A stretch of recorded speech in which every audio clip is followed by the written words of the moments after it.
which is something that I actually would like. There. There. There.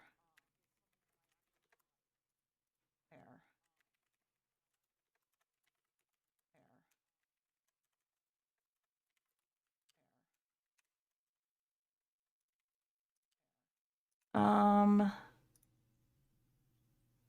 there we go. If people want to follow me on Kick.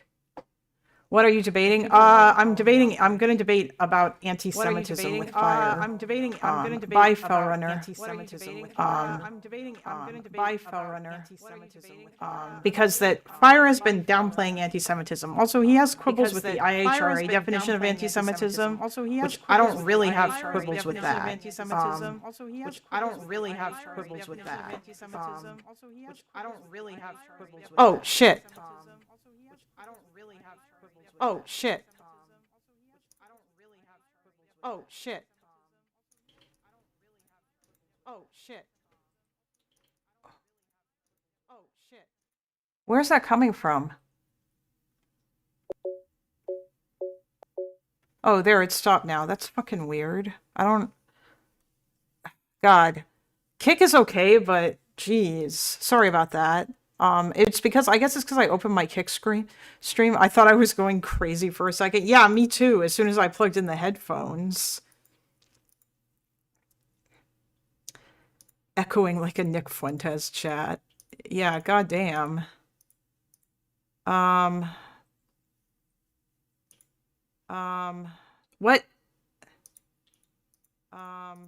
What? What? Why? Okay, we're not gonna have the stream playing on the Kick thing, because I guess it keeps unmuting. I don't understand why.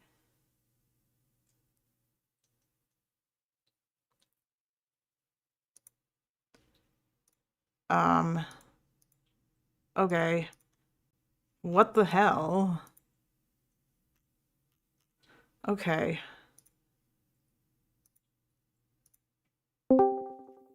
Okay,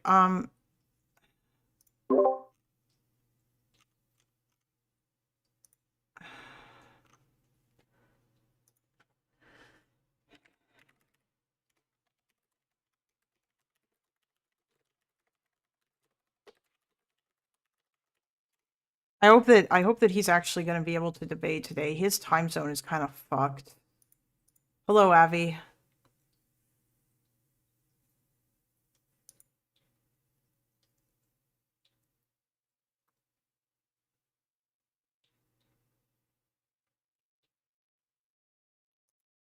I'll probably be back later, but I've got to do things and go places. Sister's birthday.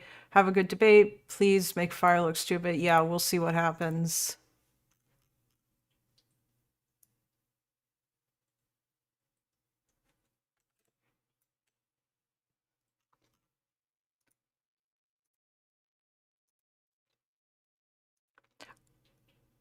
Oh, bye, Tuckman. I mean, it seems like Fire is like, it seems like he's just, or rather in the Discord, first of all, he has issues with anti-Semitism. And second of all, or like he has issues with the IHRA definition of anti-Semitism, which I don't really agree with, because like I feel like that definition is fine, but he also like, just every time people talk about anti-Semitism, it's like he jumps into like downplay it. And like I don't think he thinks left-wing anti-Semitism is real. Or rather, the way that it is defined, I don't think he thinks that it's real.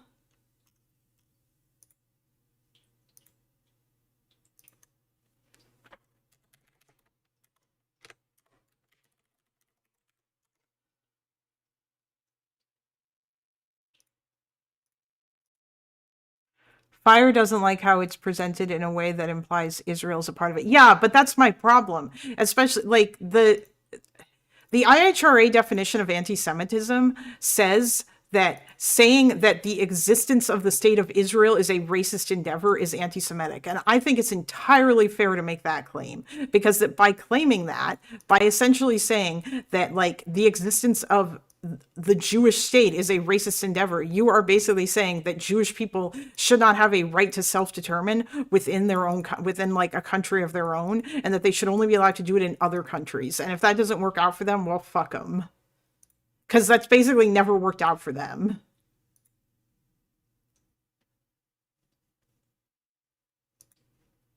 I don't know if Fire is actually going to come on or not, or if he's just gone.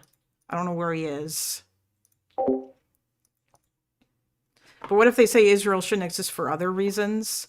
I mean, if they say that Israel shouldn't exist for other reasons that they apply to every other country, then yeah, it's not anti-Semitic. Now, if you want to say that like things, or that Israel is currently functioning in a racist way, or that Israeli society is currently or that like Israeli society is really racist right now, or something like that, then yeah, I do think that it's I think that's fair, but I don't think that that's anti-Semitic, because that you could also make that criticism of any of like any other countries. But most people who make these claims about Israel are not, yeah, like they just don't say that Israel is anti-Semitic or whatever. Is he going to come in or not?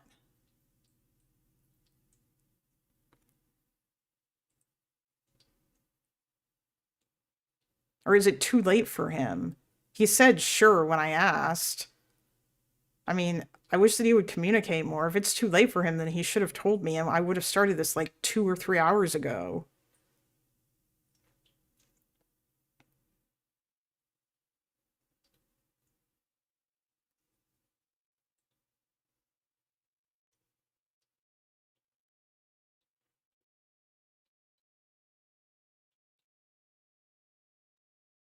I'm just waiting on him now.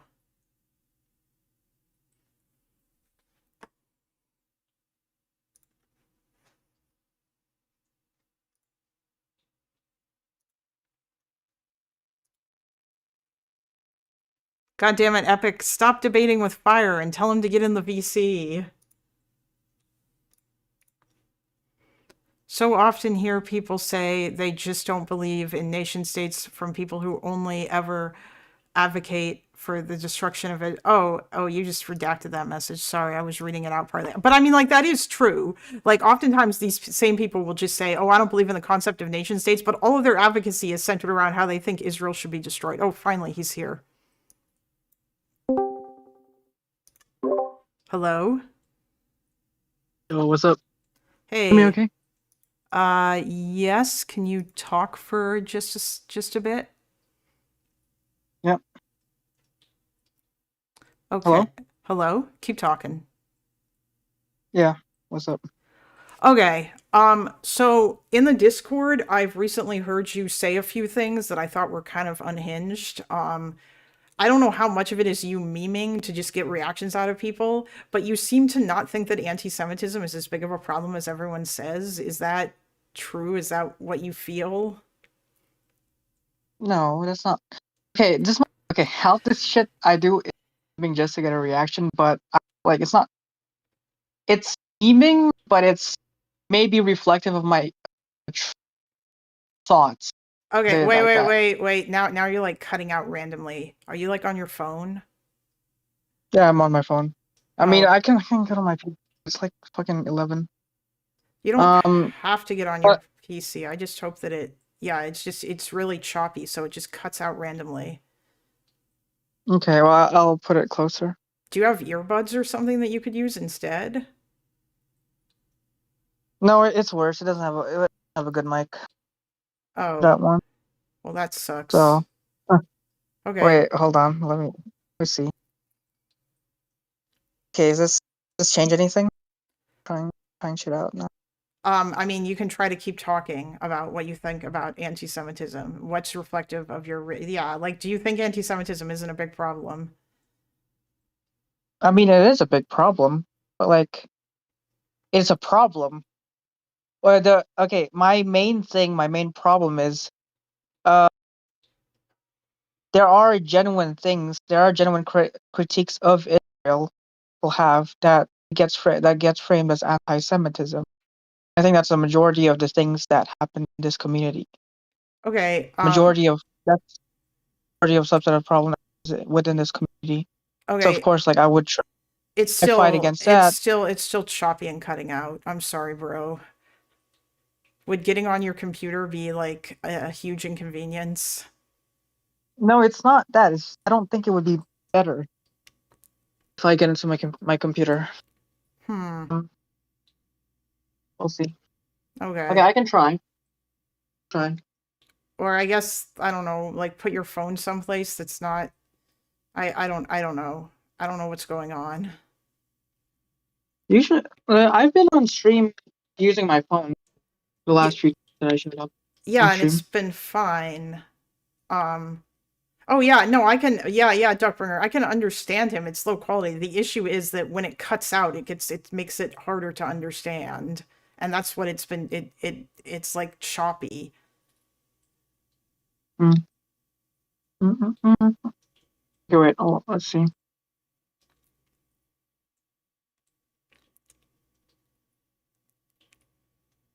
I mean, I don't think it's connection issues. Do you think it might be connection issues? No, it shouldn't be connection issues. Yeah, because I've talked to you before and it's been fine. I don't know. Maybe my phone's just acting up right now. Like, are you on speakerphone? Yeah, I'm on speakerphone. Okay, I Oh, mean he's been that on speakerphone on stream. That doesn't like it doesn't. It shouldn't be the problem. Phone's yeah. acting up right now. I mean, are My you like Discord. holding your phone or yeah, like have you tried like putting it down, I guess, and then talking instead of holding it? Yeah, what's up? Is it better? Maybe. Oh, no, Keep talking. that makes sense. Is this better? Hello, hello, hello. It seems to be okay for now. I guess like keep going with what you Okay. were. Can you give an example of what someone in like of something that people consider to be anti-Semitic that you don't think is like something that people say talk about in the Discord? I don't remember, but that's probably what the sentiment comes from. Like, for example, removing the IRA definition is the last thing about something that's anti-Semitism. That's fine. I think I that's something I would support in general. Um, but that's something that a lot of people have. That's a big problem a lot of people have. That's one example. Uh, It's it's like I didn't come that prepared with a list of things. I mean, you Kind usually of like a vibe. yeah, Vibe I check. know you. Yes, I'm aware. Most of your arguments are vibes based. Okay, Okay. it was still cutting out there, but we'll just keep going, and I'll let you know if it becomes Okay. Do you have a unbearable. list of things that if you want things that I can address, that's fine. Want to list things out that I can address specific things? I mean, Can. I saw that you said that hold on, let me just pull it up here. You seem to take issue with this particular part of the IHRA definition of anti-Semitism. You said uh, you took the so denying the Jewish people their right to self-determination. You said you agree with the first part, but then you said you disagree with the second part, which is e.g. by claiming that the existence of the state of Israel is a racist endeavor. Like, do you still hold that view? Do you still think that Yeah. saying the existence of Israel is a racist endeavor? You think that you have a problem with saying that's anti-Semitic? Yeah. That's not anti-Semitic. That's critique of Israel. That's a clear critique of Israel. But it's not You know, though. Do you want it me to is. okay, here, I'll explain why it's not. Because the statement, the existence of the state of Israel is a racist endeavor. You're basically saying that the existence of the Jewish state, because that's what Israel is a racist endeavor. Like its very existence. If you were instead to say, I think Israeli society like is currently really racist, or like Israeli society has been getting increasingly more racist since the second Intifada, or like Israeli society Oh is no, a pretty racist that's society, or currently, right now, the current Israeli government is incredibly fucking racist. Those things would be fine. But claiming the existence of the state of Israel is a racist endeavor, that means you are saying inherently, by its very existence, Israel is a racist endeavor. That's yeah, because when people say that, they are critiquing the foundations of Zionism in Israel, which would be a racist endeavor. That's the critique of it. but it's not though. That's not Zionism in and of itself is not a racist endeavor. Zionism as an ideology is not a racist Jewish supremacist endeavor. That's not true. None of that shit that people say is true. Zionism just means Jews. It's literally just Jewish nationalism. That's all it is. It's just saying, hey, Okay, Jews want a state. Or like if like yeah, that's it. It's literally Zionism just means you think that Jews should have a state. That's it. I, that is a very minimalist definition of But Zionism. that's what it It's not necessarily. means. If you want to say It's not. Kahanism or revisionist If you want, no. Zionism is racist, then you could. Okay, I think when looking at a loaded definition of Zionism, it helps throughout the whole history of Zionism and its motivations behind Zionism, and a lot of the actions which it became, especially the founding fathers, and meant Zionism to be and how they Okay, wanted to okay. achieve Zionism. All of it is important. You're gonna have to get on the computer because everybody is complaining and it's really annoying. You're Okay. just cutting out all the time. I'm sorry. I don't know why. I don't know why it's being so stupid. Uh, yeah.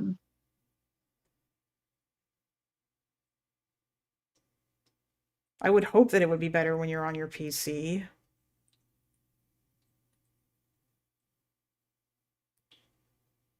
Okay, Yes. wait, Kalina, before I get okay, I'm trying to log into my PC right now. Mm-hmm. I have a problem with people saying, like, let's say America, US, any settler colonies to be a racist endeavor.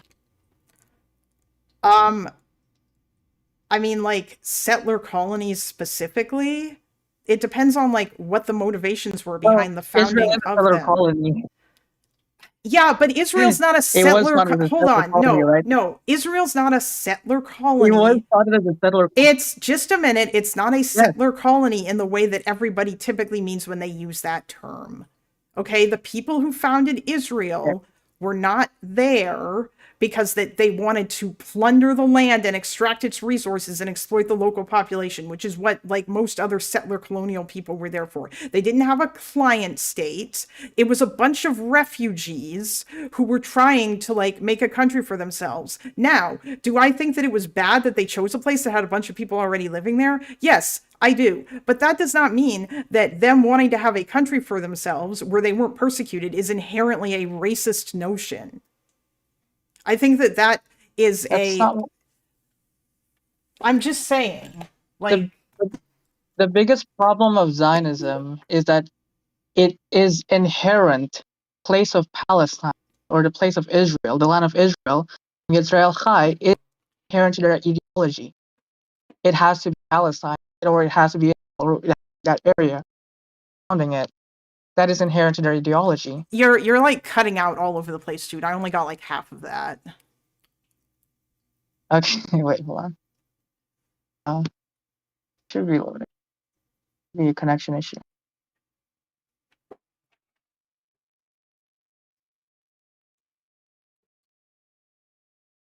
Mm-mm.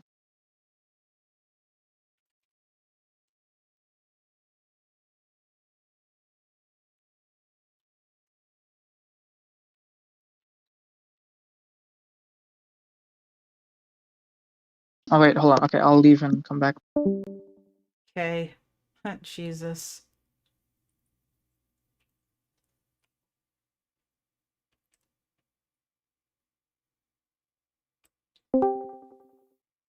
Did you join the right room? Is it better? Yeah, you sound really far away, but hold on. Can you talk some Okay. more? Hello. Hello? Yes. You sound incredibly muffled now. I don't know. This is the only mic that I have that's working probably. Do you have are you on a laptop? Yes. Okay, do you have an Okay, I'm on onboard? my. What? I, this is my mic. It should be working. Wait, hold on. Are you sure you're using your microphone and not the laptop's onboard mic? Because it very often could default to that. Uh, yes, absolutely my mic. It's my USB microphone.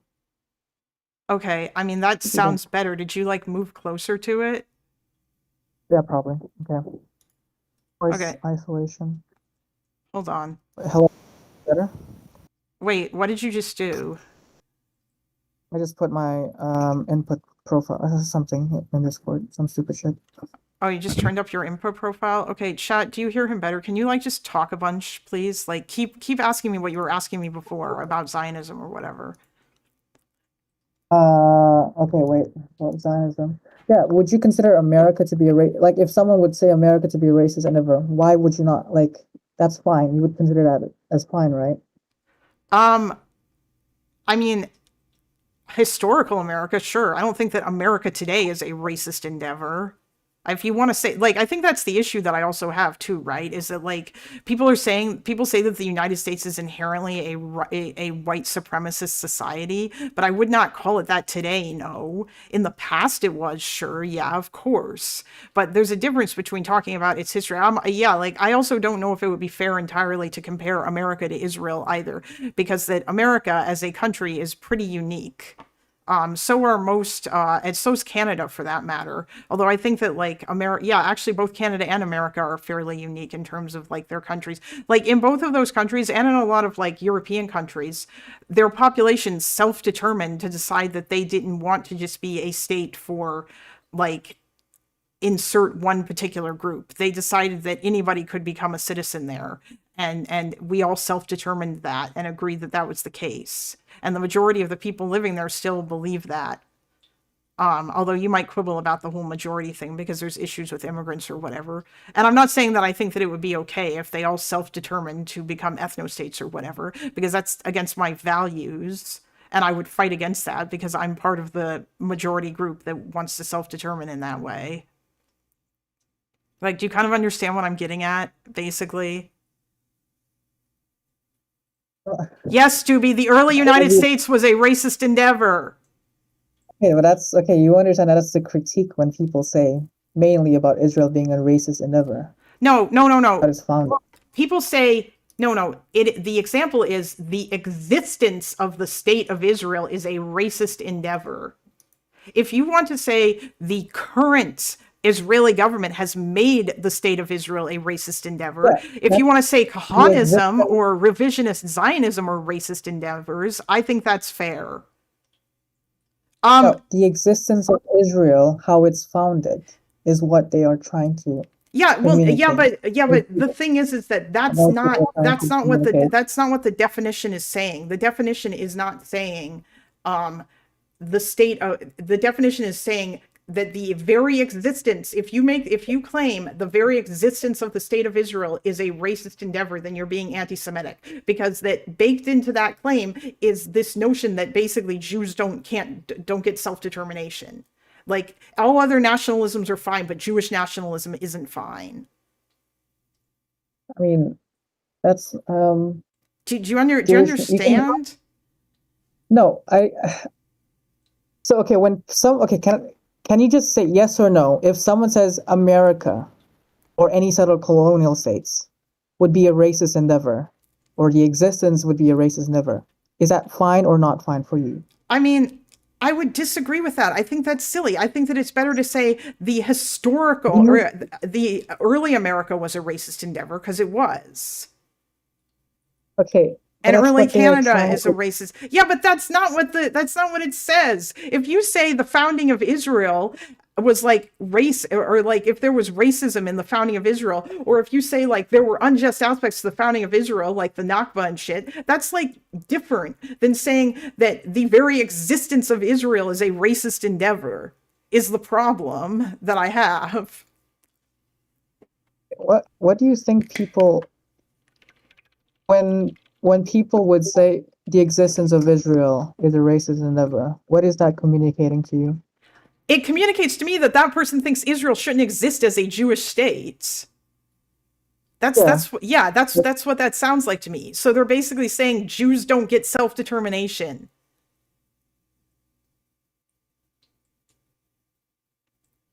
Right. I said I'm fine with believing that Jews do not have the right to self-determine. That is obviously anti-Semitic because you're targeting Jews, but Jewish like the Jewish people isn't inherent to Israel, right? Those Um, are completely like those are like you can be for Jewish self-determination and not be for the founding of the state of Israel and for Israel's well whatever it then, represents, not okay, actually what to does exist, right? what does Like Jewish if self-determination? you say okay, let's say like Hold when on. people Wait a like minute, wait a people minute, wait a view minute, wait a minute. Sorry, just a second. Trans Rights Crab wants to join so that like they can clarify something about settler colonialism. This isn't going to be a 2v1. Is that like okay with you? They just wanted to make a clarification. If it turns into that, like you can just tell me and I'll kick them out. All right? okay, If sure. okay. Hey, TRC, you can make your case, but don't like debate fire or whatever. You can just tell me if there's something about my, yeah. It seems like when everyone talks about settler colonialism, they're going off that one essay. Can you hear me? Yes. Yeah. So the essay you're talking about is Patrick Wolf. um, Patrick Wolf. Patrick Wolf is credited for creating the settler colonial theory as it exists today. Yeah. So I would say the important settler colonialism is it's about a binary, and it's similar to Marxist analysis of class struggle. There is the bourgeois and the proletariat. In settler colonial theory, there are two groups: the settler and the indigenous person. They come into existence through the settler trying to occupy the land of indigenous people. But it's very important because the word indigenous in settler colonial theory has is very different from what we would typically use in a casual sense. So this is why Israelis tend to get upset by the definition. So in Canada, indigenous people is a racial group. Mm-hmm. Yep. When we like when we refer to an indigenous person, we're talking about their race, their bloodline. That's Yeah. not how settler colonial theory interprets that. There is an overlap, but it's not the same. So, in settler colonial theory, an indigenous person is someone who resides in their traditional homeland. So, and what happens was they were displaced from that homeland by the settler group. So, for example, in Nunavut, which is the homeland of the Inuit people, about I think 1/3 of Inuit people live outside of Nunavut. So that would make them non-indigenous in that sense. But you would never call an Inuit person living in Montreal non-indigenous. They would see that you would be They'd be in Canada, that would indigenous to work. Canada. Yeah. Would they? It's not. Remember, it's we want to break down modern barriers. So Nunavut is the homeland of Inuit people. If they exist outside of that, if an Inuit person moves outside of Nunavut, there's actually four Inuit homelands, but in northern Quebec, Northwest Territories, and Labrador. But if an Inuit person lives in Montreal, which many do, they're not indigenous in the settler colonial sense. They're they're settlers actually. So a lot of the time when we think of indigenous people, you think they are a group of people who have lived there for a long time, and that's not the definition put forward by settler colonial theorists. A person can live a people can live in an area for 1,000 years and not be considered indigenous, right? This is why we don't consider German people indigenous to Germany. It's about a power relation in which another group sort of intervenes and occupies that territory. Now, I think it's important to stress like what what that means. It's about displacement, right? So you and I both live in southern Ontario, correct? I mean, yeah, yeah, I live in Ontario. I'm not gonna be more specific than that, but yeah, go Okay, on. so the history of the English-speaking population in Southern Ontario is this. Centuries ago, my people lived in what we would call the United States, in the 13 colonies. During the American Revolution, my people were expelled. My people sided with the British and they were expelled. Oh, sorry. Actually, wait, hold on. I'm sorry. I don't want to like or like I'm sorry for interrupting you or whatever, but I imagine Fire, you have limited time, yes, because it's like 11 o'clock for you, yeah. No, it's fine. It's fine. I'm fine. Wait, well, no, I just want to ask, like, how long do you have? I mean, I can. It's the weekend. I can stay up whenever. Oh, okay. I don't know. If you don't care, then like we can continue with this because otherwise I want to go back to the debate, even though because like yeah, thank you TRC for like trying to like clarify all this stuff or whatever. I mean, if you want, like you can yeah. Oh, Fine. I'll just make sure the settler colonial definition is.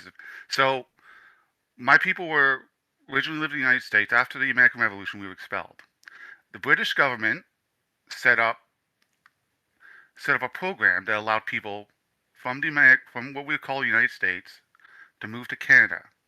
Right, the existence of the English-speaking population of Canada had its origins in a refugee crisis.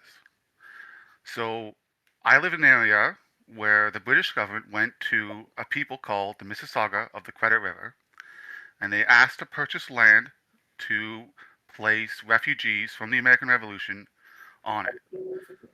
That treaty, that covenant we signed with the Mississauga of the Credit River is still legally binding today.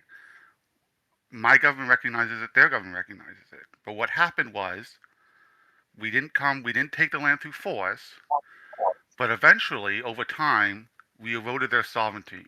There is a quote from a Mississauga chieftain in the 1850s who said, who likened our society to a plant that they grew and helped cultivate, but upon reaching maturity, lashed out with them. We, the indigenous people allowed us to live there, but they did not surrender their sovereignty. And that's an important distinction people need to know about settler colonialism. It's not about land. Land and sovereignty are connected, right? So it's in Canada we have treaties with tons of indigenous people. We did not. There were the wars you would associate with the United States did not exist in Canada. There were no indigenous people died fighting my ancestors to, to colonize this area.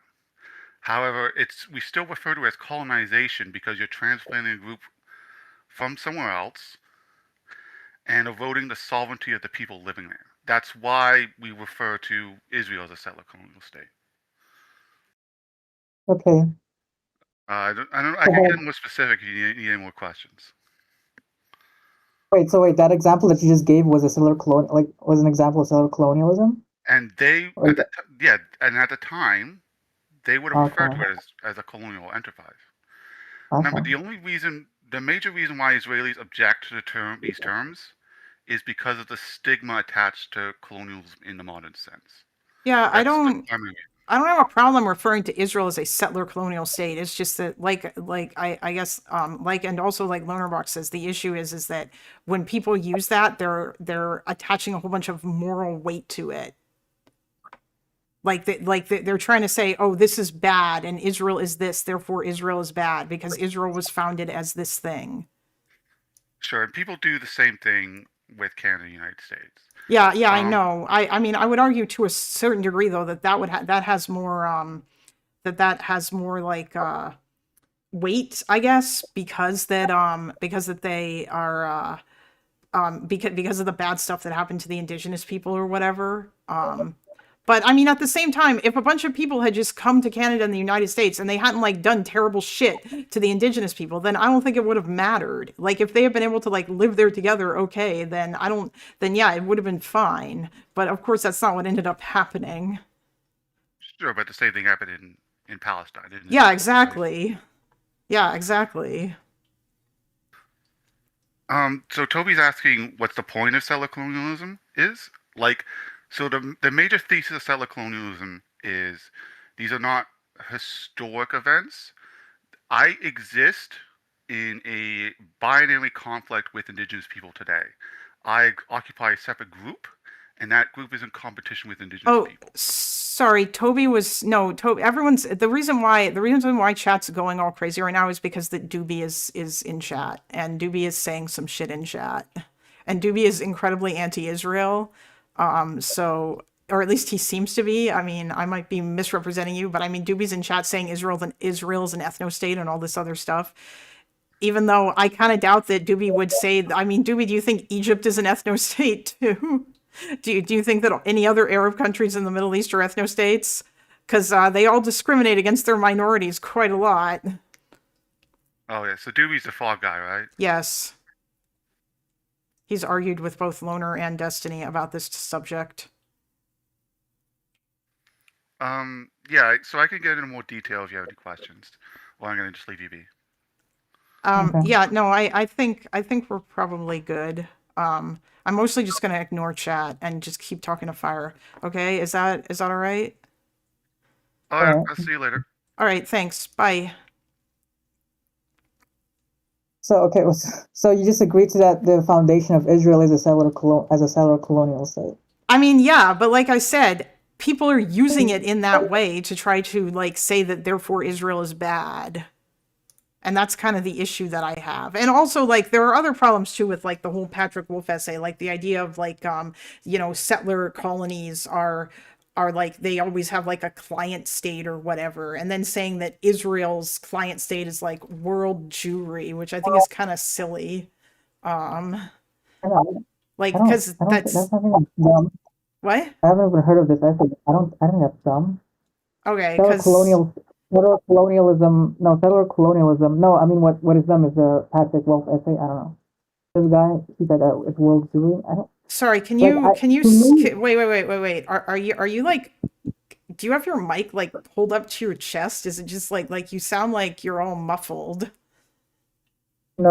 Okay, no, I'll just hold it up again like I did before. It's Yeah, fine. I'm sorry. Wait, Um, hold on. What kind of mic is it? Which mic is it? it's no, it's my shitty microphone. Like it's for my shitty webcam. Like I'm just using my webcam. Oh, you're Like using your webcam microphone? yeah. Oh, okay, that's Well, unfortunate. I'm very technically. I'm not that tech. I'm not a tech guy. But okay, my definition of settler colonialism, what I believe settler colonialism to be, is exactly how trans rights crab would describe it. It is the power dynamic between the settler group and the indigenous group, and it is displacement is a huge aspect to it, right? I don't think it is I don't think it is dependent on a client state. I don't think it's dependent. That is classical colonialism, right? And a lot of Okay. times those two overlap, but those two are completely different definitions of colonialism. What I am describing as Israel as is a settler colonialist enterprise. Now the problem is settler colonialism still has, in my opinion, Hold all the on, bad you're aspects of drifting away. colonialism. You're moving far away from the Okay. microphone again. Okay, that's just my connection. Fuck. Okay, I don't know. It just No. starts sounding really far away, and like you Yeah. sound like you're talking Okay. into a pillow. Anyway, sorry. It was fine It's before TRC draw. I don't know what the hell's going on. Anyway, keep going. all right. So I would understand settler colonialism and classical colonialism to have the main the main commonality between those two would be, in my opinion, is the bad aspect of colonialism and classical colonialism, is the displacement, which is inherent to both definitions, the displacement of the original population, which the settlers ought to displace, right, as part of as part of their ideology, as part of their movement, right. So if people describe as settler colonialism as inherently bad, and therefore Israel is inherently bad, I don't like that's something they did. That is something that they needed. That is something that they admitted that they needed to happen to realize themselves as a political group. Okay, right? So I have a couple of questions with regards to this because here's the problem. Do you acknowledge that back when like people started like back in like I think with the 1890s when people first started coming to like Palestine in order to like buy land and settle there and shit, that it was sold to them like as like a place that didn't really have that many people living there, and that this notion that they were going to have to kick everybody out was not necessarily a thing that they were planning from the very start? Or are you one of those people who thinks that from the very beginning they decided that they were going to kick everybody, or that they had to kick everyone out? Or do you acknowledge that this is something that developed over time, and that like even into the 1920s a lot of the mainstream like labor Zionists were kind of like lying to themselves about the direction that things were going? Oh, this is something obviously that developed over time, but it's more like an unmasking of an actual ideology than it is something that they felt like wanted to change over time, you know?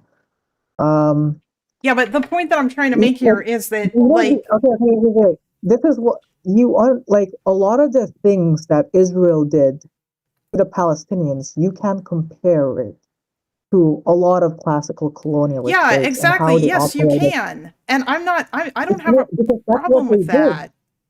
That's what they did, right? Yeah, I So why don't. do you have a problem with so why do you have a problem with people calling Israel a settler colonialist state and therefore like there is some more I immoral, hold on. I have an problems with it, issue. moral I problems have with an it? issue with people saying that because that Israel was founded in a way that involved unjust actions, just like the United States and Canada, this means that Israel shouldn't exist as a state, and that the very existence of Israel That's is what wrong and bad. And that is what people mean. okay, That's what this means when it says the existence of Israel is a racist endeavor. It okay, would be one thing if you were to just say Israel did a whole bunch of bad shit in their past and they need to acknowledge this, which I think is good. You should. And I do think they should acknowledge it. I think they need to acknowledge all the bad okay. shit that happened, because that if they want to be like one of the big boy countries, we all acknowledge the bad shit that we did in our history, and they should too.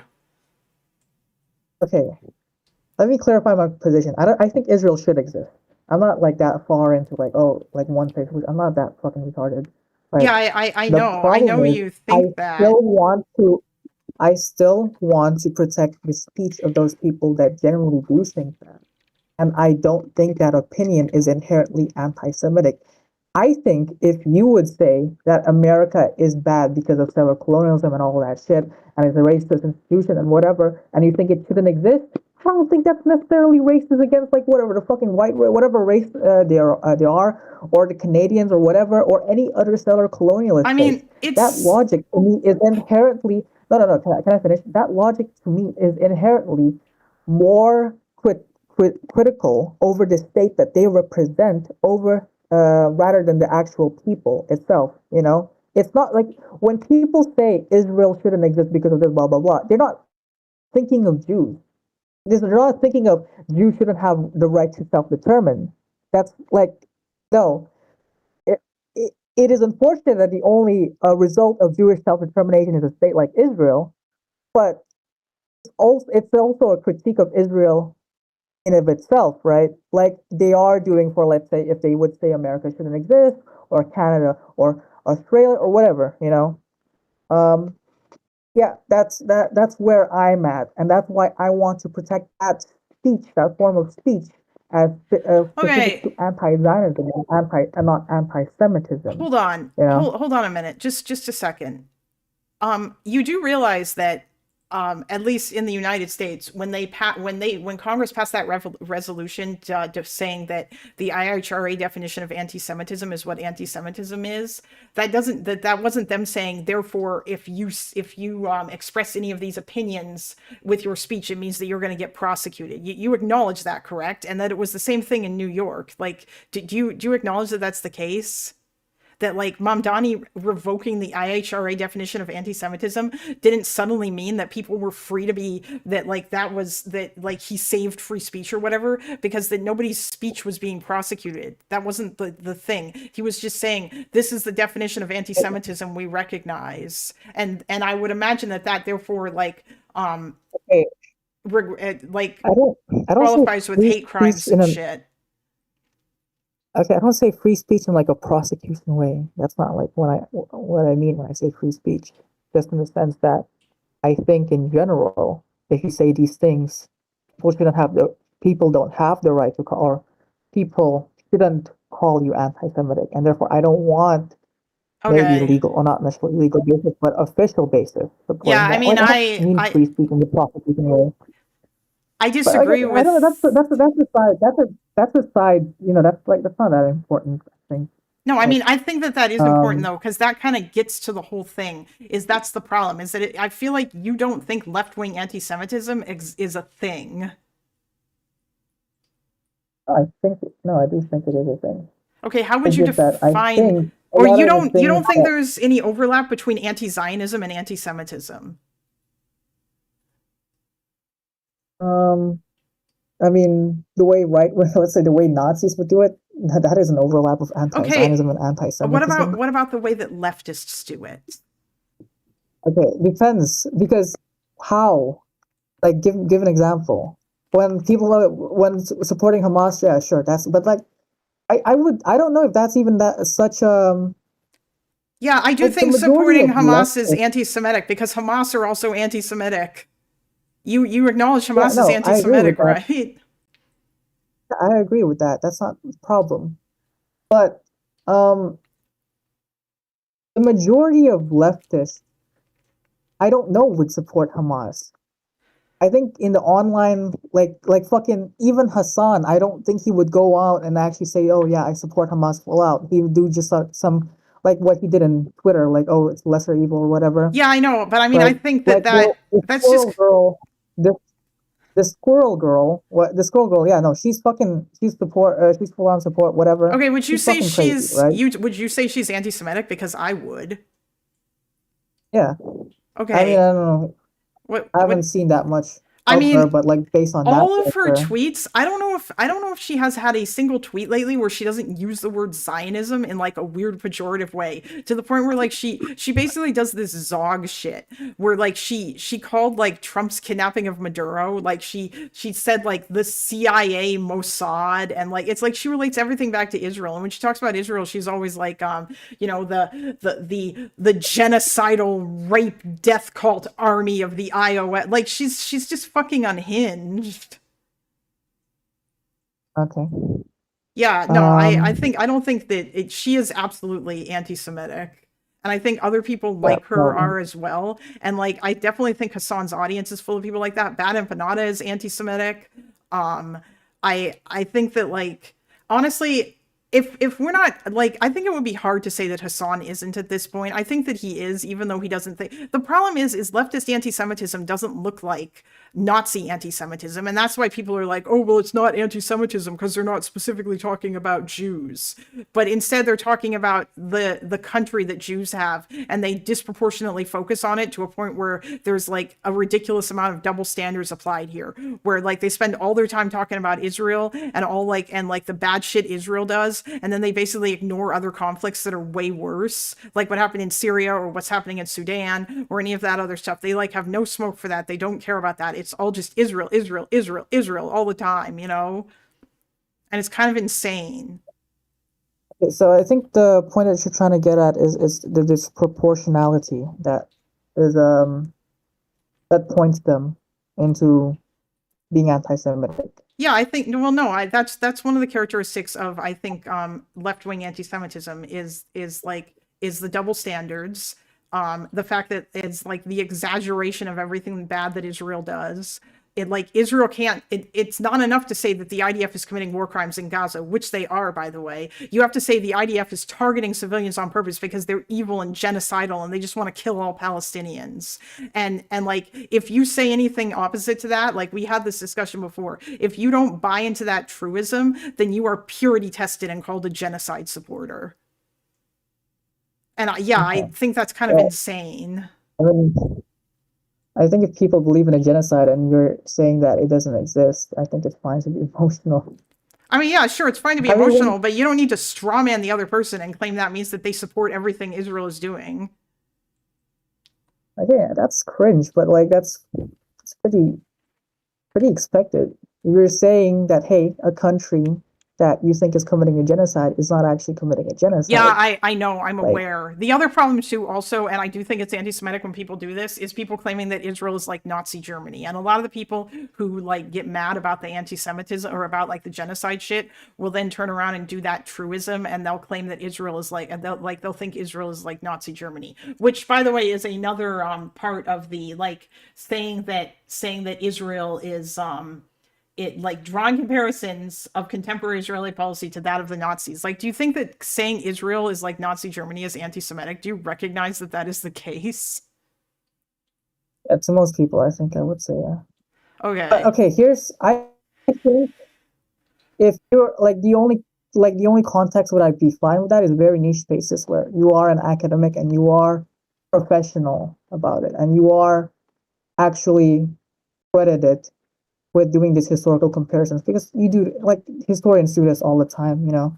I don't I want to like mean- be against academic freedom, whatever. It's not what I'm I mean, for. like, yeah, but like, no one's saying you're gay. I feel like if anybody were to draw that comparison, they'd probably get like raked over the coals. I mean, for fuck's sake, like even like Over I the was, in well, academia, that's no, really no, common. just I think they do that all the time.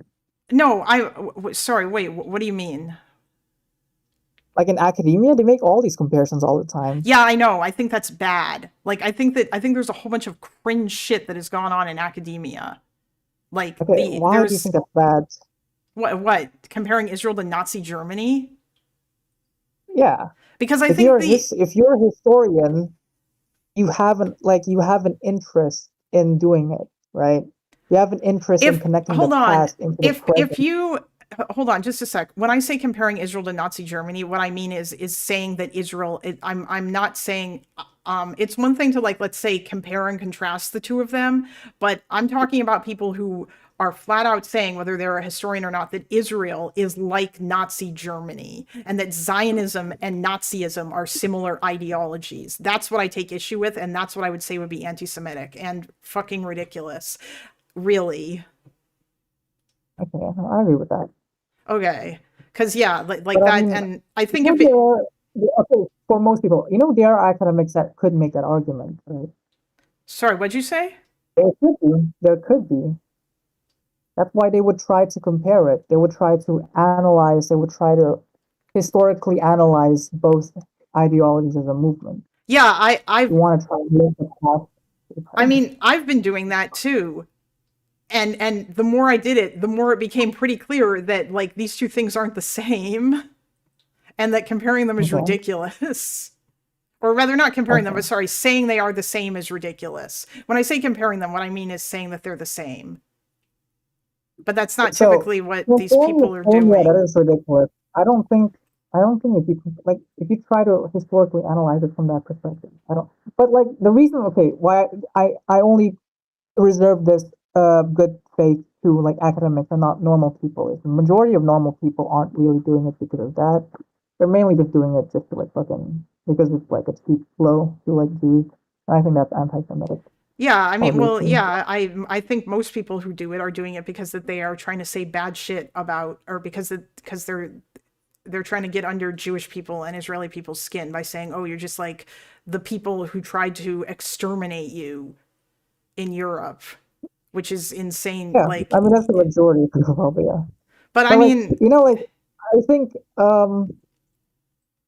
hey does people often compare Trump to like Hitler, and people often compare America and what it's going into with like Nazism and fascist, whatever historical fascist societies, right? It's similar in that vein, right? What if you try and do it? I think just casually, I think you are probably demeaning what the actual what the Holocaust is, and I think that is kind of anti-Semitic. But yeah, well, yeah, I think I that think that I that's would reserve the right for people to want to compare to that in a responsible manner. No, it's all down to intentions. I mean, honestly, I feel like I would need an example of someone comparing it in a responsible manner, unless you were talking about comparing and contrasting. Sorry, when I say comparing, what I mean is people saying that these two things are the same or they are very similar to each other. No, That's it's not. No, historically analyzing it is actually just looking at reading it and seeing if things match up or if things don't match up or yeah, whatever. okay. That's a You know little what I mean? bit Because, different because that's not what like, most of comparing, these. Yeah. like, if people say like Israel is just flat out Nazi Germany, it's probably like get under Jewish skin. Like it's not really done for any like intellectual sort of discourse or whatever. I think that's not okay. I would be pretty confident in that. Yeah, I know. By the way, I'm not talking about like what people should or should not be allowed to say here. That's not what I'm referring to. What I was talking about is like yeah. Also, guys, why are you joining the debate room? If you want to talk, join the waiting room, unless you're just hanging out in debate. But I don't actually know. But also like I'm not gonna let a bunch of people come in here and like basically like dogpile fire. If you guys want to talk to me, you can, but it'll be after I'm done talking to fire.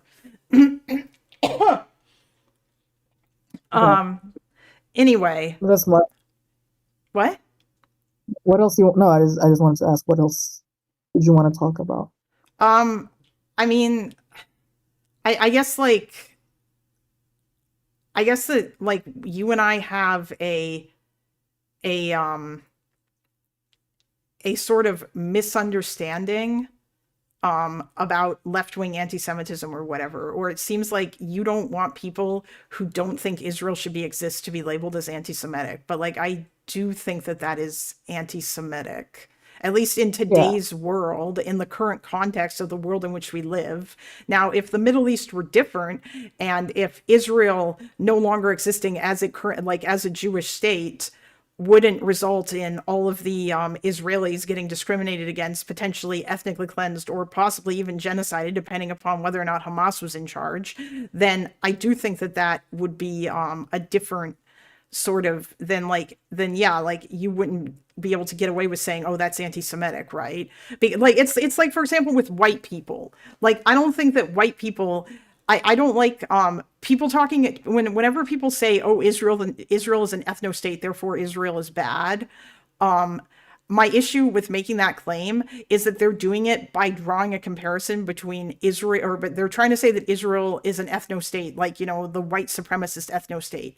But I find this comparison to be silly and invalid because that white people have never had to go through any of the same shit that Jewish people have had to go through, or Kurdish people have had to go through, or like other groups who have been like generally oppressed. Like white people, no, white people are not oppressed, and white people don't like need to have an exclusionary ethno state or whatever. I don't think that like Israel needs to be an exclusionary ethno state either, by the way. Like I would argue that the actual correct answer is to say Jews have a right to self-determination, but Palestinians do too, and that's why they should have a state, which I know is what you believe. Okay, yeah, that's fine. I'll say this.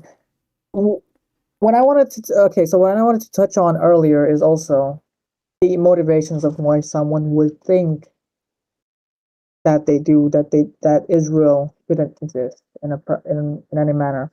When someone says they don't think Israel should exist, they're not thinking, oh, these Jews are gonna suffer. I'm gonna be happy. Like Yeah, you could I'm argue aware. that It's their words. because yeah, it's because they're You could stupid. argue that their words. You could argue that their words or that their actions would lead to the discrimination of Jews. Then it would lead to anti-Semitic results. And yeah, that's pretty arguable, right? But that's when someone says anti-Semitism, I think what their state of mind or any sort, like when someone accuses anyone of any sort of crime or any sort of wrongdoing, the state of mind of wanting to do that, I think, is also is something that is important, right? When someone says they oppose Israel so much to the point where they don't think Israel should even exist, right? That's not them that's not them being anti-Semitic, is what I'm trying to get. So I don't think Okay. these people should be labeled as anti-Semitic because I of that. mean, but they're basically trying to say that Jews don't get self-determination in the same way No, that that's not true. well, no, hold on. Here's the problem with that. Because here's my issue. These same people will say that, and then in the next breath, they'll talk about how, or like they will have no problem whatsoever with the future state of Palestine, basically saying that it's for Palestinians and not for other groups of people, and they won't call out Arab states for being incredibly discriminatory to their minorities. They won't care about any of that. It'll only be about Israel. And by the way, I understand that for the most part, a lot of that, even though most of these people probably don't even realize it, the reason why they think this is just because that they view Israel as some sort of like European endeavor. And some of them will even say this, by the way, or they'll say they think that Jews don't belong there because that like the people who live there now, some portion of them are descended from a bunch of people who came from Europe as refugees, and therefore they shouldn't be allowed to like stay or what have you, or like it's not their country, or like they shouldn't be there because they're not real Middle Easterners, even though like I think 40% of Jews living in Israel are like Middle Eastern Jews, and it's silly, but it's like yeah, like it's the double standard. That's the problem. It's that these same groups of people don't give a fuck about the fact that this same kind of like shit exists throughout the rest of the Middle East, but they only care that Israel's doing it. And they wouldn't care if the Palestinians did it in their future state. This is, I think people have a lot of different reasons for caring about the Palestinian issue. More than they do care about other issues, and it ranges. Oh yeah, I'm sure they do. I think a very small percentage of it, however, is the fact that Israel is specifically Jewish. I think they have a lot of reasons, a lot of other reasons that they would prefer. Like a lot of it could be because of downstream actions that you might consider is anti-Semitic. Like let's say, sorry, hold on. Can you say that again? I don't know if your mic is drifting away from your mouth. Hold on. Fuck. Wait. Am I here? Hello? Yes, you're here. I can hear you. It's just that you sound like you're talking into a pillow and it's incredibly muffled. That's all. Okay. Yeah, no, it's just my internet is really shit. I'm sorry. It's okay. I mean, I don't think it's that. It's something probably to do with the microphone or some such shit. I don't know. No, it's my internet. I'm on like 700 ping right now. Oh my god. I'm really sorry. Wait, are you? Is that what Discord says? Yes, that's why. Sometimes it's on 200 ping, so. I mean, it's probably because that we're so far away from each other. I wonder, is it possible to change the server that we're using? The server. Yeah, that could be. But I don't actually know how to do that. There used to be a button for it, but I don't know where that button is.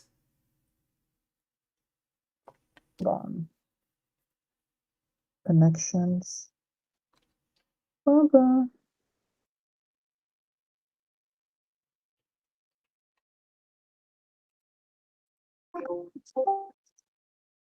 Oh, did you change it? No, I didn't. I think I'm just connecting and disconnecting because my Wi-Fi shit, like our connection is just really bad. Oh. Do you have data on your phone? Yeah, I don't know. You could use instead. I don't think it would change. The server would still be the same. Oh, okay. It could. Wait, hold on. We'll see if it works. It does. Let's see. But I have a lot of data for the time.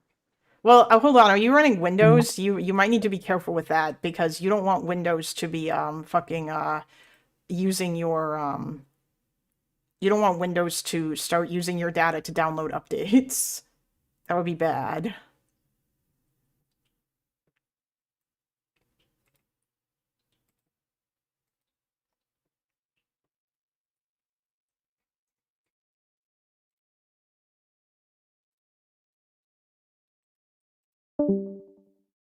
Oh.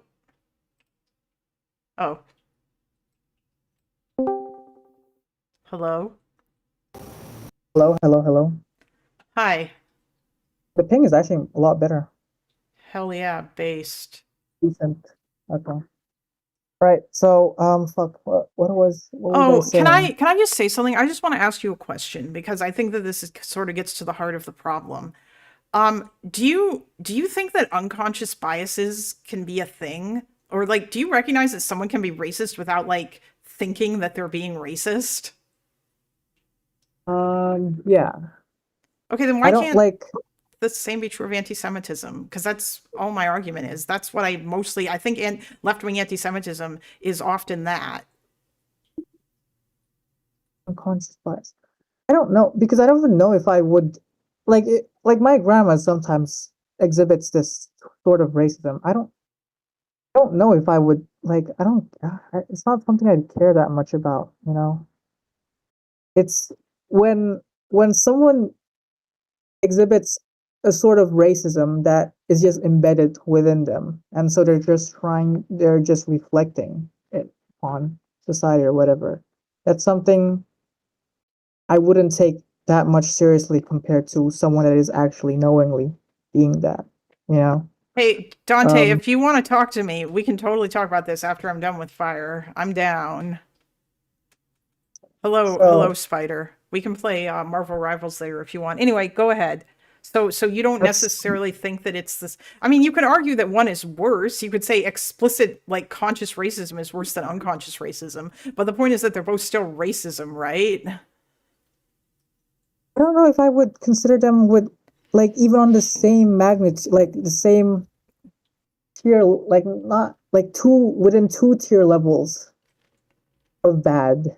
One is you're not trying to make an active conscious choice of like because even I could probably exhibit some sort of unconscious biasness and racism. That's something, but Okay, yeah, but that's th- not. even you could be exhibiting unconscious bias racism. That's fine. Like Yeah, yeah. anyone could, right? That's No, no, I fine. But it's agree. not. I wouldn't call. I wouldn't call. I wouldn't call. You know. I wouldn't assign you to the label of racist or whatever. All of that. I don't. It. That's not I something think that it I would would do. depend. I think that it would depend on the kind of that like the kind of actions that you are taking and the things you are saying and what you are doing in order to like get that label slapped on you. To be honest with you, you know, and that's kind of like my issue, right? Like it kind of like it's more that it's pretty bothersome to me that Hassan spends so much of his time talking about Israel and like he compares Israel to Nazi Germany all the time. He clearly thinks Israel should be destroyed. He unironically supports terrorist groups like Hezbollah and the Houthis, and he has cheerled them on. And like he lists and like he plays their propaganda on his stream without comment, often like exhibiting support. He brought that Houthi kid on without saying anything and was basically okay with it and then like asked him the dumbest questions even though he clearly recognized that the kid was media trained and was probably doing propaganda. And like yeah, I feel like at this point it's fairly like Hassan is just he's exhibiting all these standards of left wing like anti-Semitism slash anti-Zionism, where like he has an obsession with Israel, he exaggerates their crimes, he refuses to accept like that maybe Israel didn't necessarily do that wrong. He denies rapes on October 7th. And he's just being crazy about it. Like, do you know what I mean? Like that's what I mean. I wouldn't say that that is the same thing as let's say some random content creator like I think Adam Mockler came out and said, "Yeah, I think Israel's doing a genocide and that's bad." But he never talks about that otherwise. That's not his content. So I'm not going to say he's anti-Semitic like I would say Hassan is anti-Semitic. Do you know what I mean? You see Hassan is anti-Semitic. What is what? Try to like get a try to get on his headspace. What prompts you to say that? All the shit that I just said, So all the what prompts you examples. to say like what do you think that is in his head that leads to you thinking that he's anti-Semitic? Um, I think that he thinks that America is bad and Israel supports and America supports Israel. Therefore, Israel is bad. But also, he also has that whole oppressor versus oppressed shit. And but he's like, it's because he's obsessively talking about Israel all the time. It's like a constant thing. And then he platforms people like Bad Empanada, and he says that he and Bad Empanada are basically aligned. And like we've already admitted here, Bad Empanada is anti-Semitic. He just hates Jewish people. He thinks that like he doesn't just want He wants Hamas to kill all the Jews. He would be okay with that, or to push them all into the sea. Like, he is incredibly explicit in his insanity. And yeah, like, he cheered October 7th on. Um, and Mhm. he thinks like that anti-Semitism isn't that bad. That's what Bad Empanada thinks. And I also feel like Hassan thinks that anti-Semitism isn't that bad unless it comes from Nazis. It feels like he thinks that's the only anti-Semitism that matters, is the anti-Semitism that comes from the right, and that he doesn't think any other anti-Semitism exists. Because he always is like downplaying it, or he never acknowledges it. Okay. So, so I think you talked for like 2 minutes. Okay, which is great. Who's my report? Sorry, I'm not But trying to you gish didn't gallop mention you. Jews. No, it's fine. It's fine. We talked for 2 minutes. I don't think you mentioned Jews once as Um, to why you would think he's anti-Semitic. yeah, so I think that's the issue. I think that we have the same problem here, is like you saying that you don't think that Elias Rodriguez was performing an anti-Semitic action either. And I'm presuming, Who's like, you're making Elias? what? Elias Rodriguez? He's the He's guy who was he the? he's the Jewish museum shooter, the guy who killed those two Israeli embassy workers. No, from my understanding, I did arrive to the conclusion that he was anti-Semitic because I think I later found out about something about the case. But You initially, mean okay, the let's fact that he went to a Jewish museum and killed two random people yeah, that he didn't know worked for the embassy? because like okay, no, from initially I thought there was like an Israel event or whatever, There, I mean, but there kind of was, but it not like it like was an event at a from Jewish museum, though, right? my understanding, right? From my understanding, um, what is it? He didn't know that or something, and he just went and fucking killed someone. I would say that's pretty anti-Semitic. But Yeah, if it's he. like him committing an act of terrorism against Israel, like an event that is meant for Israel, I wouldn't say that's anti-Semitic. I don't think that being held in a Jewish museum change, changes much, personally, right? Well, Because I I think mean, the intention of it was to perform a horror like bad, like horrible act of terrorism to like go against Israel, do not you Jews. do you That think do you think that people who conflate Jewish people with Israel, or people who demand that Jewish people denounce Israel, are being anti-Semitic, or immediately assume that Jewish people are going to talk about or care about Israel, or yeah, that they have I like think listen, I think in general doing this shit is very anti-Semitic. Yes, like okay. that's always been my thing. I mean, even Um, though it, like statistically most Jews do care about Israel, but even so, that's still kind of ridiculous because they yeah, might not want to talk no, in about that. general, I listen. If you're trying, like you know, I would if someone would ask a random Muslim about their thoughts on 9/11, that's obviously Islamophobic, right? Yes. Yeah, so it's like I would take it akin to that. Like you're asking a Jewish person's opinion or a Muslim person's opinion on their thoughts on the whole thing. That is obviously bad. So Okay, and I so feel like that's hmm, very bad. That's not. I don't think Hassan would do that. Maybe he would. he Like he would just fucking has. talk to a random person. No, he would just talk to a random Jewish person and ask them. So it's like I don't know. I'm Like, if pretty it's just like sure a he has done random that. Jewish person that is not like within the context of a political like whatever. If he met someone in basketball, you know, or outside of his stream, I don't think he would just random like that's very antisocial. Okay. I don't know if Stefan would say that. A lot of the I don't know if a lot of the things that you might consider like a lot of the people that you might consider anti-Semitic on the left would do that. You know, I mean, they might not, because they might recognize that it's weird, but I certainly think that members of their audience would. And like, this does track with quite a few left-wing Jewish people. Like, a lot of the Jews who are in my Discord and who are in Lonerbox's Discord, like a lot of the American ones, they have experienced this, particularly after October 7th. This sort of weird purity testing shit that has been inflicted upon them. Um, or like, honestly, even just the fact that the way that people talk about Israel different than like they talk about other countries that are not that do bad shit is something that they also it makes them feel like really bad about, or like they Okay, feel then like they're okay. being singled out for whatever reason, you know?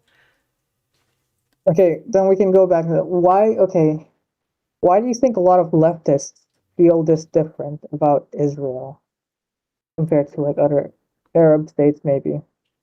Um, because they think that Israel doesn't belong in the Middle East. They think Israel is like a an aberration that came there, and because they see it as because they see what Israel did as evil and like Israel's founding as evil, and they think that it shouldn't exist because Yeah, like but then okay, you didn't. You see, it's like a lot of things you do, a lot of things you say about why they believe Israel is bad, pretty much points to just Israel and not a critique of the Jewish people as a whole in general, right? Like if Israel wasn't Jewish, if Israel was any other religion, well, I guess I accept Islam because, but like let's say Israel was originally founded as a Christian enterprise, I would probably think more people would be against Israel because like the bigger ties institutionally to like fucking Trump and fascism and like Western imperialism I as a mean, social end of it. I I would don't say more people probably would be against Israel, if you know? Israel was founded as a Christian nation, I don't know if that's true actually. Maybe, I mean, I don't know if more people would be against it. I imagine probably like similar amounts of people might be against it. But the issue there too is that, and I think that obviously I'm not Jewish, so I can't speak to this as much, but the idea of Israel like existing as a Jewish state, or like there are aspects of that that are certainly part of the Jewish religion. Like they say like next year in Jerusalem and all these kinds of things, right? The idea that like, you know, one day we'll go back there, or these kinds of other things is kind of a bit different. Like Christianity doesn't have this same thing. So I don't even know that. Also, I will add as well too that Christians never got persecuted to the same extent that Jews did. So I mean, this hypothetical is kind of funny, but like I I also think that if Christians founded themselves in Israel, or if Christians went to Israel and set up Israel, then I feel like maybe your dislike of that maybe might be a little bit more understandable, because that like Christians at that time had a bunch of countries already. America was like majority Christian. Most European countries were majority Christian. Like they already had self-determination. And also Christian is What about not Arab Christians, a specifically Arab an Christians? ethnicity. What? Now, what about specifically Arab Christians?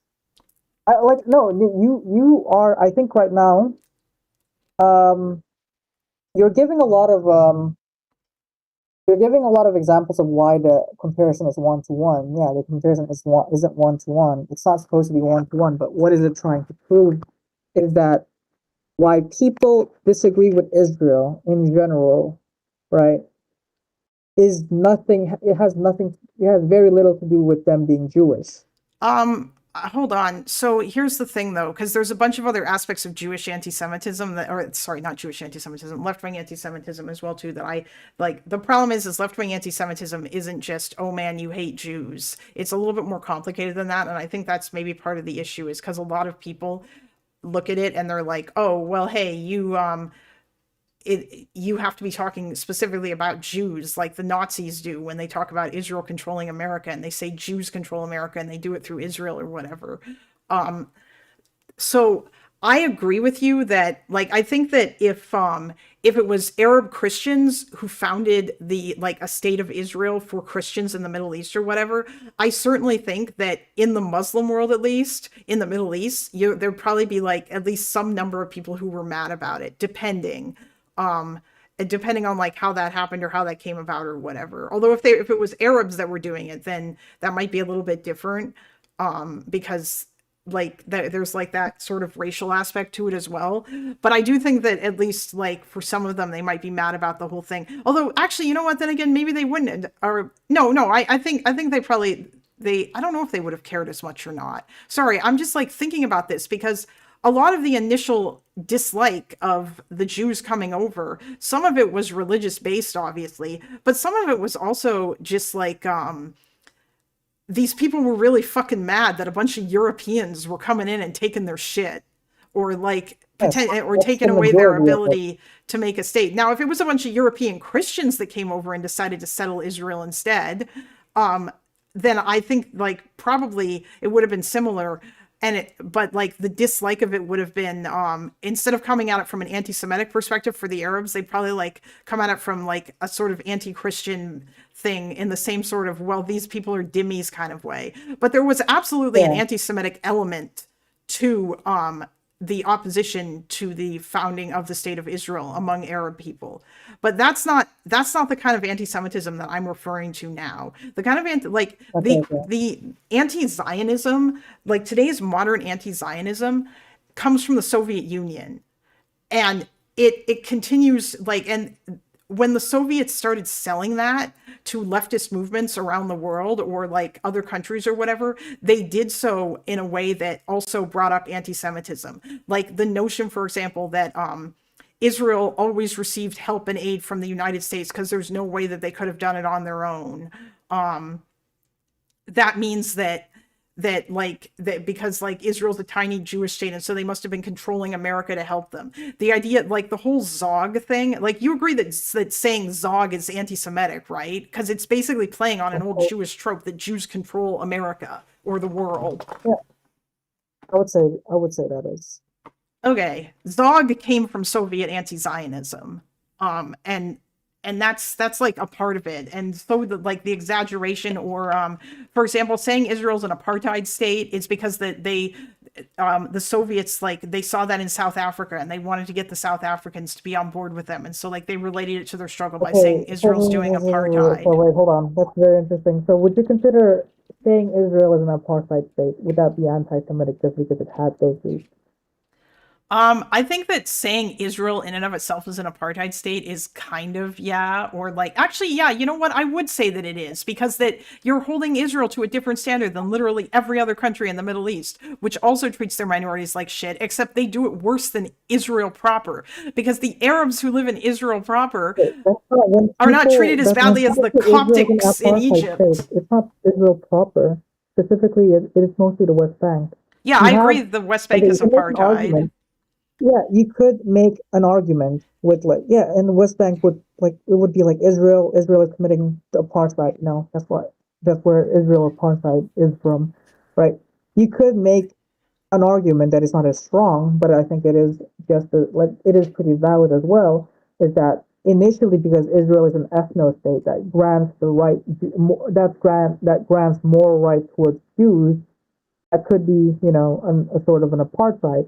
But when people talk about apartheid, like the UN, all these international orgs, they are giving examples of the West Bank, right? No, they're not. They're mainly considering themselves within the West Bank. Amnesty International says apartheid is happening in Israel proper, not just the West Bank. Okay. If you want to say Amnesty International is dog shit, I agree. They are. I don't know. I haven't read what they said yet, but from regarding that, but the last report I've heard from them was contained within the West Bank. It gave examples within the West Bank. Yeah, I know. I agree. I agree that what's going on in the... I could be wrong.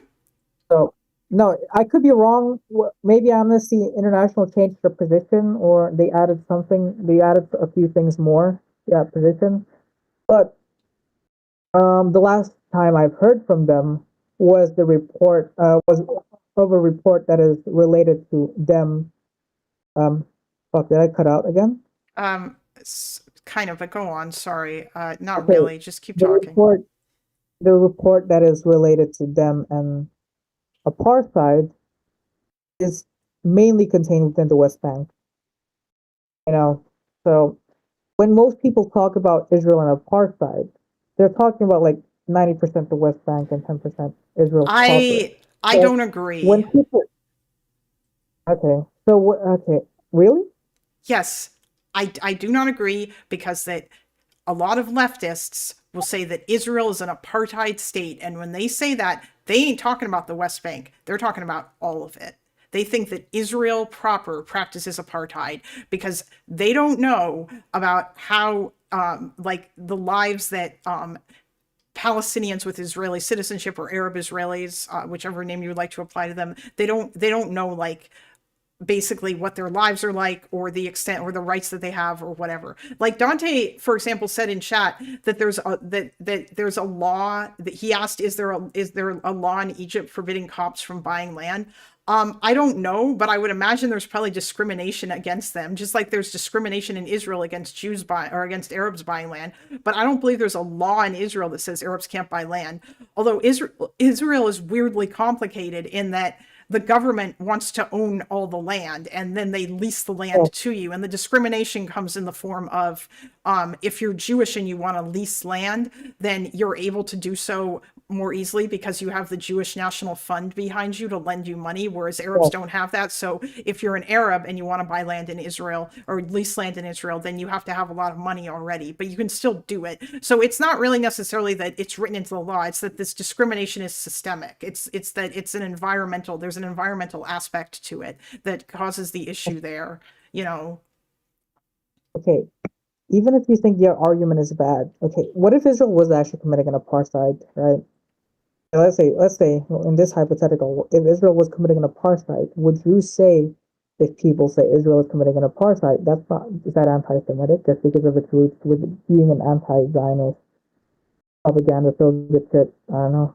I mean, if it was true, then no, I wouldn't say that that's anti-Semitic. Also, you'll note the IHRA definition doesn't say anything about saying Israel's an apartheid state. Is like, I don't believe that that's written in here at all. Yeah, That's saying I that's don't know. anti-Semitic. I think the people of the board that made it would 100% saying Israel is an apartheid state being anti-Semitic.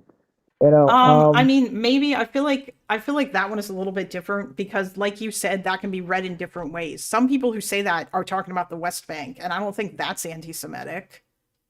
I'm just saying that oftentimes the notion that Israel is an apartheid state or Israel proper is an apartheid state, saying that oftentimes is like it's being said to further like push the notion that Israel as a state shouldn't exist and that there should just be one state, which is kind of the issue. And that's usually a lot of the same people will make that claim. But like, if you don't like, do you think? I'm assuming that you just think that it's the West Bank that's got it. Like, I agree. There is a kind of apartheid in the West Bank. Like the Arabs who live in the West Bank are not citizens of Israel, and therefore they are basically second class. Like, I can't say citizens because they're not even citizens, but that's the issue, right? They don't have citizenship, which means that the rights that they have are incredibly limited. And because the occupation has gone on for so damn long, at this point, like, yeah, it's basically apartheid.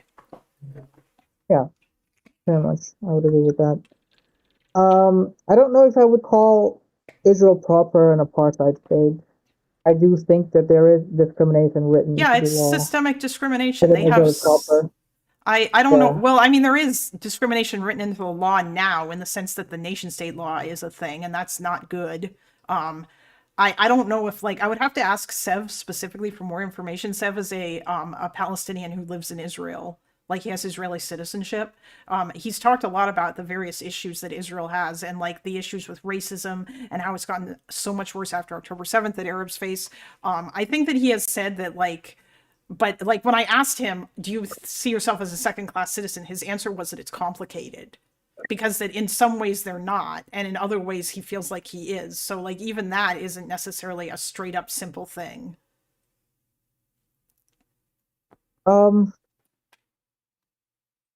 Even with that, I think you could say some leftists would say the same shit about America. I could see Hassan saying America is an apartheid state. I think that would be retarded. I don't think that's true, obviously. Oh yeah, no, but I think that's the same. Yeah, that's the same logic, right? That's the same logic that people would use to describe Israel as an apartheid state, even Israel proper as an apartheid. I mean, state, Hassan thinks right? America is a white supremacist country, so I Okay, mean, sure. No, but just saying that, right?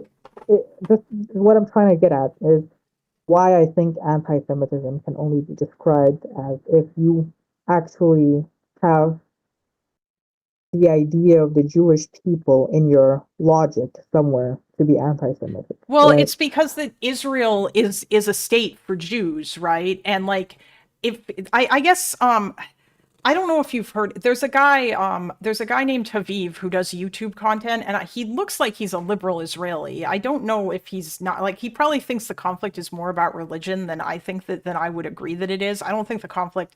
I think nowadays the conflict is more about religion, but I don't think that historically it necessarily was as much. I think that it was more about the Arabs were super hella mad that a bunch of Europeans were coming in, and also there was an element to the fact that they were Jewish, and there was anti-Semitism baked into that. But a lot of that had to do with the Arabs seeing the Jews as dhimmis, and I think they maybe, I don't know if they would have, like the more modern, the Soviets basically taught Hamas and the other, and like the PLO and all these groups, how to speak the language of the West when they with regards to anti-Zionism. Like, if you read Hamas's updated charter, that shit reads like something that a college student would write. I don't even think it mentions Jews in there at all. Instead, it just talks about Zionists. But they're definitely still talking about Jews. But yeah, it's like, sorry, I've kind of rambled But there for we could infer that Hamas is talking about Jews. That's not a challenge. I'm talking about leftists. We could yeah. infer Nick Fuentes when he talks about Zionists. He's probably talking about Jews. Well, yeah, Like, because he'll just I would say agree it. with you 100%. Also that, yeah. But like, what even when he just says Zionist, it's not just talking about Zion. Like, it could be that's an added element, but he's trying to like evoke emotion of the Jewish word, right? Yeah, of When course. when left wingers do that, I don't feel the same. I don't think it's the same vibe. I think it's more of a hatred towards Israel rather than a Jew, like than the Jewish people more. I don't think that's the emotion that they're trying to evoke. You know, Yeah. so I that's mean, where I that's where don't. my logic comes from. You know, so okay. Now going back to the apartheid shit is a Wait, lot of shit. leftists. I just remember what I The was gonna apartheid shit. say. Sorry. Can I just there was something that I was Okay, gonna okay, sure. Okay. Sorry. So there's this guy named Haviv, all right, and he talks about and when he speaks about left-wing anti-Semitism, I think he does a really, really good job of talking about it. And what he said is that basically, as an Israeli, because he is Israeli, he said that like it feels incredibly strange to watch the Western left wing obsess over your country and constantly talk about how your country has done bad shit and how your country is committing a genocide and basically apply every bad label to your country. Your country is an apartheid state. Your country is doing genocide. Your country was founded or is a Jewish supremacist state that was founded like to like destroy and kill all the Palestinians, and like, why the fuck are you saying this just about us and not about like, meanwhile we live in a region where like 500,000 people were killed in the Syrian civil war, and I think like the death toll in Sudan might be around like 60 or 70,000 now, and very recently there was a massacre there where people literally went into towns and dragged people out of their homes and shot them, and it was so bad that you can see the blood in the streets on satellite imagery, but nobody gives a shit about any of that. Why are they only talking about us? And it makes you feel very singled out as an Israeli and as a Jewish person, and you have to wonder, is it because we're Jewish? Is that why they give us is that why they care so much about this? Why is it just us? Like, that's kind of like how that's kind of like how he describes it. Like, can you maybe understand that notion, especially since Israeli identity is very much bound up in Jewish identity? I can understand that notion, right? I can understand why you would feel shitty and why you would attribute these things. I don't know if I don't think those things are true, Wait, you right? don't you Like, don't think that people do those things that I just mentioned? You don't think that no, people of course, no, people do disproportionately those things, focus of on course. Israel? No, is them considering it because they're Jewish. Yeah, don't know if that's I know, but that's what I right. mean. That's what makes left-wing anti-Semitism different from right-wing anti-Semitism. Left-wing So anti-Semitism okay, when I is talk about, about left wing anti-Semitism in general, I'm sorry to cut you off, but when I'm talking about anti-Semitism in general, I like that's not something I consider. You know, like that's not something I. The only thing that I'm mainly considering is 100% the intentions and what the perpetrator is feeling at the time. okay, Right. but That's mainly what I do. you realize that like the issue though I is think that, listen, if you could say, I think a lot of people are doing be consciously anti-Israel and racist towards Israelis because of whatever is happening and because of their opinions. That's fine, but I think the majority of these people have a complete separation of those two. They see yeah, Jewish as one thing and Israel as one thing, and you can say that's not accurate, but that's what it is in their frame of mind, right? yeah, I know, but I think Um, that's silly in a bunch of different ways. Like not like the problem is that like the majority of Jews feel some sort of connection to Israel and like the Jewish identity is pretty intertwined with Israel as a state as well too and like their history and all these other kinds of things. And obviously like these people will try to you claim could, that that's not true okay, or that like that shouldn't be the case and that all of this is the result of like the evil Israeli meddling. Like for fuck's sakes, Noah Samson said recently that Holocaust education is pushed in such a way in Jewish communities as a result of the state of Israel so they can use it as an excuse for Israel to do terrible things to Palestinians because that the Jews got persecuted in the Holocaust, which is like fucking ridiculous to say that you like could acknowledge. yeah. Okay, I want to say you could acknowledge that Jews and Israel have an intertwined connection like that, and still have it in your frame of mind to separate those two as different things. When you are trying to be when a left wing person is trying to be against Israel, I just don't think that Jews come across in their mind. Like that's not so. When you acknowledge that, when you think about when you make that assumption, I just don't understand. Like you could say, okay, downstream, it could result in anti-Semitic actions, right? And then you can say maybe they're not being as sensitive or, you know, careful as they should be. But that's not the same as being anti-Semitic. So you could argue that they're reckless, which led to anti-Semitic actions. Um Um, hold on. Do you think Candace Owens is anti-Semitic? oh yeah, no, she's frequently talks about Jews and Okay, Holocaust can I denialism. so hold on though. Like I'm going to throw something at you. I think that Candace Owens is a grifter who doesn't believe any of the things that she says. And I think she just doesn't care about the results of her actions. And like I can point Yeah, to her when entire history. So technically within like that frame or based on what you've just said, we could say Candace Owens is not anti-Semitic, but all of her actions have okay, anti-Semitic outcomes, so it's a distinction without a difference. okay, if you believe in that, then I don't think you should believe that. What is it? No, I no, don't think no. you should believe that she is anti-Semitic, I right? don't believe in that though. I would still call Candace Owens anti-Semitic because all of her actions Yeah, have okay, okay, anti-Semitic okay, that's the outcomes. thing. Okay, okay, you can. Okay, I don't think Tim Pool. I think Tim Pool is an example of a grifter. I don't think Yes. I wouldn't attribute this him to the same as a lot of like I wouldn't like let's say I wouldn't attribute him to a lot of the qualifiers I would to those of someone that is actually um a conservative, let's say, someone who hates whatever black, or someone who believes in white supremacy, someone who believes, um, someone who is against minorities in general. I just think he's a fucking grifter, right? That's paid by Russia. I don't think Um Candace Owens is that. I think Candace Owens is actually somewhat of a principled person, right? okay. Why? I would consider her to be that. To be that. It's just that she has a very like from her frame of mind, she just has a very conspiratorial mindset.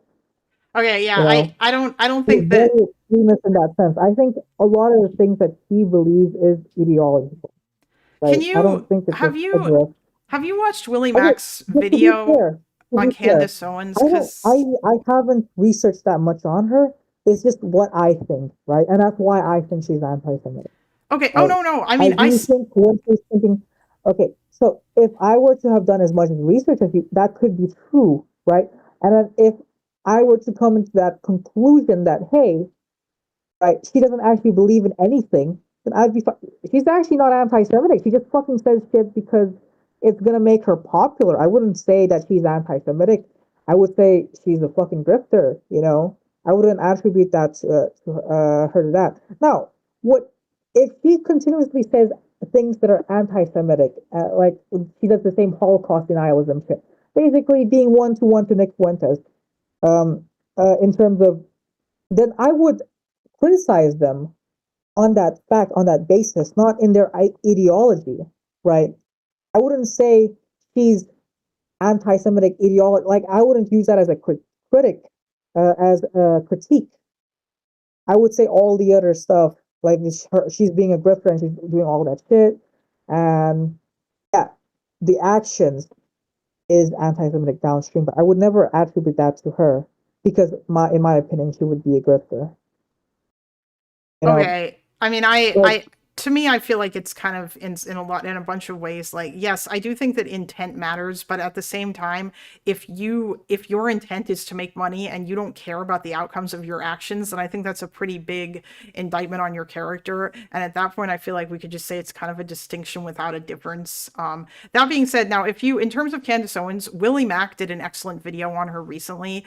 I encourage you to watch it because he makes a pretty damn good argument for why she is just a malicious actor who doesn't actually believe anything she says. okay, sure. Maybe I'll watch that. I mean, to be fair, I don't. I'm kind of like tapped out. I don't really watch these things anymore. Um, but anyways, that's my understanding of why I think she's anti-Semitic. I think in general, she comes from a conservative background. She believes. I think she is like, Does because I she, have met these wait, people before. does she though? Does she come from a conservative Maybe I don't background? fucking know. She I always doesn't. thought she was. No, she I doesn't. always She thought she was. started out as a left winger. She wrote for a publication that published articles that were against Donald Trump and in favor of Hillary Clinton and stuff. And then she switched when she Okay. saw that she could make more money by aligning with Milo and Co. And she claimed that it was because Okay. progressives were mean to her because she had what was kind of like a doxing website.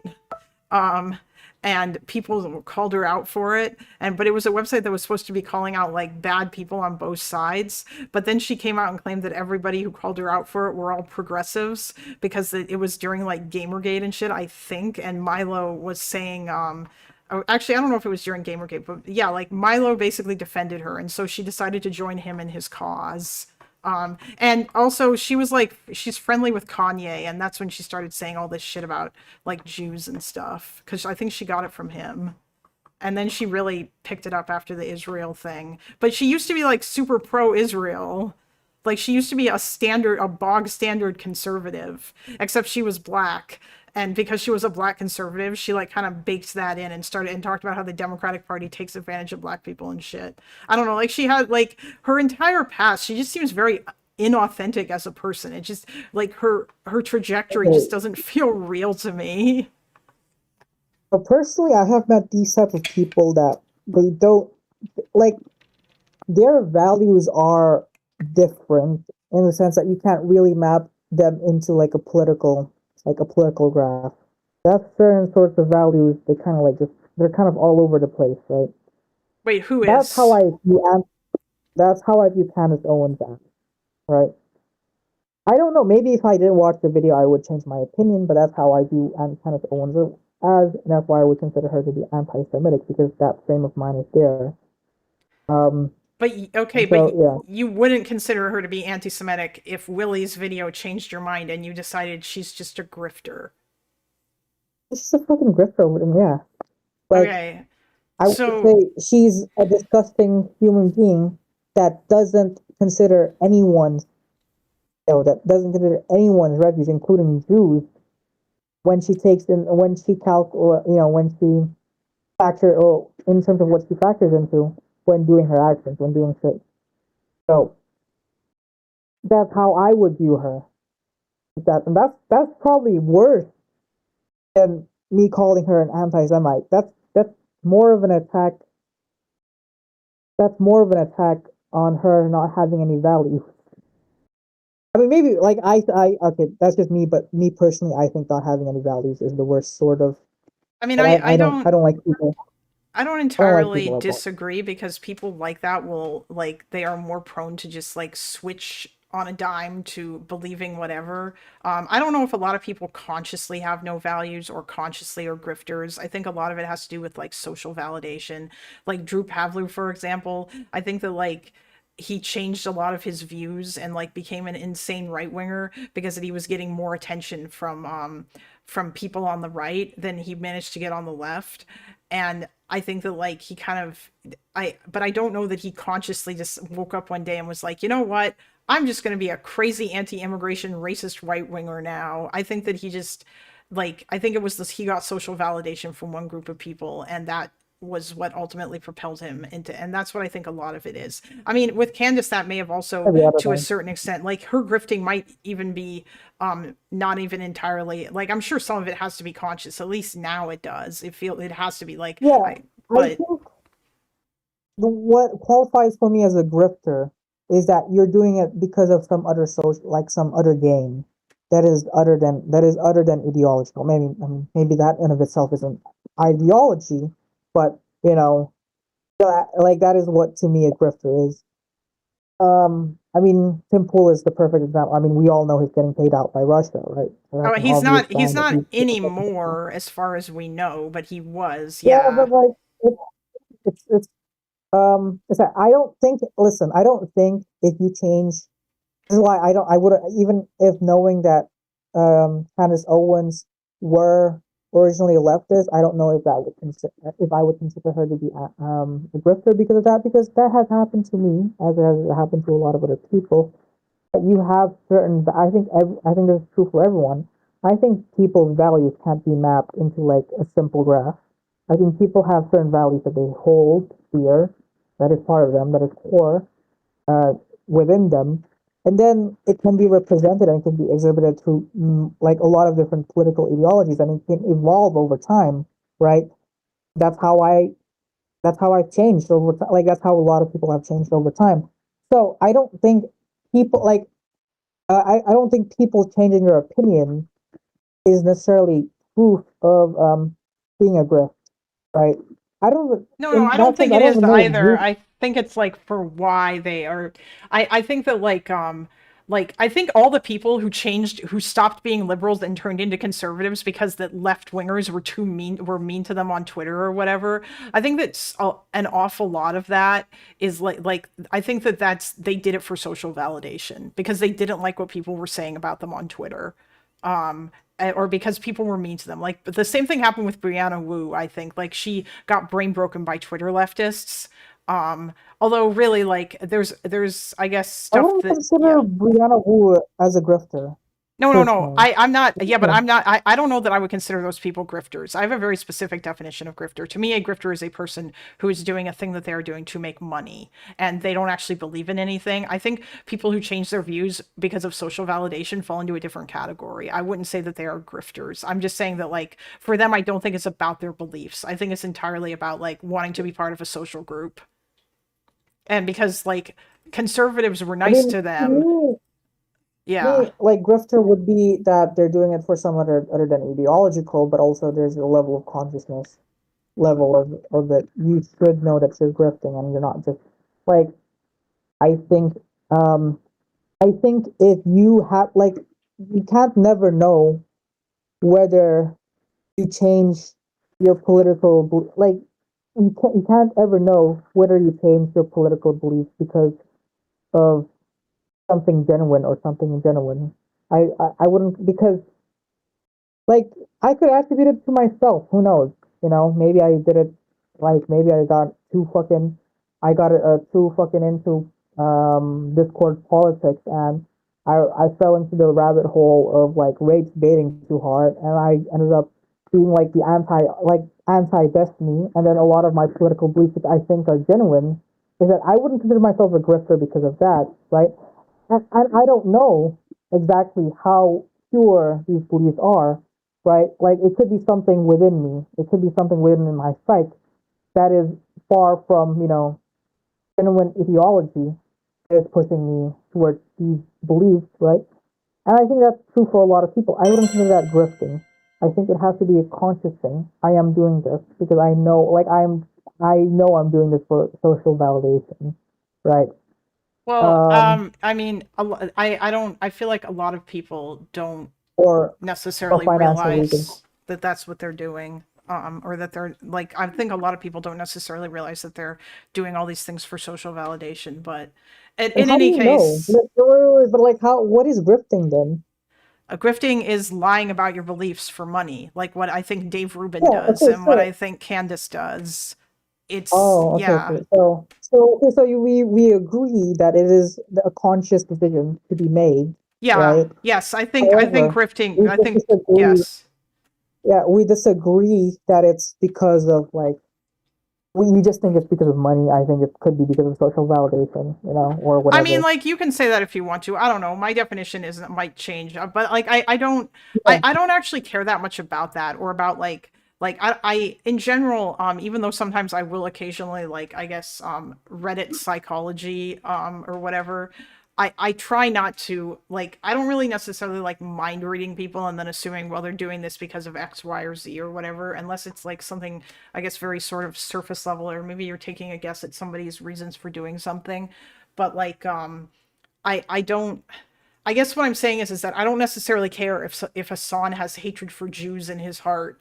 I think that what he does has anti-Semitic outcomes, and I think that is enough to say that that he is anti-Semitic, and I or like yeah. And I feel like at the very least, like a lot of people in his audience are definitely anti-Semitic. I mean, like I feel like Dan. I know you probably hate Dan Saltman, but he certainly did a good job of like cataloging all of that shit, all the insane shit you could find in Hassan's chat, and the extent to which that people would say Zionist, and like really, if you looked at that and you replaced Zionist with Jew, it just kind of looks insane, you know. And like you could get away with saying a lot of really bad things about Jewish people if you just replace the word Zionist with Jew and still invoke all these insane stereotypes. Like I think like do you agree at least that Cenk Uygur and Anna Kasparian at this point are anti-Semitic? Have you seen the insane shit that those guys have been saying? I don't watch them. No, I don't really care. Okay, well they push Like, Zog hella hard. okay, then this is another point that I want to address, right? Like,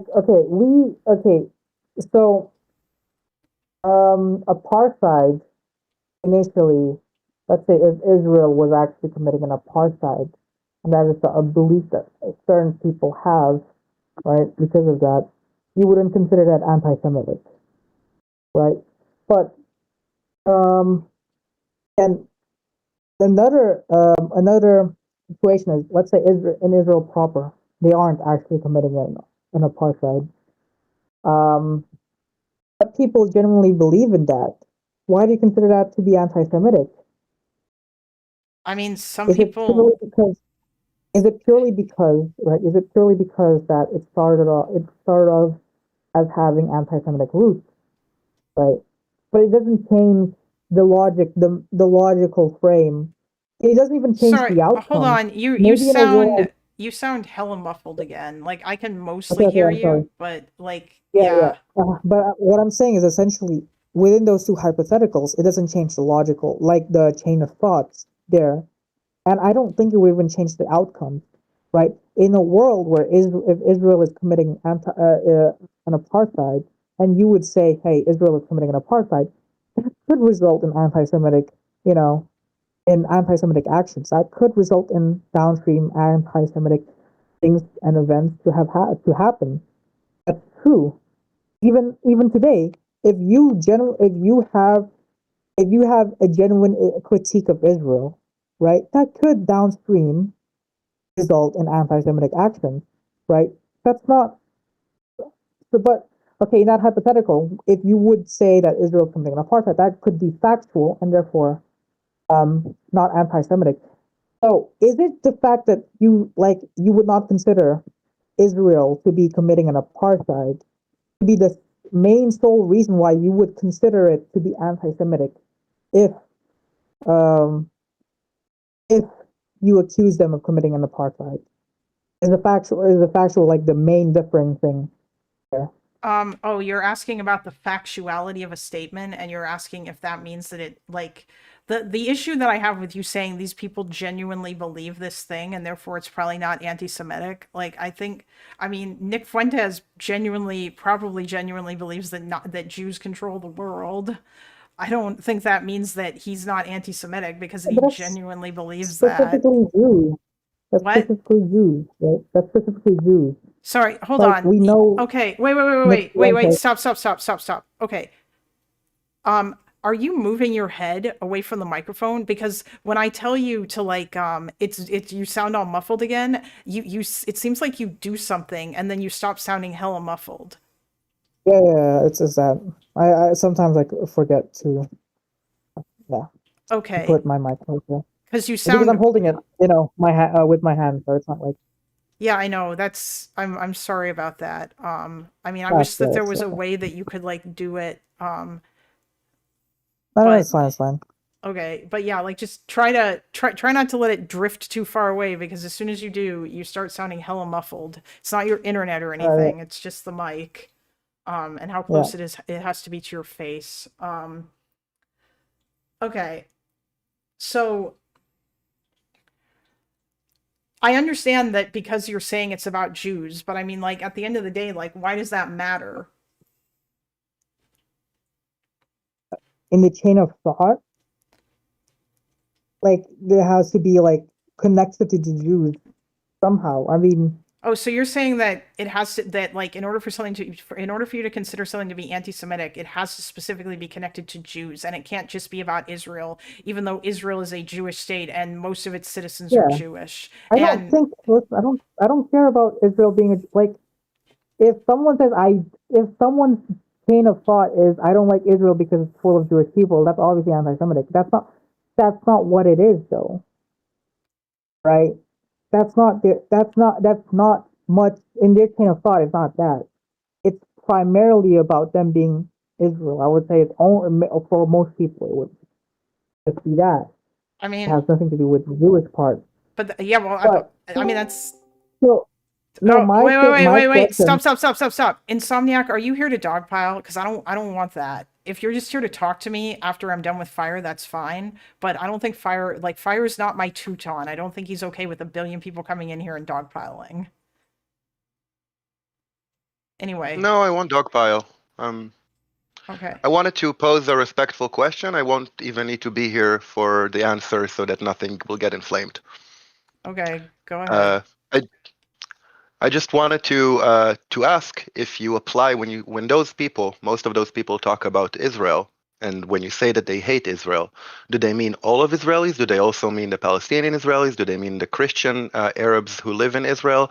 Do they mean or do they only mean the Jews in Israel? Do they mean the presence, the Jewish presence in Israel? And I think this would be a good indicative to your own logic for why a lot of these are anti-Semitic.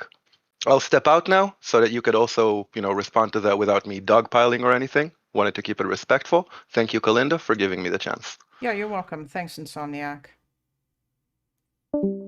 I think that's a fair question, really. Okay, in general, this is how I view it. I think when people talk Closer shit to the about mic, Israel. buddy. Yeah, okay. I think in general when people talk about Israel, they don't I don't know like they could be specifically pointing out to Israelis, but I think it's mainly just about Israel as a state, their existence as a state, right? Yeah, but the majority of people Like, who live in Israel are Jews, right? And like it's run by Jews and well, I mean mostly run by yeah, Jews. It's not entirely because obviously yeah, there's Arabs that serve in the but Knesset and so, yeah. so so so if you say you hate something as a state, you're not aiming towards any group of people, Okay, well is hold my on. point. No, cuz You like could I be think pointing as Israel, like Israelis as a group, and yes, that would include the Arabs and the Christians and all those things. You would consider that as I Israeli, and you would talk shit on them. But that's not like the main thing that you're acting. That's not the main thing that you're trying to evoke. You're Okay, trying to hold evoke on. Israel as a state. I'm not. Just a second. I feel like we're getting away from this because like it seems like you're kind of bundling up. I'm not when I'm talking about criticisms of Israel or like sorry, when I'm talking about like left-wing anti-Semitism, I'm not talking about people who criticize Israel. I criticize Israel. Insomniac, who is Israeli, who just came in here, criticizes Israel. He criticizes this government. I regularly talk to Israelis who hate Netanyahu and who talk about like, No, yeah, I'm talking about people who say they fucking flat out hate Israel. yeah. Right? Like, I I hate mean, Israel. I hate the idea even of just, Israel. I think even Even that's just anti-Semitic. wait. No, I don't think people say, I don't think someone saying I hate Israel is anti-Semitism. Because, for example, I could say I hate Russia, but it doesn't mean that, like, I think that, like, I want to kill all the Russians or that I would be okay with Russia being ethnically cleansed or that, like, Russia as a country shouldn't exist anymore or any of that shit. I just think that I just don't like Putin. I think you could say that. I think you could say Russia as a state that shouldn't exist, and I wouldn't consider it like as you're trying to attack Russians as a group of people or like the Russian people in general. You're trying to attack I Russians as mean, a group of people. I, You're not trying to attack Russians, the people, the individuals, right? well, I wouldn't say that. That's like anti whatever, yeah, but anti-Russian or you're whatever, saying you anti-Russian want to, racism.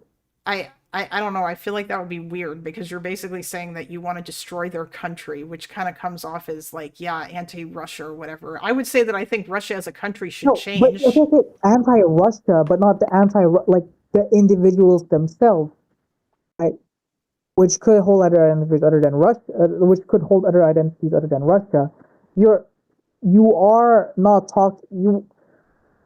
I think the most you could say is that it's very reckless, and like I would agree, talking about any sort of state dissolvement, like including Israel, is incredibly a reckless thing to say. But I wouldn't say that you are being racist to a particular group of people that lives in it, that is dominant within it. You know, I mean, to me, I feel like yeah, like, I think saying that Russia as a state shouldn't exist and then like wishing bad shit on all the people who live there is you could probably say that you're not that's doing that. You're not Russophobic. doing that. When people say Russia as a state shouldn't exist or whatever, when Israel as a state shouldn't exist, you're not evoking the people, the individuals themselves. I mean, sometimes you are. It depends on who you're talking about, right? Like, by Okay, the sure. way, But I'm like talking about like fucking Hassan or like left wing or like with these left wingers. I don't you think they're evoking like they want Jews to like be ethnically cleansed. I don't wait, think that's the reasoning. hold on. I think all the Hassan wants all the Jews who live in Israel to leave. Like he you said know. that. He said that. He said that to Nick Okay, okay, so when he listen, was listen, listen, listen. From my okay, I saw like I watch Hassan sometimes. The last time I remembered him talking about it was he defended he actually talked shit about two-state solution because in his opinion a two-state solution would require all the settlers or like some part of the settlers to leave back to Israel proper, right? That's why he proposed like that's why he proposes the one-state that's not solution. no, that's not why So if you think that's not what he thinks, sure, right? Let's say, okay, he's lying. I don't give a fuck. I don't care. I don't care. Fuck Hassan. Okay, I don't care to have a conversation. I I mean, really don't. we don't I'm not. specifically have to talk about Hassan, but I'm just Yeah, saying that like we don't need to talk about Hassan, right? All right. I don't think when the majority of leftists, right, say they want a one-state solution or whatever, it's like they could have an idea that they could all live happily. yes, You there are know, they could have. definitely some It's, leftists who think that that's the majority of leftists. When they say a one-state solution, one vote, one people, one yeah, vote for all. Like, what do you think you're trying to invoke, right? I think these yeah, but here's my problem with that. I think these people are fucking stupid, and I think that's fucking stupid. Okay, And I don't think that they realize that essentially what they are advocating for would have anti-Semitic outcomes. And also, but is that anti-Semitic though? um, I mean, Are I they think thinking that in their chain of thought? In their chain of thoughts, do they consider it Jewish? no, Or they they don't consider are it they thinking about Jewish, Jews? but that's the Are they thinking point. about Jews? No, but that's the whole point, though. That's what I said from the very start. Left wing anti Semitism doesn't look like right wing anti Semitism. And it feels like you just don't think that that's a thing unless it's explicitly involving Jew hatred or explicitly invoking, like, anti-Jewish tropes like Zionists control the American government or whatever. Like In it general, seems, yes.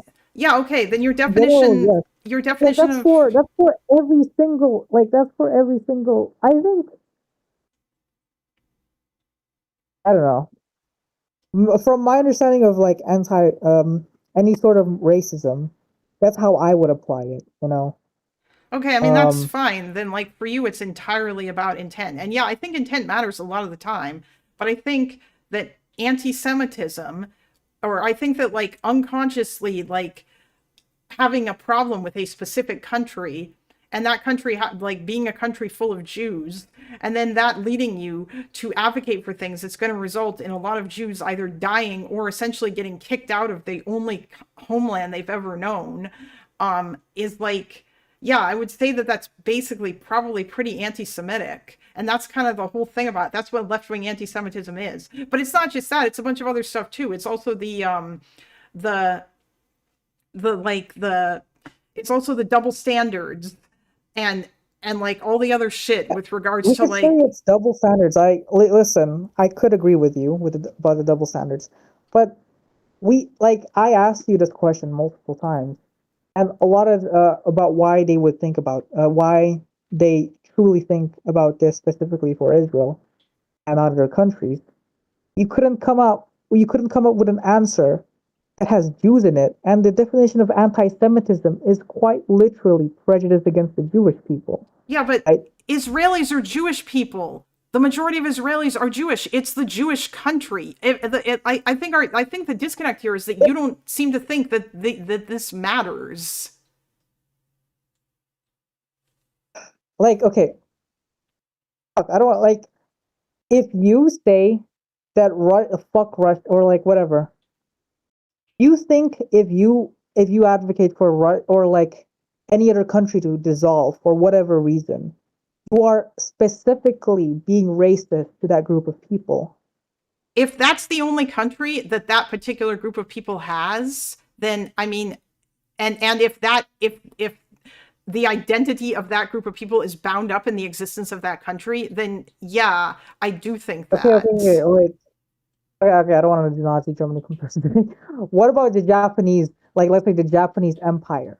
You wished for it to dissolve, No, because that's right? not, there is a difference between saying I'm not I saying I'm not saying that they're anywhere similar in the levels of badness, but I'm trying to get no I'm no no trying to get at I'm the not, logic of a lot of people who would say that, I understand right? exactly what you're saying. Can I answer?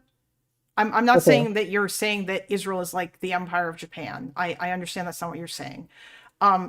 So I think that the problem with that is that when people are calling for like Israel as a state to not exist anymore, it's not just that they're calling for Israel as a state to not exist. They're basically saying that Israel needs to dissolve its 1948 borders, and essentially like the entire region of what was historic Palestine needs to become a single country, and all the Jews and Arabs need to live there together in peace. And this is a thing we have to shove on them. And that's not the same thing as saying that the empire of Japan shouldn't exist anymore. It being the an empire as in like it's a bunch of territories that Japan conquered by force. Because that although the empire of Japan stopped existing, Japan as a country didn't stop existing. It just became a different like their government just changed. But Japan still continued to exist as a country. And yeah, and by the way, Japan is also an ethno state. Like it's still an ethno state. And I don't like that, and I don't think that's good, but that's how they as a people have self-determined. And hopefully they'll change their mind in the future when they realize that not allowing immigration is fucking them. Because that's what's Okay. happening. But in general, right? Okay. Even if you could say, even if okay, because Japan and Israel, Palestine is like slightly different, right? When Yeah, because Japan already had a Japan doesn't have a country. Palestine, right? Japan doesn't have a Palestine that is competing, and people don't have this idea of like a one state solution for Japan. But if there were, people would probably advocate for that, right? I mean, yeah, People would, potentially. and if people were to advocate for that, like let's say people were to advocate for the Japanese Empire being dissolved, and actually America should just like colonize it, and America should just make it part of America. But some people would have that opinion. I don't think. Okay, that's a fucked up. That's better. That's fucking retarded, and that's bad, obviously, right? But that's not them being against Japanese. That's not anything against them as as like the Well, no, individual. but the problem That's the is idea of Japan. the Yeah, like the state of comparison. Japan. But the comparison, like, that still doesn't work. The problem is that, and this is the other issue that I often have with this, is that people will often draw comparisons and they'll say that Israel is basically the same as all of these other, as like other countries were historic bad things. Like, people will regularly draw comparisons.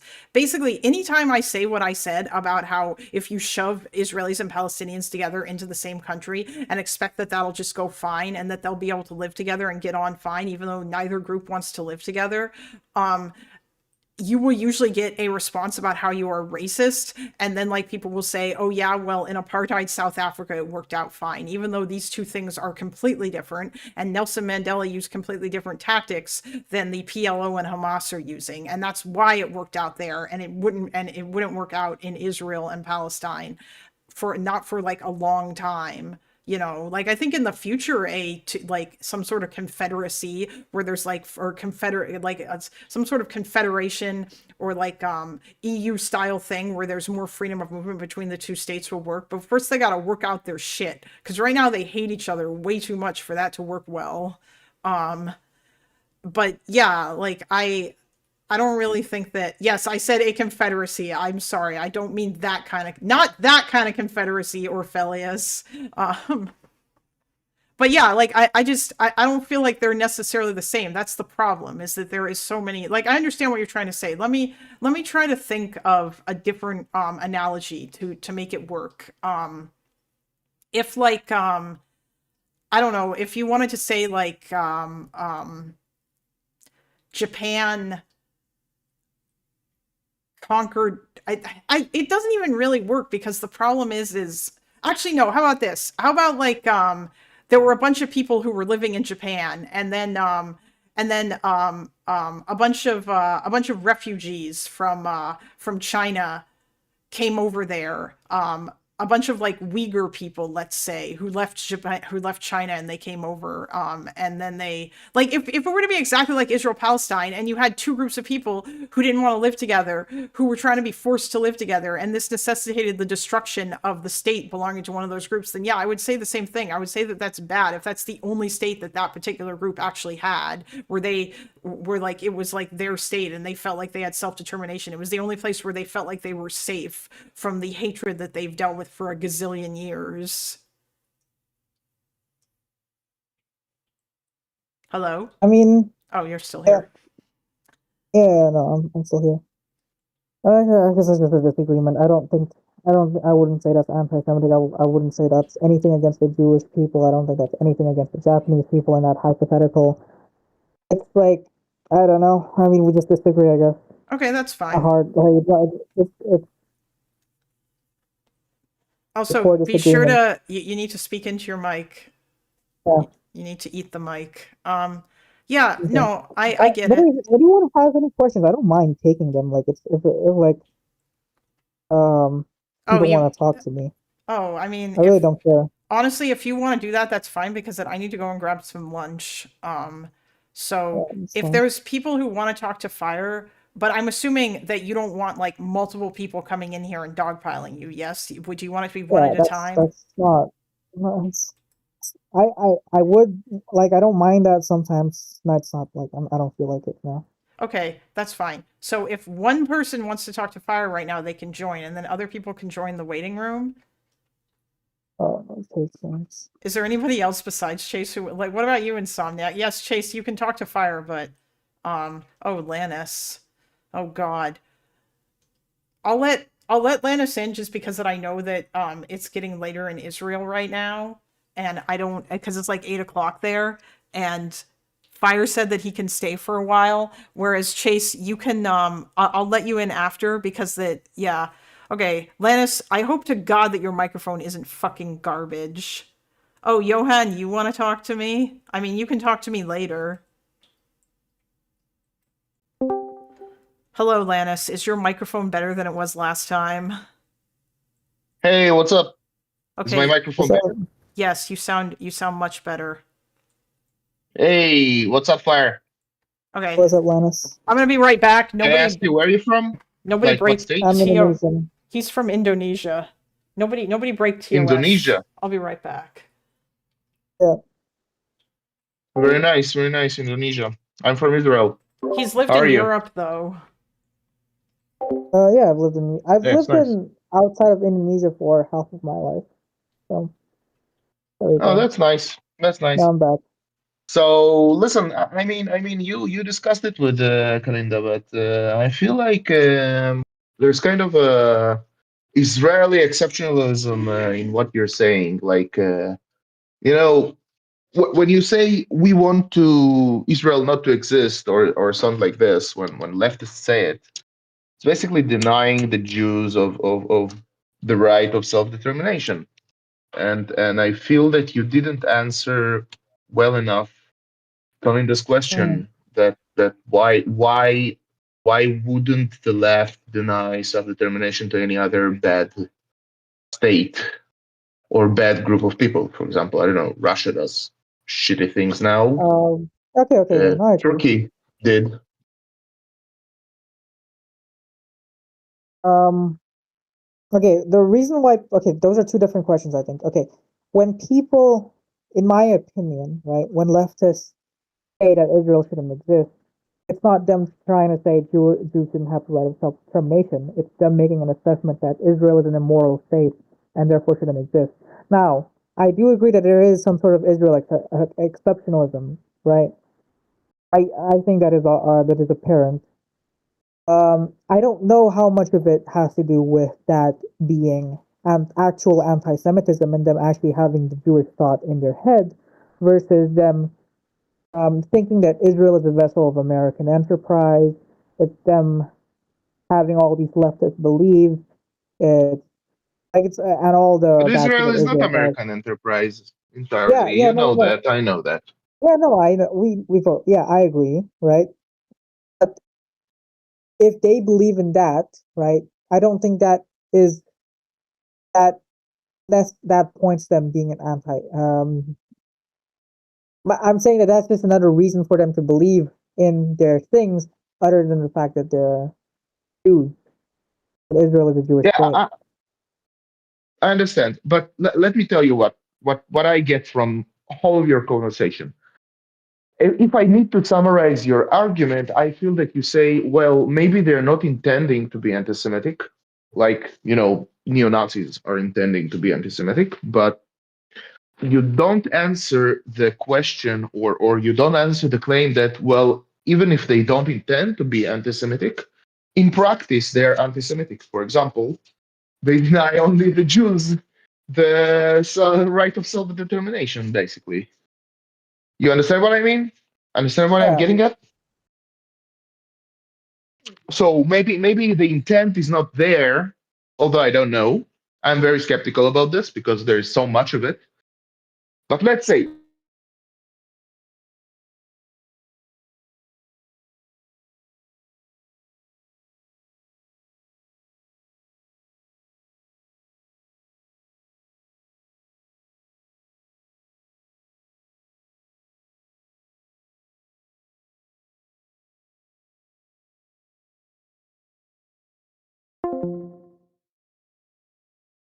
of Jews there is like, and also when you say that they're promoting something about of downstream actions and downstream events of something related with anti-Semitism, that's not even a thought in their head, right?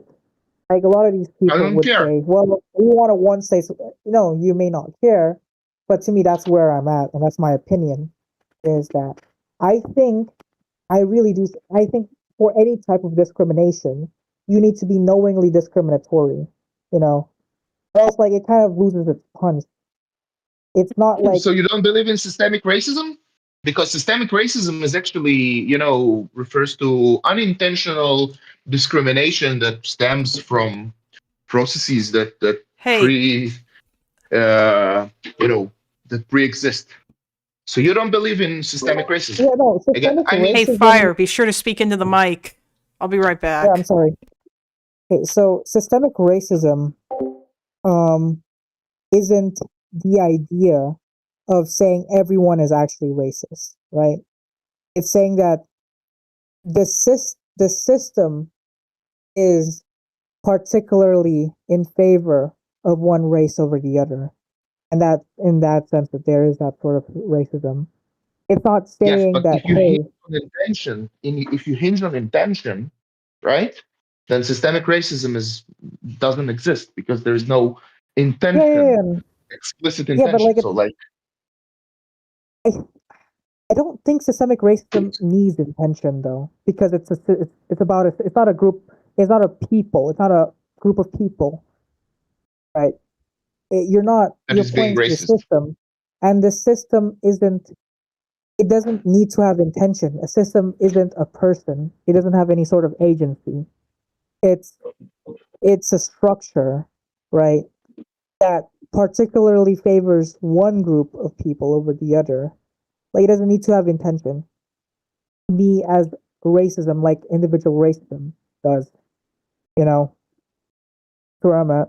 Well, it's an interesting thought. It's a valid. I think it's a valid point that you raised. That a system doesn't have an intention to the person. I don't think. I mean, I still feel as an Israeli, as a Jew, I still feel that when leftists in the West, they speak. I'm not talking about the Middle East or the Hey, Muslim wait, world. I have to cut There's you off. this is Your another mic is animal in itself. yeah, your mic is a little. Yeah. I So didn't hear what you it's said. better. I'm sorry. So when I wait a second, yeah, Okay. when I think about the Western leftists, predominantly Western leftists, I still feel that there is a you know extreme exceptionalism towards Israel, and Okay. I cannot pinpoint it specifically to the origins of Israel because there are other states that have this kind of origins. No, I I could cannot give pinpoint you. it to a specific bad deeds that Israel does because Turkey, for example, did much more fucked up shit, right? With the Greeks and the Armenians. And current events, even current events, there is less vitriol for any other country that does fucked up shit. And I'm not saying Israel not doing fucked up shit. It does. It's not clean slate. But I feel that the concentration on Israel cannot be explained by any other thing than anti-Semitism. I think the most I would give you this is I I still don't think that the group of people is being anti-Semitic. However, I would say one of the reasons why there is this sort of Israel exceptionalism is the part that anti-Semitism and therefore a focus on Israel um, could be embedded within society, right? That is just more natural to focus on Israel than Yeah, other things, among other things, right? Among other things. That's the most I think I it's would also say regarding anti-Semitism being related to the being related to this I guess left-wing anti-Semitism or whatever. I don't know if I don't think that people themselves are being anti-Semitic. I don't think that's just in their nature. However, it could be that like them focusing on it. This is just an example. Them focusing on it would be a result of embedded anti-Semitism within society, right? It could be a downstream result of anti-Semitism. You could argue like the media focus, like let's say Al Jazeera, Qatar. Maybe they're not. You could argue that it's anti-Semitic that they're focusing. I would say it's more anti-Israel, No, but if you want me to no, give sorry, answers, Al Jazeera. This is why I didn't want to involve the Middle East, because Al Jazeera, Qatar's Al Jazeera, is has a specific agenda, very political Islam agenda. You know that. You yeah, must know that. yeah, no, From television. I don't, yeah, exactly. That's my point. Is that Al Jazeera is one of the major news distributors um of this sort of conflict. Um, and they could have anti-Semitic. I don't know. I think it's more anti-Israel and political, really. But they could have, like, you could argue that they have anti-Semitism, and I think that would be valid. And you could say that this is one of the reasons that people focus on Israel a lot. Among other things, I still do think that the main reason why people focus on this conflict is generally because of the shit they see on social media, is because of how they feel. I don't think it has anything to do with Jews or anything like that. I think it's just a general reaction to the horrors they see. Um, I mean, why Russia does why a lot of fucked other up shit. things? Yeah, why?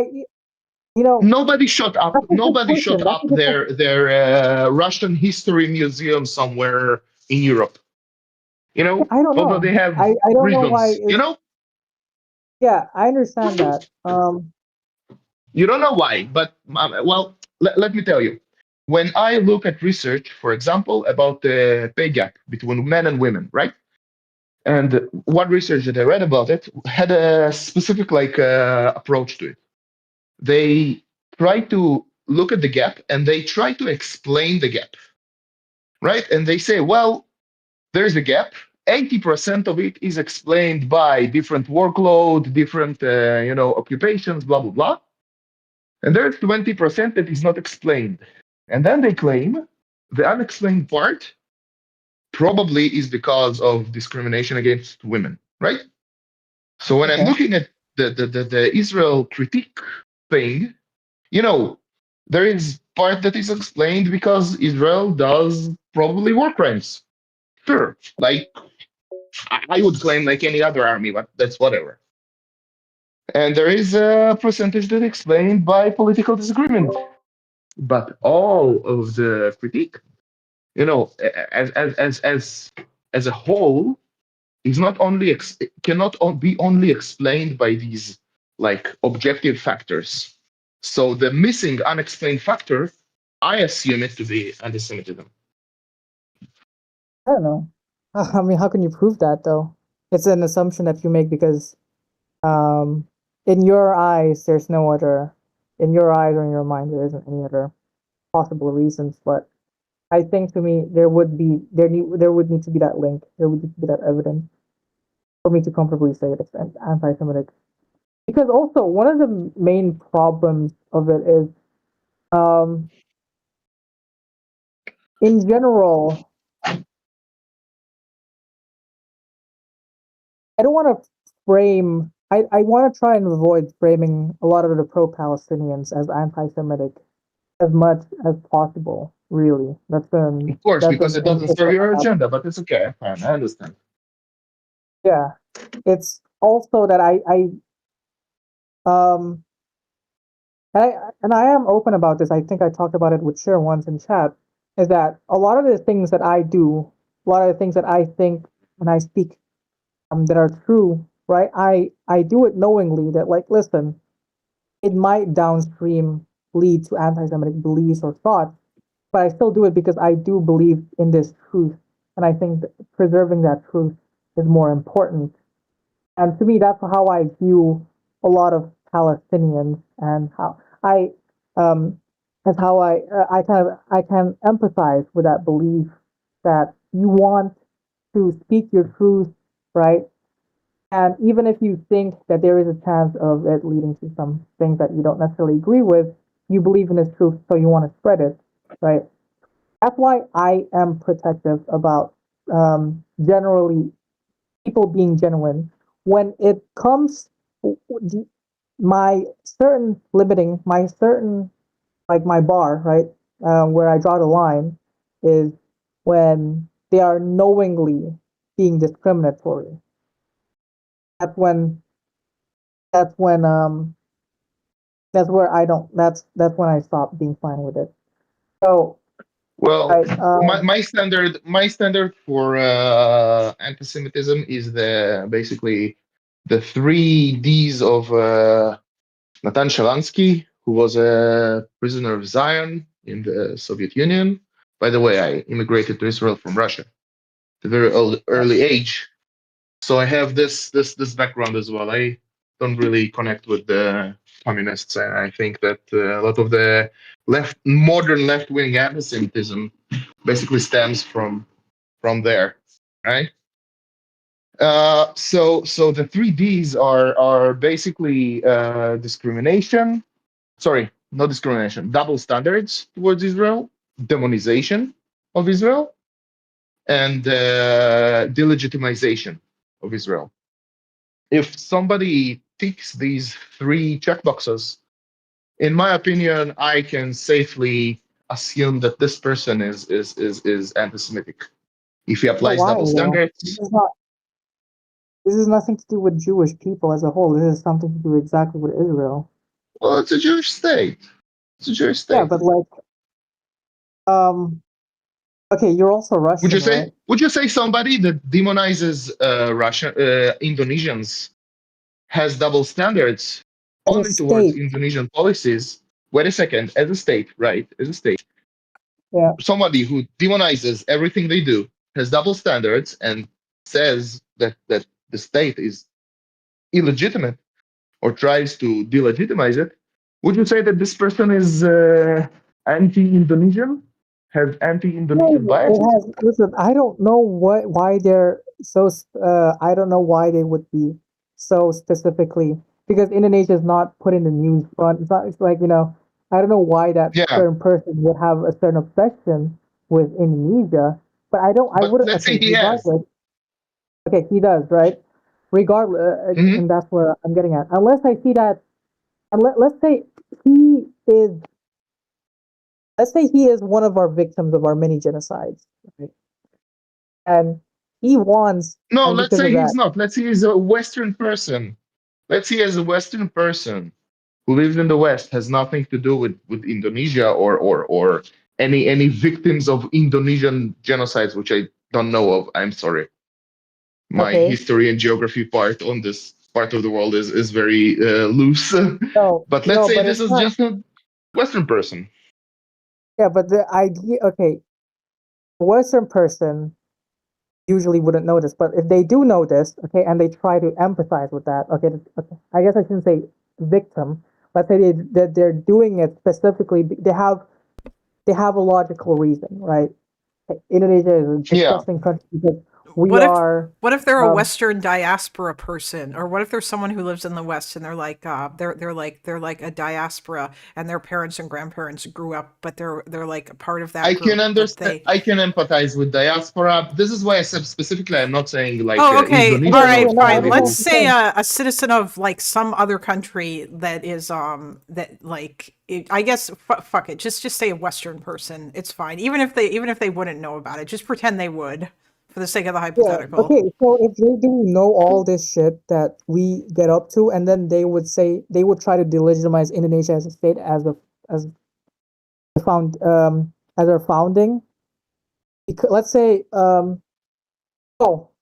good example is to nationalize Indonesia. We basically did what China did, like Han nationalization. There used to be a lot more ethnic groups in Indonesia than it is. Well, I mean there are Mhm. still those that exist now, but we had to enforce nationalization, those measures. If someone would use that foundation and argue that Indonesia as a state shouldn't exist, I necessarily I wouldn't say that's against I wouldn't say that's racist against Indonesians as a group of people, right? But if he speaks only about Indonesia, or like I don't know. 90% of I what he don't know. speaks about is Listen, only Indonesia, yeah, but the reason why I have no idea why they care about Indonesia. Maybe they just fucking read a book about Indonesia, like the the victims of like the East Timor or the victims of the communists that we purged, right? They could hmm have that, and then they just got obsessed, and then they became a little autistic about that.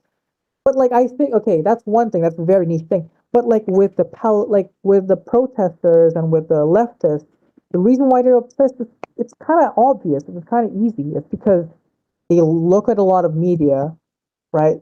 There is a high disproportionate amount of women and children that gets killed, and then you see this all in social media, right? And you get Mhm. bombarded with this. It makes sense why they would be more obsessed with Palestine than other things. I really don't think you get that same treatment with other things. Why um, that gets more focus on the media? You could argue it's specifically intentional with like Qatar and let's say China, and then you could say it's anti-Semitic. I think it's more political, but sure, you can argue that's anti-Semitic, right? Right? But that is not the same as the people, themselves, like the pro-Palestinian leftists that we are talking about right now.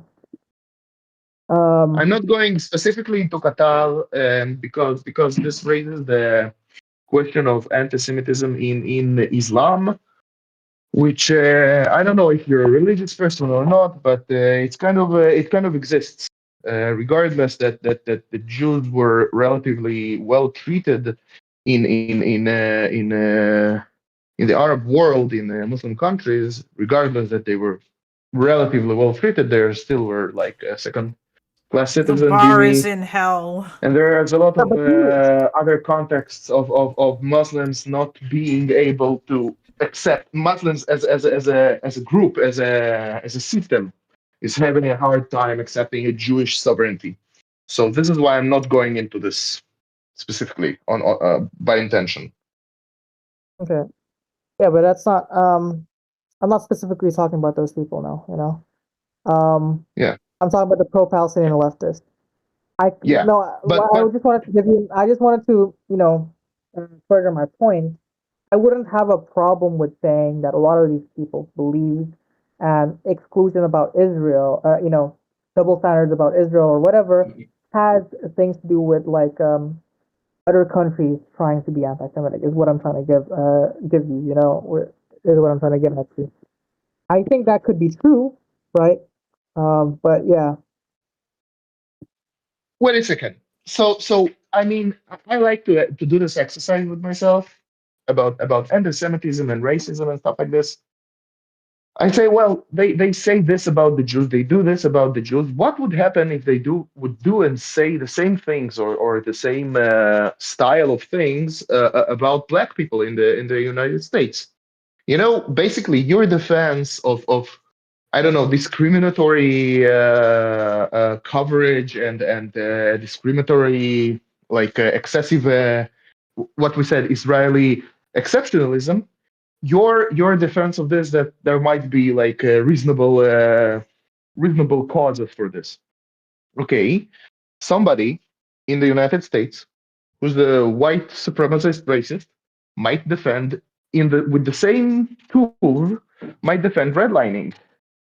He would say, well, there is, these people are generationally not having a lot of money. We shouldn't give them a rent. We shouldn't give them mortgages and stuff like this. Don't you think somebody could defend this way? But we all agree that redlining is fucking racist. I mean, redlining is it's a very different. Redlining is specifically. We're talking about like a specifically discriminatory policy, right? Well, discriminatory policy, discriminatory Like this actions, is redlining is discriminatory specifically. discriminatory coverages only of Israel, discriminatory protests only against Israel. No, okay, that's not what I'm trying to get at. Is um, I find it hard to believe that someone would want redlining and not be racist themselves and be discriminatory against black people themselves. Why do Because you find this hard to believe? Redlining is very explicit and not like wanting to dissolve the state of Israel or wanting Okay, or being Wanting to more solve the state of Israel is very specific against Israel, hold and on. there against is Israel, like not the reasons Jewish that they can people. give. They can give explanations, coherent explanations, just like you can have coherent explanations in favor of redlining. What can you draw the difference between these two? Redlining is specifically okay. What is redlining actually? Isn't it a Redlining is discriminatory yes, it is. There were actually specifically yes. There, you not could allowing black people to have houses, right? wait. Am I? Oh shit! It I has to am. do with Which mortgages, I think. Yes. Sorry. yes, Hold on. not Fuck. giving I them Not giving was them mortgages. I was muted in Discord. Yeah. It was there was at a certain point where it was actually written into certain documents, certain like bank documents and whatnot. Like in the policies of certain banks. Although technically it's about credit. Oh, Hangnails is here. Okay, hold on. So like Hangnails was saying some interesting stuff in chat. So I think that this discussion might get broadened out beyond just anti-Semitism. And I'm okay with that. If other people want to join, they can, as long as you guys aren't screaming over each other, and we can do this for like a bit. And then I'm gonna eventually move on. But for now, we can do this because I think Hangnails, you probably have like I probably disagree with you some too, depending, especially on like the Israel thing. But oh my god, and Toby's in chat like, oh no, it's turning into a loner box stream with 1 billion people in the VC. But No. no, I just I'm sorry. I will ask this question about the redlining, and then I will ask last question about the Israel so I and can pass the mute. Indonesia I'm the only normalization, and that's person it. no, wait, I can wait. explain what fucking redlining is, first of all. So redlining was this process in 20th century America in urban areas in which you weren't legally allowed to say that black people could not live in these neighborhoods, but there were a whole set of discriminatory practices that kept black people out of certain neighborhoods.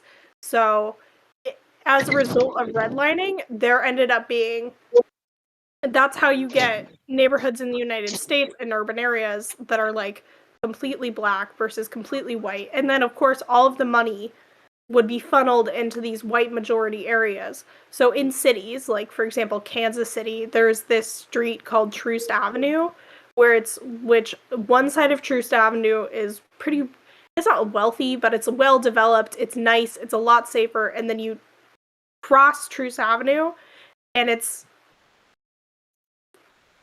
for lack of a better word, it's a ghetto. Like it's because of these policies that kept black people out of certain areas and funneled them into poor, undeveloped areas, and then that racism, because it was so systematized within American policy, money and urban development funding would also not reach these areas.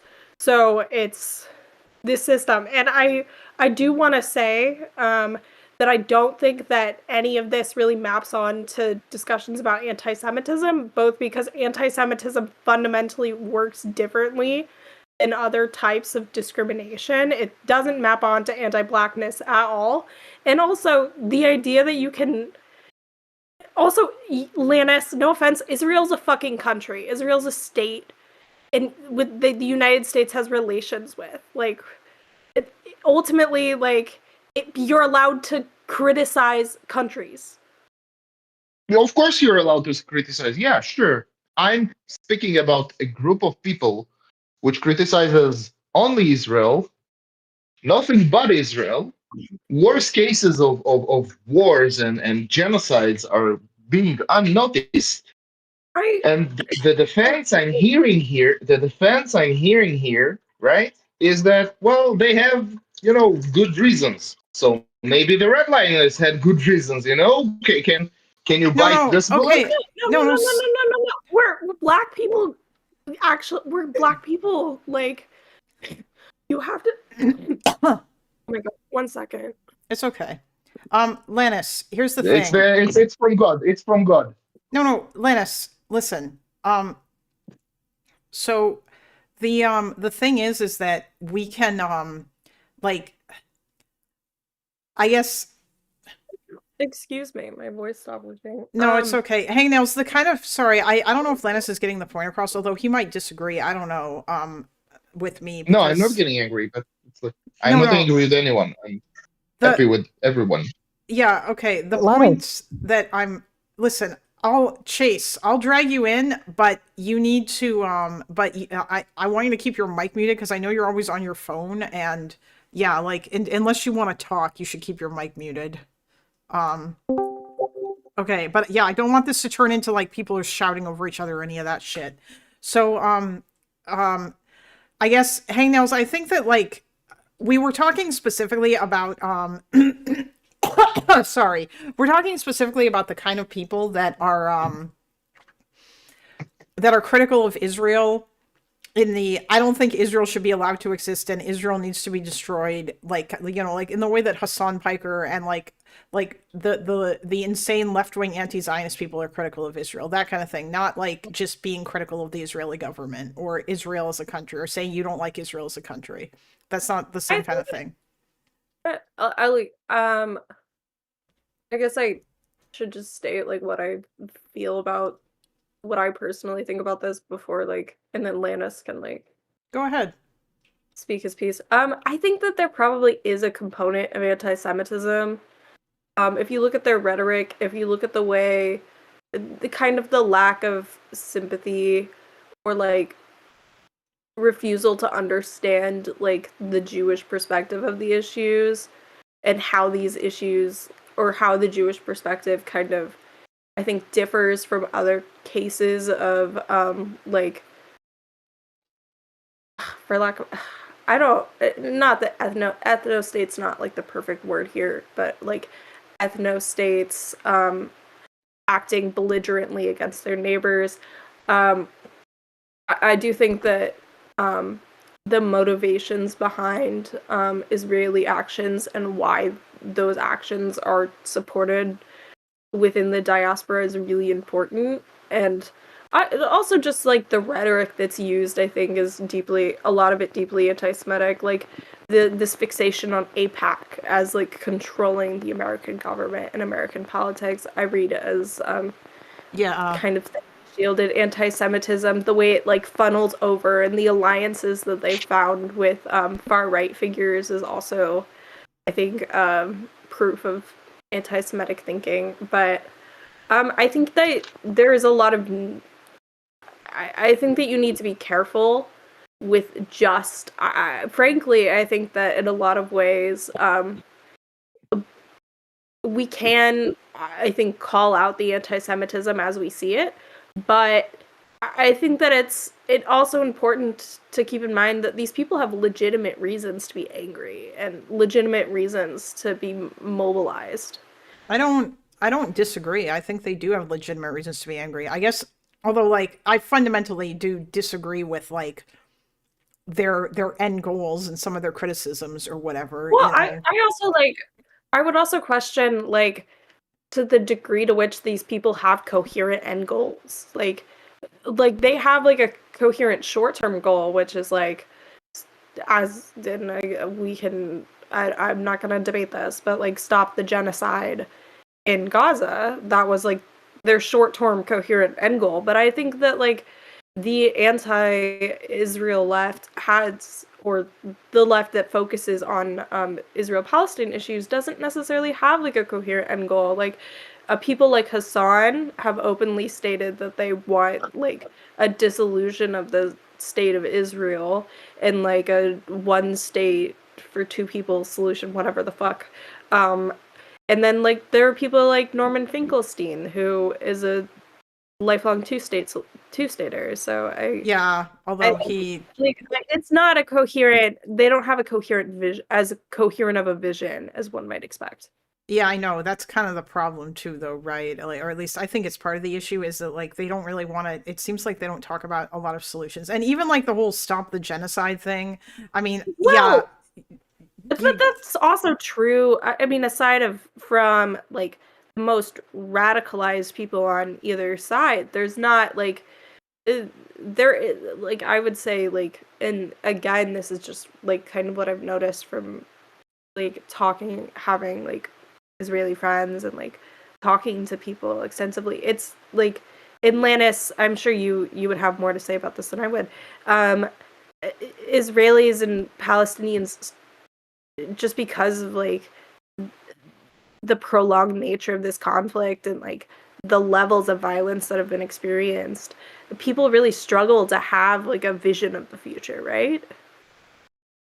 Well, I have a vision of the future personally, but yeah, as a group, as a Israeli, Israeli politic body.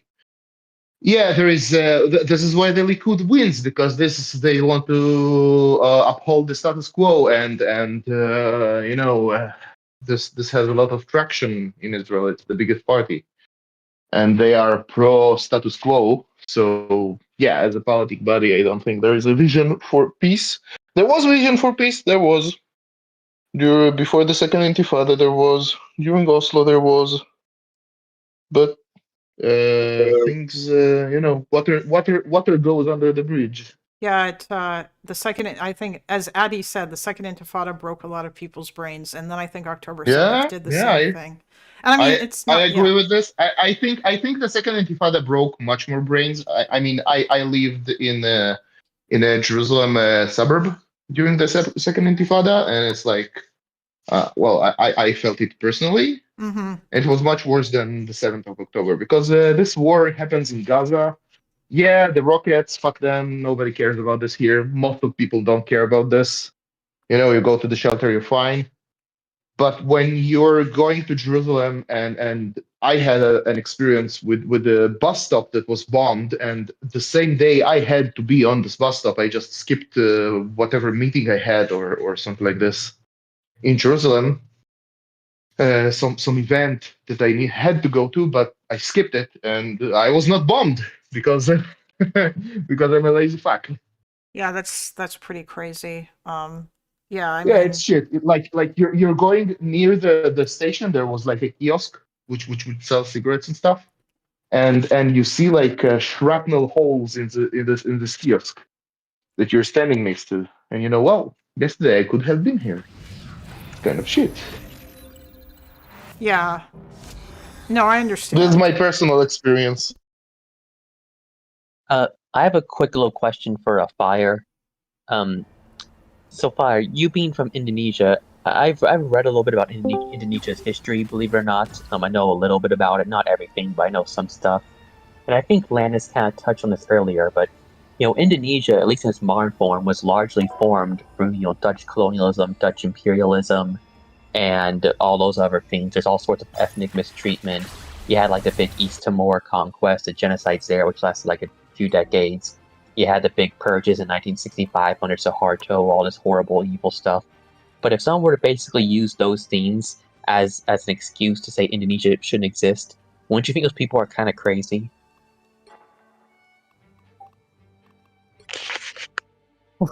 I don't know, no. So if someone says, I don't think Indonesia should exist because they've done all this bad stuff in the past, but they don't say that about any other If they country have, on Earth. okay, I don't know.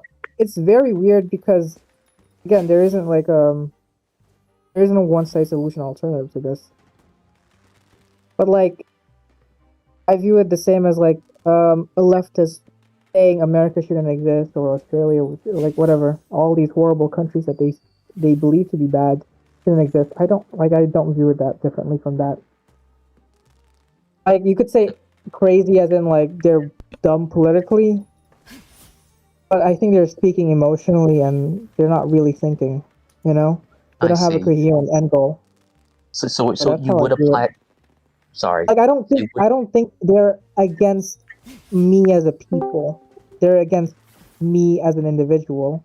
I don't think they're against Hold yeah, I on. think they're more so against Can I Indonesia. can I throw an example out here, Fire? Does it like does it change your mind at all if I were to tell you, and like I guess you just have to take my word for it, although I could find you examples if you want, but if I were to tell you that there are prominent leftist people who actually do like demonize all Israelis as individuals. They think Israelis are racists and bloodthirsty and that they're demonic and that they like they're like just they're all well, like evil crazy Jewish supremacist people. Like does this have an impact on your thinking at all? Because this is a thought process. Like that fits into the dehumanization that goes on. It's like the spiritual Israel meme. Yeah, like the one that my certain favorite streamer always uses. But yeah, Fire. Do you see what Kalinda's trying to say here? Or just viewing Zionism and the existence of Israel as the key problem for a better world. Only Israel wouldn't exist if only Zionism, all the other racism, everything else will be solved. Oh yeah, that's the thing. Oh, sorry, hold on. I don't want to fire. We don't want to dogpile Fire. Fire doesn't want to do that right now, guys. So like, we got to do this one at a time. But yeah, thanks Okay. for that input, Sans. Anyway, you can go ahead now, Fire. I think again, them thinking that there is a problem in Israeli society and demonizing Israelis because of that, as it is very different from them being anti-Semitic. I don't know. I wouldn't think in that. No. Well, but isn't that problem keeps relating to, the Jewish presence in there? The Jewish will for I don't know, self-determination there? Are these people like arguing against Jewish presence in their countries? Sometimes. That's not the point. It doesn't matter it doesn't matter if they're talking about Jewish self-determination, because Jews don't seek to self-determination in countries not theirs. They have Israel now. They either assimilate in the countries that they are, or they go to Israel for the self-determination. Well, I think That, like, Insomnia. obviously, if you live in the U.S., you get the self-determination given to you as a free, like, as a free not what citizen of the U.S. self-determination Yeah, again, that's not what self-determination Wait, is. wait, wait, wait. Self-determination isn't One at a time. statism. One at a time, guys. Okay.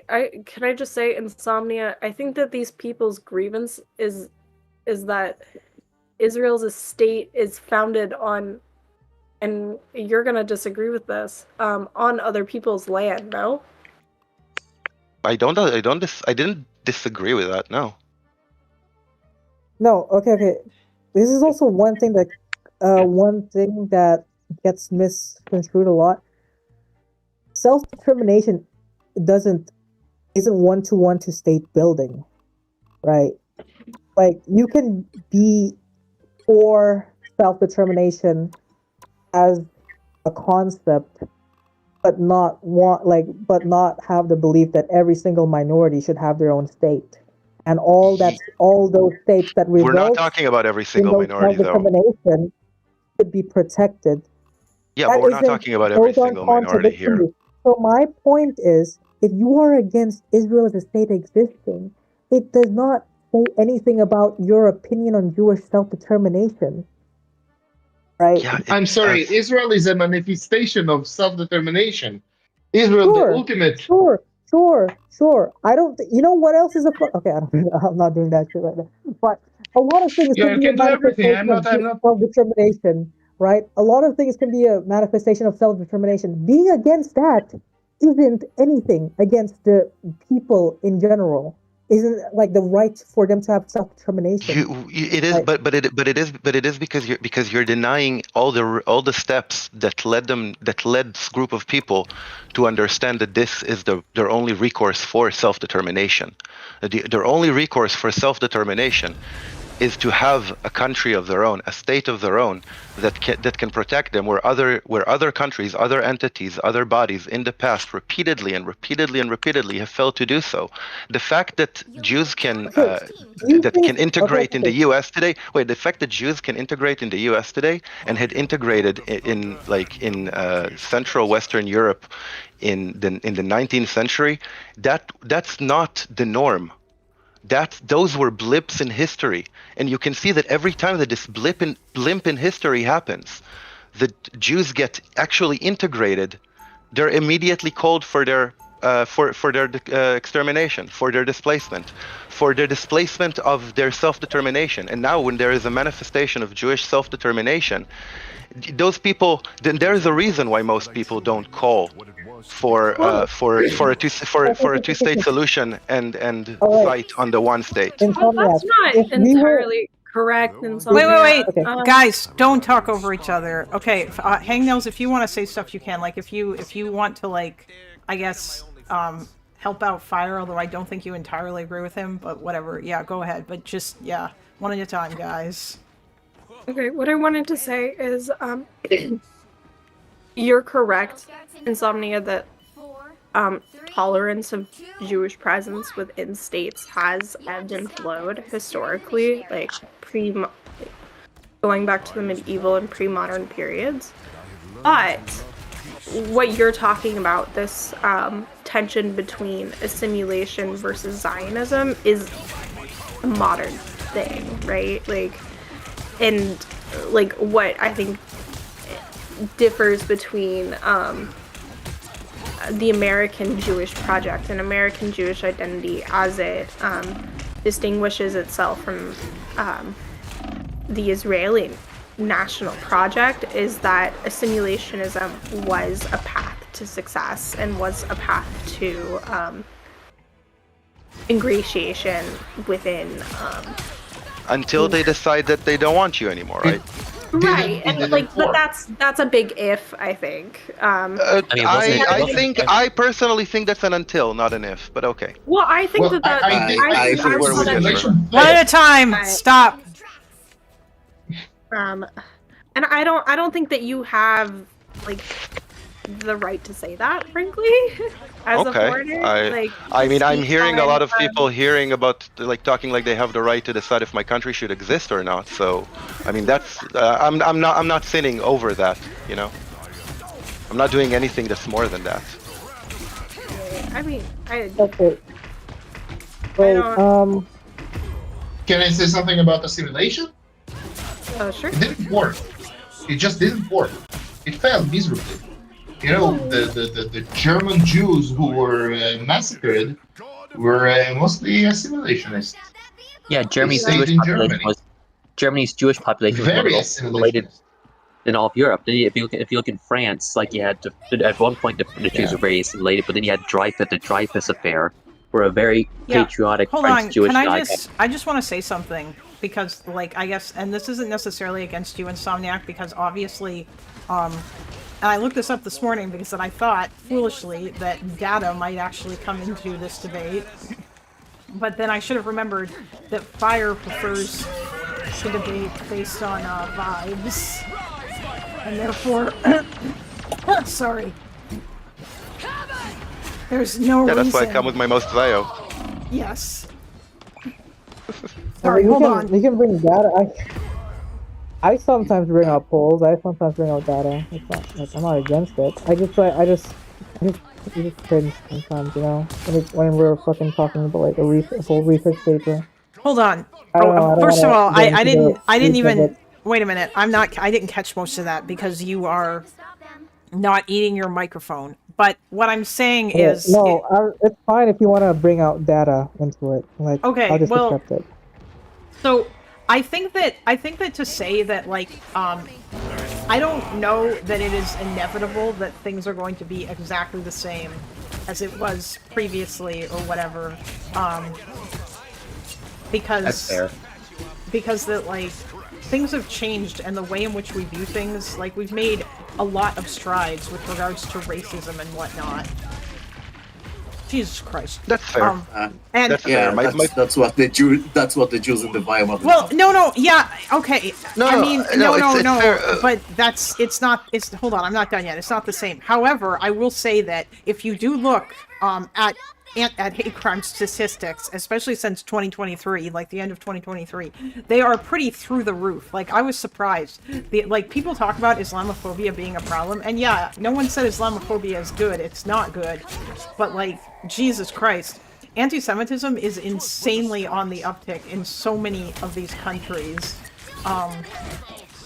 And it's so, like, I completely understand where people are coming from when they're starting to think that, you know what, maybe things aren't so great for us Jews right now. Okay. Yeah, and And- Kalina, my point was that it's like, considering this history, it's legitimate for these people to have a place where they don't need to take that chance. Yeah, no, I Okay, agree. So what if that? Okay. So does that mean, right? You have to be okay with all the forms of manifestation that results in it, and you can't reject it whatsoever. Does that to you mean the same thing as you denying Jewish self-determination? Can I answer? Sure. Yeah, go ahead, bro. I think that you can be very like you can have very strong critique against Israel, against the actions of Israel. You cannot critique the existence of a Jewish state, of the only Jewish safe haven, without being anti-Semite. This is my core opinion. I disagree with that. That's dumb. Yeah, I'm sorry. I don't think Why? that. Why is it dumb? Well, because I think that, first of all, like, self-determination, this right, the idea that nations have this, like, inherent right to self-determination only really has successfully panned out in Europe, right? Like, we don't, like, credit this, like, we don't give this much credit to self-determination movements anywhere else in the world. Only in Europe have we, like, put this much energy into it. And I think that, like, Zionism is an extension of, like, 19th and 20th century European nationalist projects. Second of all, like, I think that, like, I mean, it like, is, but that's not necessarily. Anyway, go on. Only the Jews are not allowed. Only the Jews are not allowed. That's not what I I'm understand. saying. It's okay. First of all, what are you talking about? That's what you're saying. Kurds don't have a In its state. core, that's what you're saying. Only the Jews are not allowed. It's okay. It's a fine. No, the issue with this but the issue is not so much that it's not a question of if Jews are allowed to have a state or not. It's about the fact that this Jewish state is, like, the founding and the continuation of the Jewish state requires ongoing violence and displacement of another people. Like, well, hold on. You can say the same thing about the Hungarian populations Stop, guys, wait, border with Ukraine. Wait a minute, stop. What? Hold on, just a second. Hold on. Can I just, like, ask you a couple questions there for a sec, Hangnails? Okay. So, like, I understand what you're saying about this, but I don't think that that's true. I don't think that it requires the ongoing the maintenance of that state requires, like, the ongoing subjugation of Palestinians or whatever. I think the problem. Go on. Sorry. Okay, but then I would ask is, like, is Israel still a Jewish state if Palestinians are viewed as, like, fully equal citizens? No. The issue is that the Palestinians don't have their own state, and they should have their own state, is what I would say. I'm not a one-stater. I don't know if you are or not. I think in the long run it might be cool, but I think that these two groups hate each other so much that trying that right now would be really bad. And yeah, so, like, that's generally my thought of it. But I feel like my problem with people saying that Israel's existence requires, like, violence against the Palestinians, it sort of implies that there's no other way, or that, like, it's impossible for these two groups to exist side by side, each of them in their own states. Like, I don't know if that's your view or not. Can you expand on that? Well, my view is that, well, first of all states require some sort of violence in order to exist and justify themselves, right? But I'm not necessarily speaking about, like, how things could be different in the future. I'm just, like, I'm just speaking to, this is the reality right now, and this has been the reality for the past 75 years, right?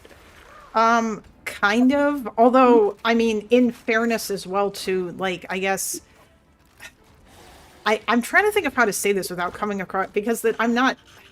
I feel like this is also part of the reason why I think this is complicated, because I don't want to, like, it's not all the Palestinians' fault either, and the Palestinians certainly and Israel certainly gave the Palestinians plenty of reason not to trust them, and that's why they didn't. And also, in a lot of ways, the way that the Palestinians feel is, at least in part, because the Arab countries around them treated them like shit and then gassed them up into thinking that they could totally take all the land back if they just kept fighting for it. Which I think is not great, and the fact that this continued for so long isn't really great either. But, like, I guess the thing is that I don't think that this would be true if, let's say, at Taba, the Palestinian, or let's say Arafat said, "All right, you've got yourself a deal," and they signed that deal, and Palestine became a state. Then I don't think that you could say that Israel's existence necessitates violence towards the Palestinians, because at that point, Palestine would have become its own state, right?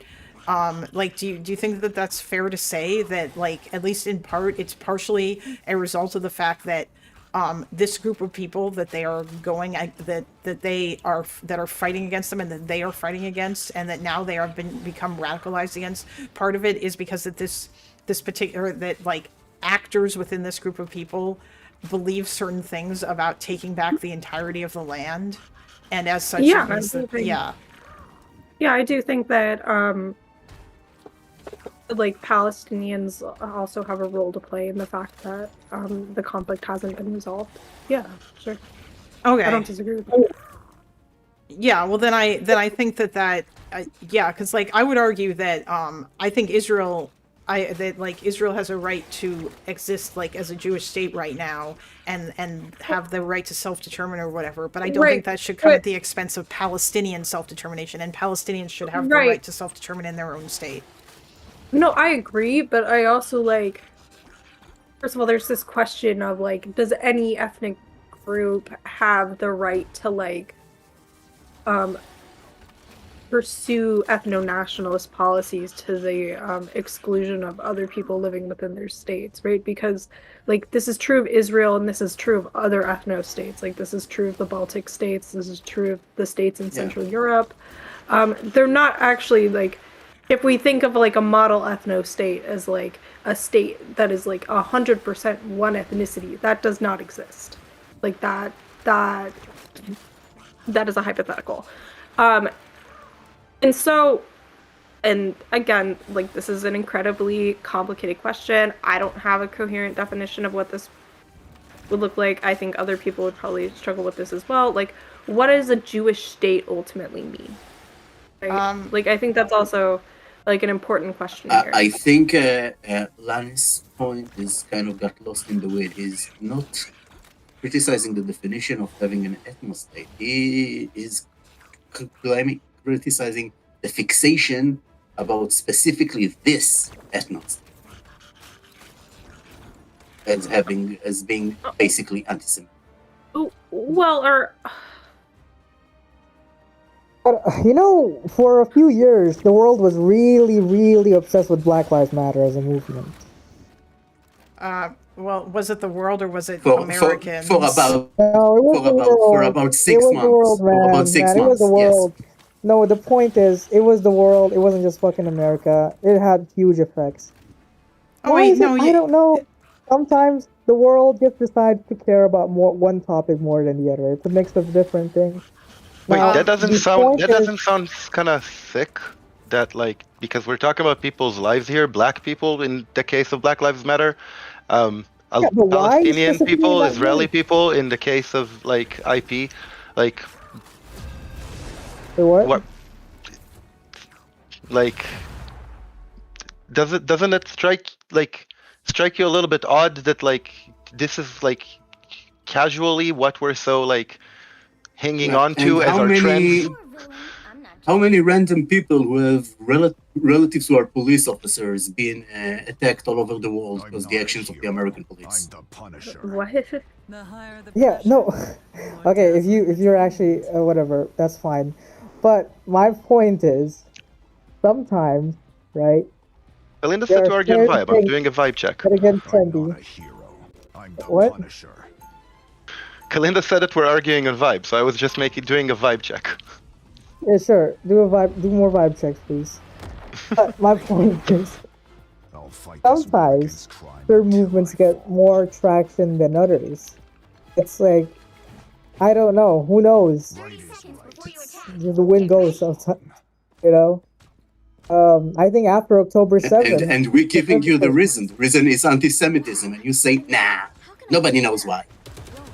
yeah, exactly. I don't think it's anti-Semitism. I think it's a little funny. I think But, that's part of it. Would I you think- say for black people I who say that the all lives matter are being racist? Would you tell black people will tell you that no, you're wrong. There's probably another reason. I don't know what it is.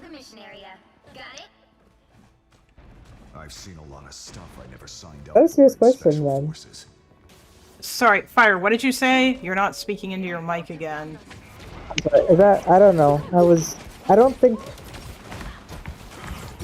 even understand the question, I'm sorry. Can we look, we can acknowledge that Palestinians have had a role to play in the conflict, but especially with the most recent Israel-Hamas war, can we also acknowledge that at least like within recent decades that Israel-Palestine in terms of like arms force has been a lopsided conflict? I mean, nobody necessarily disagrees with that, but the issue is, like, even if that's the case, that really generally tends to matter only if we're talking about Israel or like the like how Israel responds to things, and if like disproportionate responses are justified or whatever. Right, but I think that Israel's disproportionate response also, like, and I wouldn't go so far as to say that anti-Semitism isn't a component, but I also think that Israel's tendency towards drastically disproportionate responses to Palestinian violence is also a big element to why there's been. Although there's other elements besides Yeah, anti-Semitism. It's the duration of the conflict, it's the level of violence, it's the amount of media attention it's gotten, it's the ongoing work of like pro-Palestinian activists over decades to like bring this to the public milieu. It's the fact that it's like Israel is like supported and to some extent like supplied by major Western powers like the United States and Germany. Like it's like but it's razzle dazzle. What? No, it's Like, not all anti-Semitism. I think that that's intellectually dishonest. Okay, well, no but, one's like, gonna. I'm not. Okay, I'm not saying it's all anti-Semitism. I'm saying this is razzle dazzle. That's in the end leading to anti-Semitism. It leads up in the end. It leads up and is the primer to the next assumption on the line of we're now going to dismantle the Jews, like the Jewish population, their ability to defend itself, and we're going to sit by and watch them all get worked up in whatever situation they're ending up in, and collectively saying like, yeah, they had it coming, and this, as we're not treating anyone in humanity like that. As you can see, we're not treating the Russians, we're not treating the Iranians like that. We're not even treating the North Koreans like that. Well, there are a lot of people who a lot of worse governments. Russians. Not to the same level, not to the same. Yeah, extent. but they're not saying that Russia as a state shouldn't exist. I mean, well, except I guess maybe there are people Well, who there are say. also people who say that Russia as a state shouldn't exist, but that's an entirely separate topic. So most is it most just of what you a proved. coincidence that anti-Semitism shot through the roof? Yeah, I'm saying most of what you're proved is that like the propaganda that's hiding the anti-Semitic dog whistle works. Yes, it does. All the activists and stuff and the media attention, all that, it works. The propaganda works, and propaganda worked before a lot of things and before a lot of atrocities happened.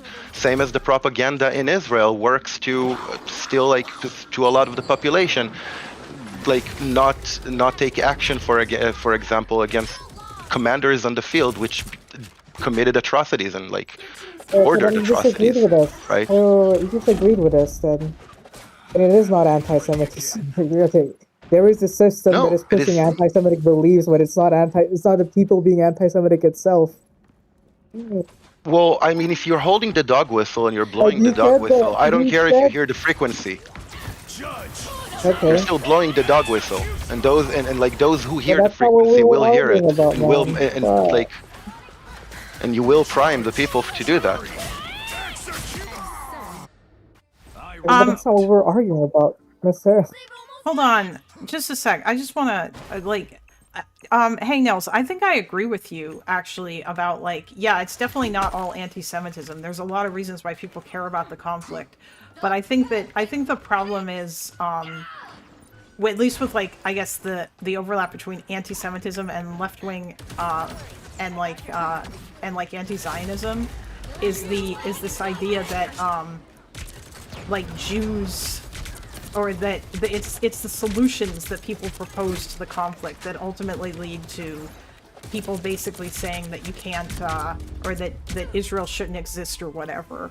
And because of all the other issues that they pointed out, and also I would argue too the complete lack of empathy for Israelis, which you brought up earlier, or the complete lack of empathy for like their side of the story, and like the way in which people frame the whole conflict from an insanely one-sided view of the history, where none of the bad stuff that the Palestinians have done is ever brought up or mentioned, and it's always But I'm not saying you're doing that. I don't think that you are. You seem to have like a different view of it. Like. Well, I know all about you, rogue. Keep your hands look, where can I see think that you can critique it however you would like. But I will say that You couldn't handle I seeing think what that I if went through. your goal is like, regardless of what vision of this you may have, like your goal is quote unquote Palestinian liberation, I think it does make sense to like make a lopsided narrative about the history, right? Like you have to like look at like what people's goals are and how they interact with history. So I think and I So, look, I don't so I no just Jews, wait, no wait, problem wait. is a valid Hold on, point of view. guys, Was Yes, it for 100% Palestinian? let her finish. Let her finish. Hold on. I think it does do, but I do think that like these lopsided narratives that people are presenting are counterproductive ultimately, because like my personal view is that Israelis are not going anywhere. There are people, they like, we can go back and forth over whether there's a right to a Jewish state. I think Israelis have their right to like their state as like a distinct people, like separate from the Jewish diaspora as a whole. Like I think like as a nation, like separate from diaspora Jews, I think that Israelis have a connection to the land. I think that Israelis have a distinct national identity tied to the place where they live, and I think that they have the right to maintain that state. So I don't agree with any. Just to be clear on how I feel, I don't agree with dealing Israel. But I want to ask you a question. Like, actually, as Jewish yourself, I want to ask you. And there's no virtue signal here, yeah. Like, I'm asking for like how you see things in your perspective of Judaism. There is no more or less Jew here. Just to put things clear, I'm like I'm being respectful here, not trying to. When you engage in religious practice, when you pray, which way do you pray to? Towards Jerusalem. Where you pray towards Jerusalem. And when you're having a Jewish wedding, what do you say before you break the glass? If I'll forget you, Jerusalem, may I forget my right arm, and may my tongue stick to my gums. And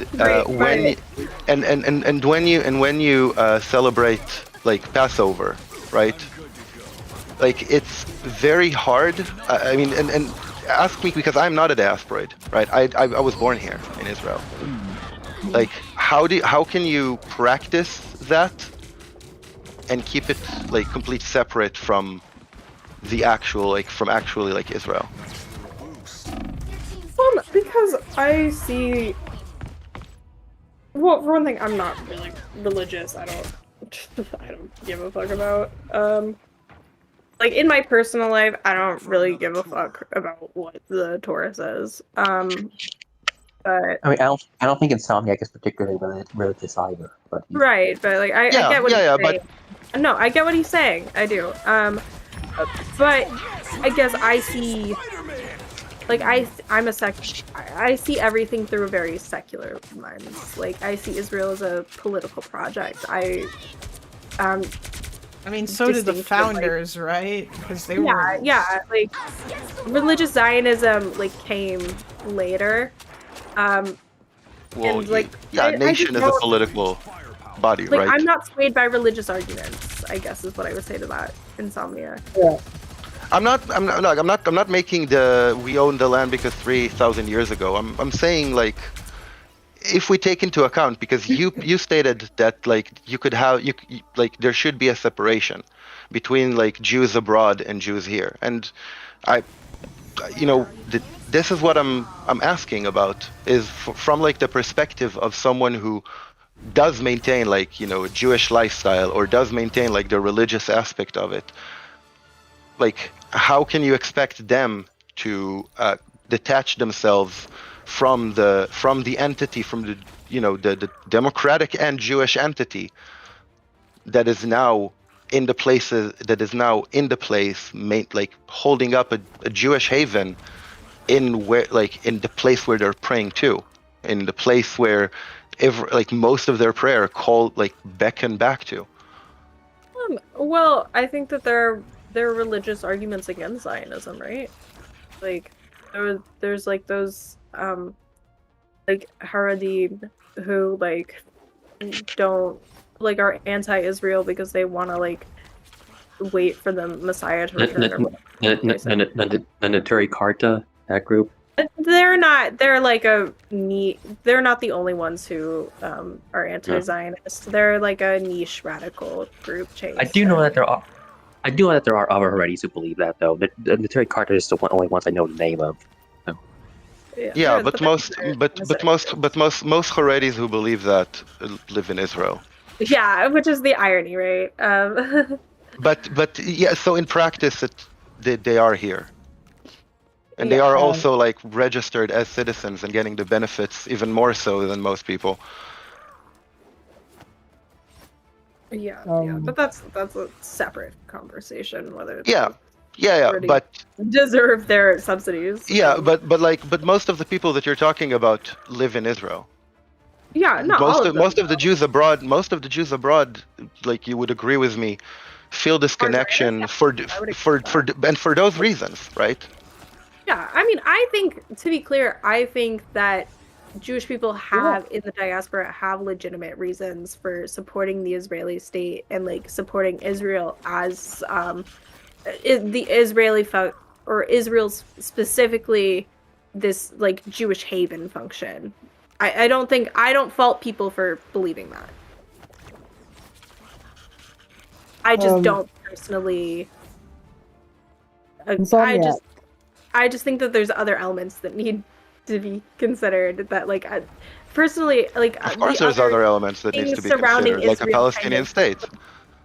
Yeah, like I think, like for me personally, if there was a Palestinian state and there wasn't things like expansions into the West Bank and like settlements and like everything that happened in Gaza, like I would feel much more comfortable agreeing with those people.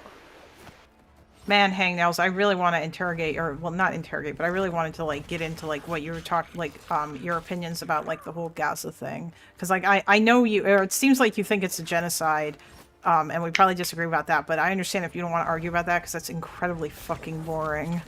But look, I don't think that I have like any special opinions about it. I just like I don't really want to like. Yeah, I don't really want to get into the whole Gaza thing. Okay, that's fair. Sorry. No, it's fine. It's fine. Okay, in front of the mic, fire. Insomniac, earlier when you tried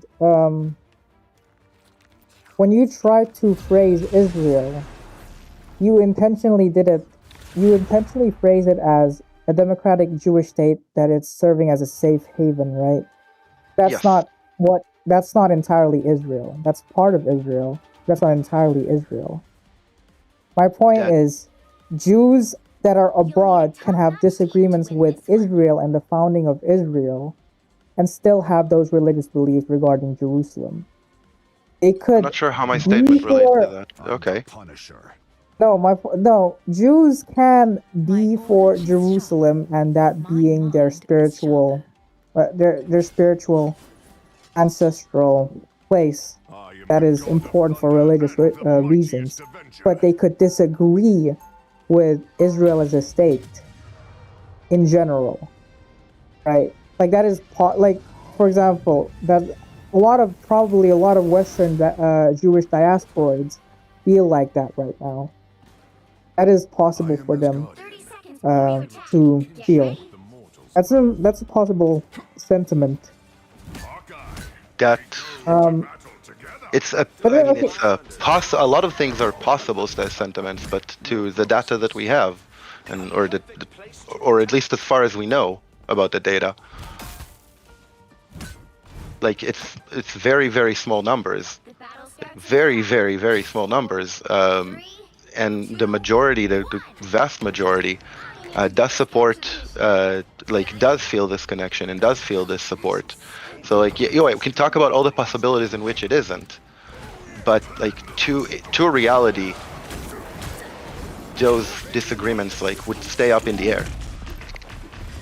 So I guess my problem with this is the automatic distinction or the automatic attribution that if you don't support Israel as a state, right? If you don't support Israel as a state based on their foundation, if you have a certain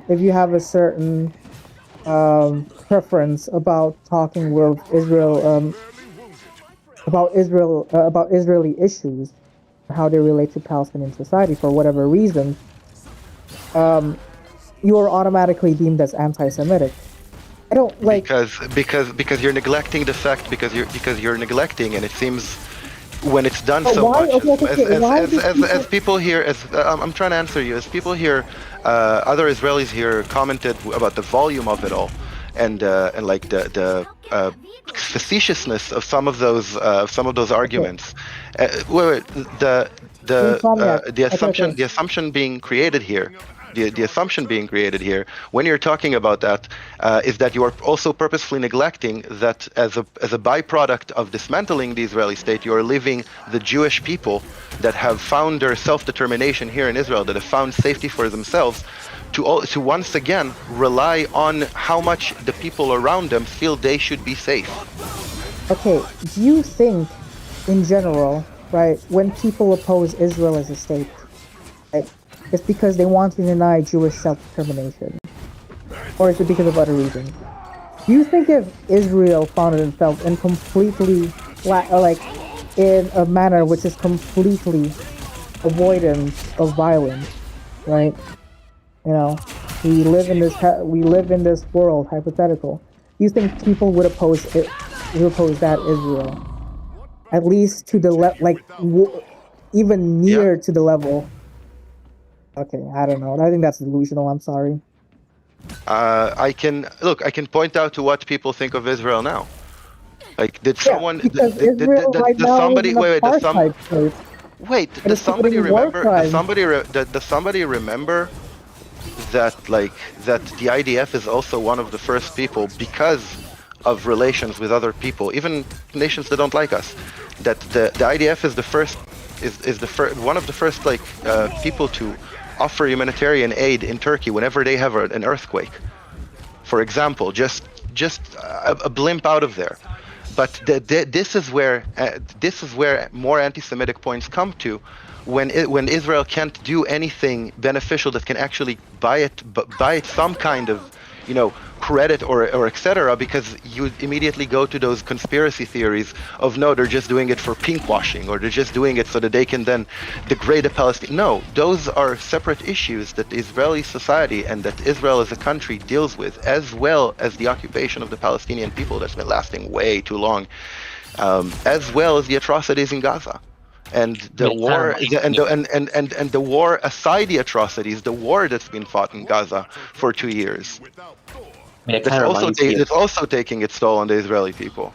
Like, it's a lot of those are situations that we need to handle, right? So it's not just this one be-all, end-all that cancels our existence altogether. And once you do that, you are falling into an anti-Semitic trope. I mean, it reminds me of when Israel sent some medical workers to Jamaica a little while ago when they had a big earthquake or hurricane, whatever it was, and I'm not shitting you. There's people on Twitter saying, Jamaicans, hide your wounded family members, hide your injured, do not let them take your organs. They'll probably use it for something like something really insane. Need to use Twitter rage bait Yeah. as evidence of anything, please. No, but no, of course. Like, it's an example of the fact. Also, this one person in particular was like some. It wasn't just a nobody. It was like some Palestinian quote unquote scholar. But anyway, I agree. We shouldn't probably use Twitter as sources, of course. But Sonic has a point here in that basically people from Israel can't do anything, even things that are relatively humane they're pretty humane without getting judged or suspicious or any of that stuff. Okay. We are trying to interpolate what people would think about Israel in a world where there's no violence, right? In which it achieves its self-determination and Israel proper without violence and 100% peace. How? You can't. Yeah, okay. I don't know, but I'm just guessing. But my point is, the evidence that you're using to interpolate that is already invalid because you are using the opinions of what people think, right,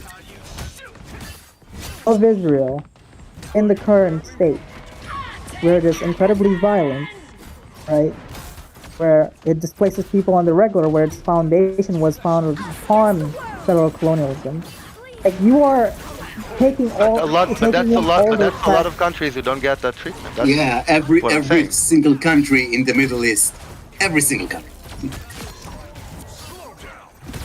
Every single okay. But, like, I feel like people have a different. Okay, again, we're looping, man. What the fuck? Like, there's a lot of different reasons as to why they have those opinions. That doesn't necessarily mean anti-Semitism or because of Jews, but sure. Also, it's not the same Israel and fucking Arab colonialism. Dude, Arab colonialism. That's been like what, fucking thousands of years ago. Like, Israel's been like what, It was like hundreds of years but- ago. Like, we're here 1,600. Like, meanwhile, Palestinians, you have living Palestinians whose parents were displaced. It's not that far ago. Like, Okay, and where do you think I stand on those issues?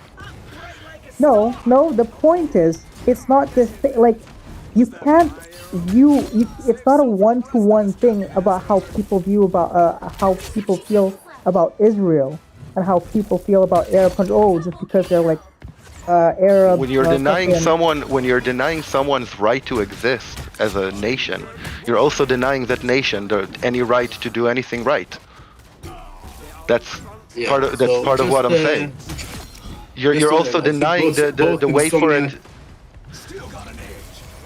Both Insomniac and I are pro-Palestinian self-determination, and we stress that there is a difference between pro-Palestinian and anti-Israel, and we also say that there is a difference between anti-Israel and anti-Semitism, and a lot of the criticism against a lot of the anti-Israel tropes are anti-Semitism in disguise. Yes. All these claims can exist together. Sorry, no time to stop and buy new holocoms. How do you be against Israel without being anti-Semitic, man? Like, that'd be really. I feel like every single criticism of Israel that most people would have. So if you criticize Israel, there's that's like fine. If you criticize Israel, ergo Israel shouldn't that exist, you guys have that's that just anti-Semitic. leads everything to anti-Semitism. It's like, holy shit, just fucking insane quote, man. I mean, you can If you're criticizing Israel as holding specifically disproportional power on global politics, that's an anti-Semitic trope. I mean, you can criticize things about Israel. You can criticize, like, Israel's treatment of the Palestinians, or how Israel was created, or Israel's actions in the Middle East. You can criticize all of those, and you can even, like, not like Israel. That's fine. But if you start doing it to a degree where you're basically obsessing over it, or to where you're basically demonizing everybody who lives there, acting like it's the world's most evil, uniquely disgusting country on earth, or something like that, then yeah, you're at best naive, and at worst just anti-Semitic. Of course, naivete and anti-Semitism are kind of historically hand in hand, so. And there's also the normalization of treating the people like subhuman or dehumanized. Mm-hmm. That's what I mean. Yeah, like people like people comparing Israeli tourists and Nazi tourists during World War II, crap like that, you know. Yeah, Yeah, like I think that it's absolutely possible to criticize Israel, Fire. Like, I mean, hell, Insomniac can give you a bunch of criticism. He gave you, and Sans did the same thing. They both gave you criticisms of Israel. Insomniac will regularly criticize the Netanyahu government and the shit that Israel does with regards to the Palestinians and the West Bank and all of this other stuff. There's so much. Yeah, but I also love my country, and Can I'll be I there, say, and I'll also be there for the good okay, places too. I mean, sure. I mean, hell, people who arguably, I would argue that, like, I think it's even possible actually to make arguments in favor of like Palestinian self-determination from a pro-Israel perspective. Like, you could, like, the fact that the settlements don't help Israel, and yeah, like it's not like they make Israel less safe, and Palestinians not having a state arguably could make Israel less safe, because now you have these people who basically are stuck in limbo that you're occupying, and like there's a whole bunch of stuff. I mean, it's easy to like fight, like it's easy to fight ghosts, you know, like you are attacking a lot of these, you are giving examples of things that knowingly aren't popular talking points within the Palestinian community. Yeah. Like my argument would be that if those arguments were popular in the Palestinian community, you would just call it anti-Semitic in general. I don't agree. I don't think that's true. I think the problem is Toby just said it in chat, is what you're basically asking is you can't say Israel shouldn't exist without it being anti-Semitic. Is that essentially what you're getting at? Oh, why? No. Toby is asking, Toby says, I think what Fire wants to ask is, so you can't think Israel shouldn't exist without being anti-Semitic. Is that what you want to ask? Is that what you're trying to say?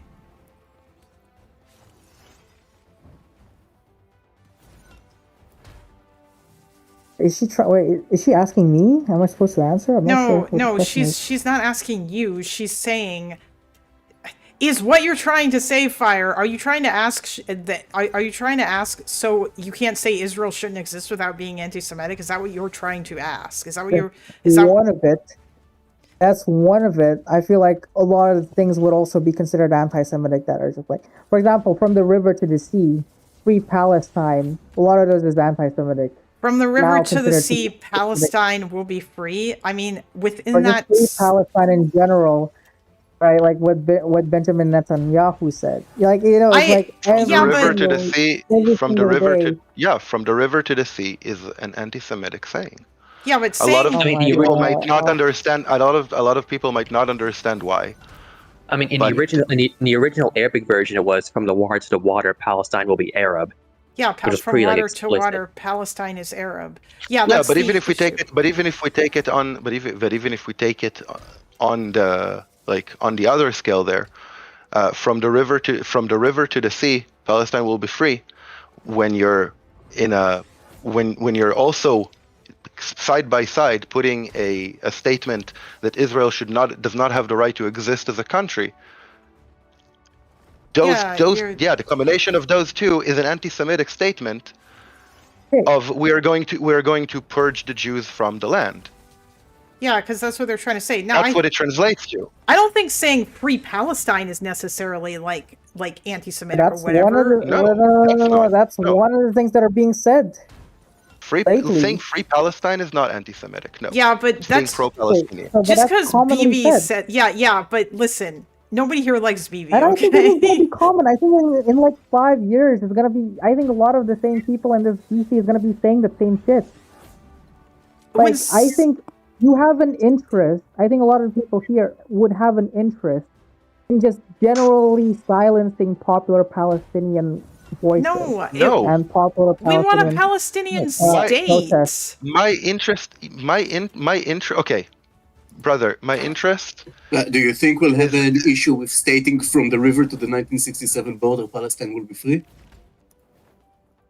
That's like, I mean, Yeah, man, it's not, I it's not as became, catchy, you I know. became, I became, It's not as I like became a no. It's like two-stater. again, it's Because very easy in fighting you jokes assumed my because interest. they Hold on, don't hold on, exist. hold on. You assumed my interest, so let me clarify them respectfully. All right, let me clarify my interest so that there is no like two face Also, about it. hold on. I'm Yeah, gonna wrap this up soon, guys, because this has been going for a all while, right. and I also still want to get to Ukraine. But go on. Oh yeah, the Ukraine video I My sent you. interest, yeah, my interest in this, yeah, and that's when I like when I started to form my political opinion, I became a two-stater with this very much in mind. Is when my personal experience, Lennis spoke about the Second Intifada, my personal experience from that was watching a bus blow up. I watched it I watched it happen in front of me. I've seen fucking bodies churn. Jesus. And and you know what? I realized back then I was too young to have a formed political opinion, but that experience kept on with me and made me realize that if we don't solve it, if we don't find a solution for it, for them to live in peace, for us to live in peace, for us to live side by side, then the next generation of children is gonna need to face that. And I don't want that. So that's why it's my pro-Israel position to be pro-Palestine. To have two states that can exist side by side, maybe with tensions. Initially. Yeah, maybe with tensions initially, maybe with tensions for a long time. But we can work with tensions. Countries have tensions and can still work with each other. Yeah. A paramilitary terrorist organization can't work with anybody. Yeah, I mean, the Palestinians and the Israelis don't have to all love each other, but if they have two states, there's a better chance of security and peace in the region. Okay. I guess like we can maybe like go ahead. Fire. You can talk some stuff. I just want to wrap this up soon, because yeah, I want to I'll talk probably go about ahead and leave. Ukraine. Okay. Bye, Chase. It's been fun, guys. See ya. Sorry if I was interrupting. I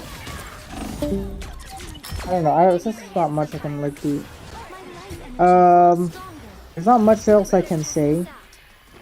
I think, okay, as sort of a final thought, I think it is dangerous. I think it is incredibly dangerous to, especially for Jewish diasporas, to mix up anti-Zionism and anti-Semitism, which is why I tend to separate the two so much. And I think there's a lot of different reasons why, in general, you'd be against Israel. You'd be against the idea of Israel. You'd be against the state of Israel for a lot of different reasons. And that would conclude with your positions and believing that Israel shouldn't exist, right? Without it necessarily having to do anything with the Jews, right? Again, this is why that's why I made the Then again, hypothetical. you're neglecting, like, then what do you do with the Israelis? What do you do with all those Jews? And like, you would get to an anti-Semitic. But that's what I'm saying. I'm like neglecting the anti-Semitism. It's my final words. It's my final words. Yes. My final words. Sorry. Okay. Go on. Right. That's my point. That's my main point. Right. I think there's a lot of different reasons. We don't live in a world where Israel is close to a more perfect moral actor. We don't live in that world. It doesn't need to. Most states It doesn't need aren't, to. but sorry. Go Yeah, ahead. No, the point is, well, okay, my main point is we don't live in a world where Israel is a perfect moral actor or close to a perfect moral actor. There are different reasons why you would be against Israel as an idea other than Judaism, other than hatred against the Jewish people. That's why I formed the hypothetical that if Israel would be formed, it's a state. if Israel would, why do you keep interrupting me? I don't interrupt you. If Israel would be formed in perfectly humane conditions regarding the Palestinians, and if Israel is like, let's say, no, it's peace, there's peace, right? In terms of Israel existing, let's say they weren't hinging on the displacement of them, I don't think there would be much. I don't think people would be against Israel much at all. Like, I think it's. I just don't buy into that, you know. And similarly, if it was a hypothetical that if it was like Christians, I talked about it with Kalinda earlier. If it was Christians instead of Jews that were doing the same shit against the Palestinians, I think people would hate those people as much as they are currently hating the current Israeli government and the Israeli state, right? Um, it has way more to do with what Israel does and the idea of Zionism really than it is of anti-Semitism, of Judaism, The and only that's thing I can where say my to that, thing is at. What? I'm sorry. all I can say to that, brother, really respectfully, is I really hope that you never need to be a Jew in a room. I've met multiple Jews in rooms. I'm I fine with them. understand, but I really I hope for you that you never need to like feel the feeling of like being the Jew in the room, and like Of the Jew in and the have room, your like, okay, this is and also have your one opinions thing. informed by that. This is also one thing. Okay, like, can we like? Why do you guys keep doing? Like, I'm sorry. Why do like Jews why? Like, it feels like you guys feel the need to like Because you just spent hours telling me why necessitate it's the most your victimhood legitimate so thing much. for people to not I don't think fucking point out, dude. I don't that I fucking point shouldn't out. exist. I don't fucking point out the Yeah, fact why that do you like, Jews have opinions, damn it? Hold on, yeah, let no, him it's like finish. Let Fire finish. Let him it's have his like little you guys rant. keep doing this weird shit. It's just you guys keep doing this weird victimhood shit. Like, I just think it's cringe. Bro, Right? you And like, just spent honestly, 4 hours. You just spent I 4 hours trying yeah, to like yeah, making I Israel think I said the Jew maybe victim like of two your times and projections Israel like a on thousand how times. reality should exist. I think I said Jews like I think I said Jews like 2 times or 3 times. I said like Israel 1,000 times, but right, it's just like okay, this is a tip. Your Okay, maybe if you semantics guys don't are do that much victimhood shit, like paper deep. you might be more well liked. You might be like if you guys were like a little bit more chill. You know, like A little bit more you true. don't You have mean this not like so fucking sneaky? Okay. sneaky. No, Yeah. I think if you were No, more tell me sneaky, because tell me the characteristic of the Israeli, though that bad Israeli characteristic, how different no, is I it think if really you were from more the sneaky, Jewish? How different is it from the Jewish stereotype? I think if you were more sneaky, that'd be good. Like you don't like. I made problems like the fucking every single time. I talk with like I'm not even like listen. I didn't even know who's that girl that came. Something nails, right? I didn't know Hangnails. she was a Jew. Hand nails. I didn't know she was a Jew before you mentioned it. You mentioned it. Like that's normal. I like most people didn't know I was like I guess you guys didn't know that I was Indonesian until Kalinda mentioned it. It's like holy fucking shit. Like your whole identity is that you're victimized That's and not that you're true. It's just Wow. it that's is. No, bro. my Part of it, identity, it is. bro. Like that's how My you relate to identity. everything. My Okay. identity I said is a popular pride. opinion, and then you The said, pride of not letting anyone victimize me again. That's the thing. That's what you're you said, getting. Hold on. no, dude, you said, I hope you don't feel like the Jew in the room. Like, what the fuck does that even mean? Like, bro, Stop, What does stop. it mean? I don't know, man. Like, it's so What does crazy. it mean? What Fire. does it mean? It means that there are certain experiences that the Jews, when you say, "Oh, they're over exaggerating," Yeah, but maybe yeah. they're By the not way, being actually lying the to you. eternal victim is also an anti-Semitic trope. Yeah, Yeah, maybe they're yeah, not actually 100, lying to everything is you. Maybe they're not anti-Semitic too. actually lying to you. Yeah, about how careful they need to be all the time. Can I hold on? Can I just I just want to say one last thing before we wrap this conversation up. Fire. Everything that you just said, and I understand that maybe like at this point you're just annoyed and angry, and so and maybe I'm giving you too much charity here. I have no idea because you always do this shit. It feels like you always get frustrated, and then you pull out the, oh my god, you guys are just playing the victim shit. Please, let's just turn this around for Yes, just a sec. Hold on, just a second. Let's no, just turn this around for just a second, and then I will ask you, like, I feel like if like someone said that to a Palestinian, you would probably be pretty fucking disgusted at them. Would you not?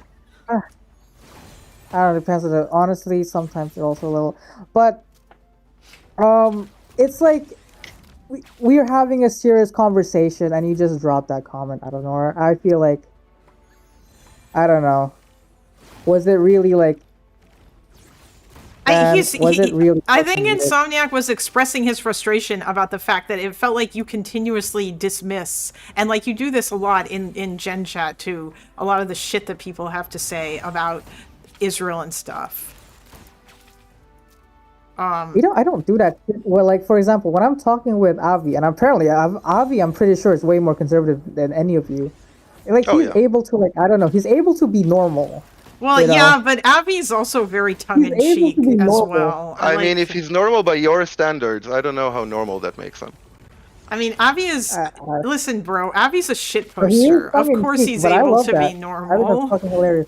Yeah, I think Avi is funny too, but yeah...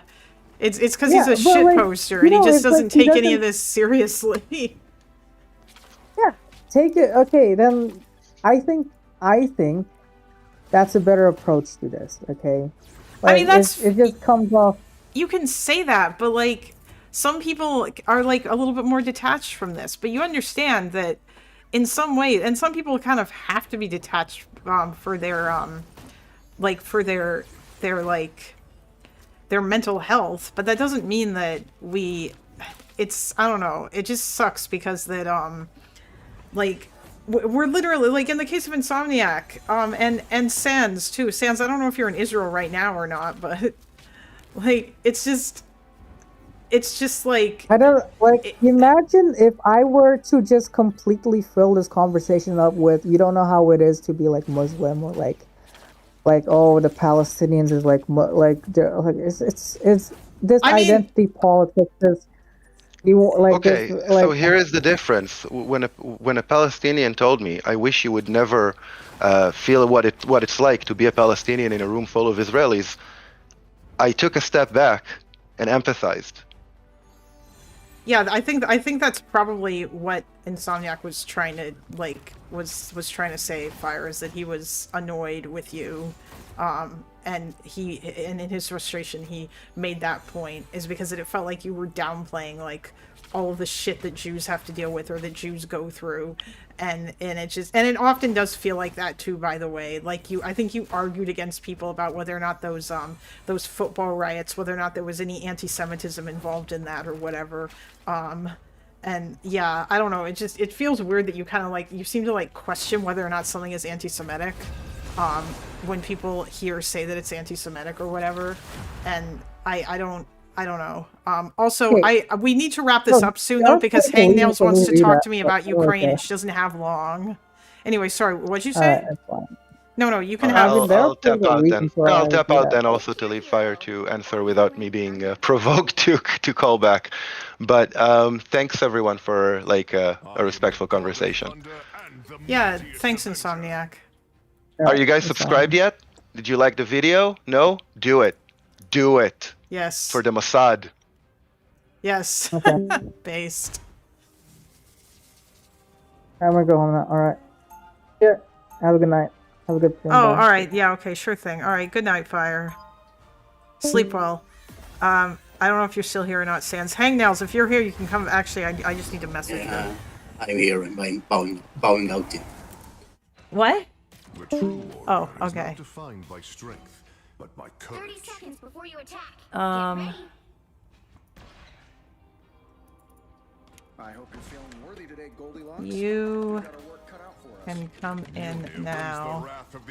Okay, I just told her she could come in, so I'm just waiting for her now while I shouldn't have queued for another game, maybe. I don't know. Once I finish this game, God, I need to get a new computer. Yes, Chase, I'm gonna do the Ukraine video. But first, Hangnails is gonna come in and talk to me about Ukrainian history and stuff. All you need to do is capture the mission area. Got it?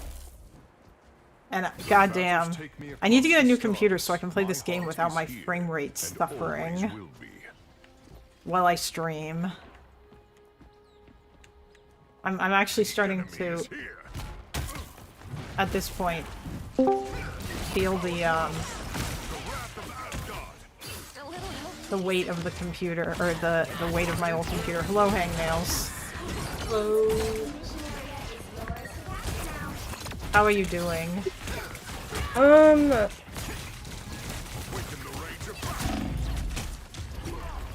Okay, sorry about all that shit earlier. I didn't mean for people to, you know. No, Boof Clouds. Hangnails is not a tanky. Jesus Christ. Hangnails knows lots of stuff about Russia and Ukrainian history. And she's very supportive of Ukraine. Or at least that's the impression that I got, given as how you said Slava Ukraini in my chat. Or in my Discord, rather. I've engaged with like pro-Ukrainian activism in like real life. So, I would consider myself pro-Ukrainian. Absolutely based. And I've also like taken classes at the graduate level on Ukrainian history and national identity. So Okay. that is why I'm not here, because I want to debate their right to exist or whatever the fuck. Oh yeah. I only do that for Israelis.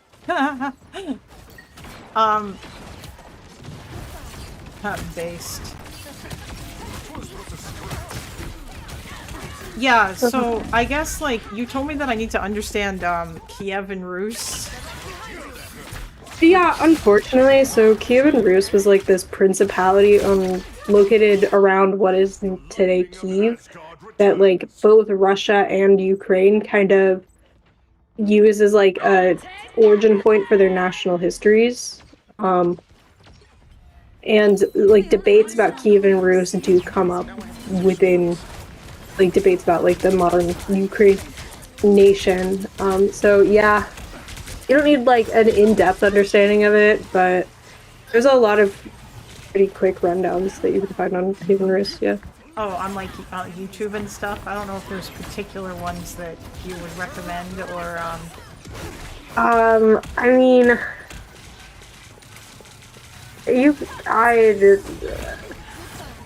I would recommend like an article. I wouldn't recommend a YouTube video. Okay. That's fair. When was that though? Around what time period did that? This was the Middle Ages. Okay.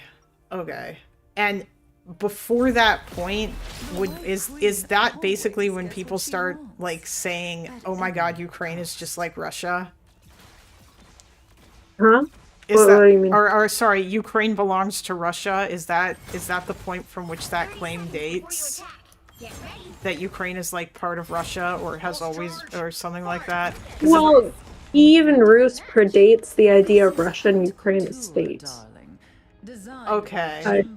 Yeah, like like Russian and Ukrainian identity did not exist in the Middle Ages. Okay. These are modern techniques. Okay.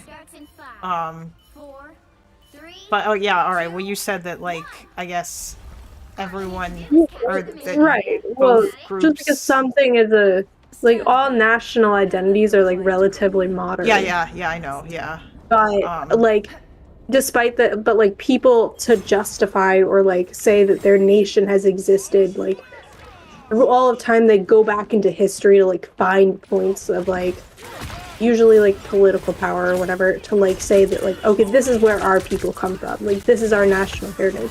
And then Kiev and Rus is a point that both Russia and Ukraine look to. And then like, and basically what Kiev and Rus was, it was this principality located in what is today Kiev, like I said, Kiev, Ukraine. But it was ruled, interestingly, for most of its history by the Bulgarians, who were a Scandinavian dynasty. They were brought in from like what is today like Sweden or something like that. And they were relatively powerful, I think is why people like care about them so much. But it like collapsed eventually, and then like fell into like under the auspices of like Polish and then Polish-Lithuanian power until like Ukraine would like, or the Ukrainian territories would kind of like break away from Polish control at different points. Yeah, that's. Oh, okay. Yeah. I don't know how I don't want to like just start rambling about like Ukrainian, like the history of Ukrainian national identity and like how it relates to Russian identity. If you have any specific questions, Well, actually, is there articles that you might want to send me about that, or like if there's, because yeah, I'll totally read. Maybe not on stream, but I'll absolutely read like a journal article about it or whatever, because I'm sure people have written about this. Yeah, so the big historian that like most people point to is like the guy on like Ukrainian nationalist history is named Serhiy Plohi. I'll put it in chat. Oh, that sounds familiar. I may have actually. I hate his work. He's like a good historian, but he's like such a fucking drag to read. His arguments are really hard to parse out. But he's written really extensively on like basically every element of Ukrainian history. I think he's like head of the like Ukrainian Studies Center at Harvard. So I mean he's like legit. Okay. Yeah, that name does sound familiar, so I was thinking like I believe that I had something on, there was a book called, I think, Ukraine, the Gates of Europe. Yeah, he wrote that. Okay, yeah, that was, I had put that on my wish list because people were saying that it was good, but damn, if you're saying that now, oof, that might be, although maybe I'll just... Okay. There's some debate over if Serhiy Plohi writes all of his own books within, like, Eurasian studies. Like, I've heard that he, like, might have a ghostwriter or something, but I don't know. If I'm not like the information in his books is good and like useful. I just don't like how he writes. I don't like how he puts words together. Okay, I see. Yeah. That's fair. I mean, yeah, I don't know. Like there are some historians who are like that who don't necessarily write like where like it's much more difficult to, or like they don't write like it's a novel, you know. I think some people had said that Benny Morris was a slog, or that Righteous Victims was hard to get through, and like that's like a problem. That's like a problem with academic historians. Is that like? Yeah, it can be. I don't know. I mean, personally, I think that maybe it has to do with your level of interest as well. Or, but although you obviously are very interested in this, but I don't really know what it is exactly because like I think Ian Kershaw's 2-volume Hitler biography reads like, to me it reads like a novel, or at least most of it does. And like from the moment that I picked that up when I read that years and years ago, I thought that it was very easy to read and generally quite easy to digest. But it really does depend on, I guess, like what it is. And apparently there are definitely some things that are not necessarily as easy to read than other things. Yeah, I mean, it also depends on like what audience the author is writing for. Like, yeah, a lot of what I read was written for academic audiences. Oh yeah, it's gonna be more difficult to read than like when historians write for like popular audiences. Yeah, I think Righteous Victims is probably meant to be maybe more for a popular audience as opposed to. I don't know that much about it. Oh, okay. If you haven't read, yeah, all right. I mean, although I found that much easier to read lately anyway. Since I picked it up again, I've been really enjoying it. But okay, yeah. If that, is there anyone else? Actually, what do you think about Timothy Snyder? Because I've heard some weird shit about that guy. Hi. Does Timothy Snyder? Well, Timothy Snyder is a political scientist. He's not a historian. Ah, that's why. A lot of people point to him as being like a good dude for Ukrainian history. But like wait a minute, he wrote Bloodlands though. Like Bloodlands, Europe between Hitler and Stalin. So it's kind of funny that he wrote, yeah, even though he's a political. You know what? These fucking like political scientists always want something to say about history. It's true. But like their historical analysis is never really that good. Like I mean, Finkelstein's a political scientist too, so you know, yeah, I know. There's lots of people who write shit who aren't like real historians, and then who decide to write about history, and yeah, I was gonna say Timothy Snyder seems to have a political agenda, but I mean yeah, he's a I've heard political. his work on contemporary Ukraine is quite good. Okay, yeah, that could be the I've case. not read Programs. Yeah, I think that I had heard that too. If I recall correctly, another like World War II slash Holocaust history nerd person that I was talking to a long time ago mentioned there were a bunch of issues with Timothy Snyder's writings with regard to stuff that he wrote about World War II. And also the fact that he definitely seems to have like a very, very, very anti-Russia slash anti-communist sort of bent to him that kind of informs Look, his that's a work. kind of a look. That's kind of a problem with a lot of like. Well, this is like that's kind of like at the heart of my issue with like why I don't like when political scientists write books about history is that like especially in American like these like prestigious like American political science departments like Yale, Stanford, Harvard. Like you find that like the professors tend to be quite ideological, which I think kind of clouds their ability to do fair historical analysis. Yeah. Well, you know what? Based. It sounds like you and I agree on that because I also have this sort of insane highfalutin bias when it comes to like finding history books to read. I tend to really like my mom is always like, "Oh my God, you should read this book about this period of American history written by Rachel Maddow," and I'm like, no, thank you. Um, yeah, I just want to read books that are written by historians about history, and that's probably kind of silly of me, but or I don't know, or maybe it's not. But it's nice to meet someone else who also feels that way or who seems to, at least in some ways. I mean, like just like the level of information and the level of detail you're gonna get from a historian is like just so much better than like what you're gonna get from like a journalist or like Yeah. somebody who's like I don't know, but yeah, because I mean there's yeah. like Mhm. yeah.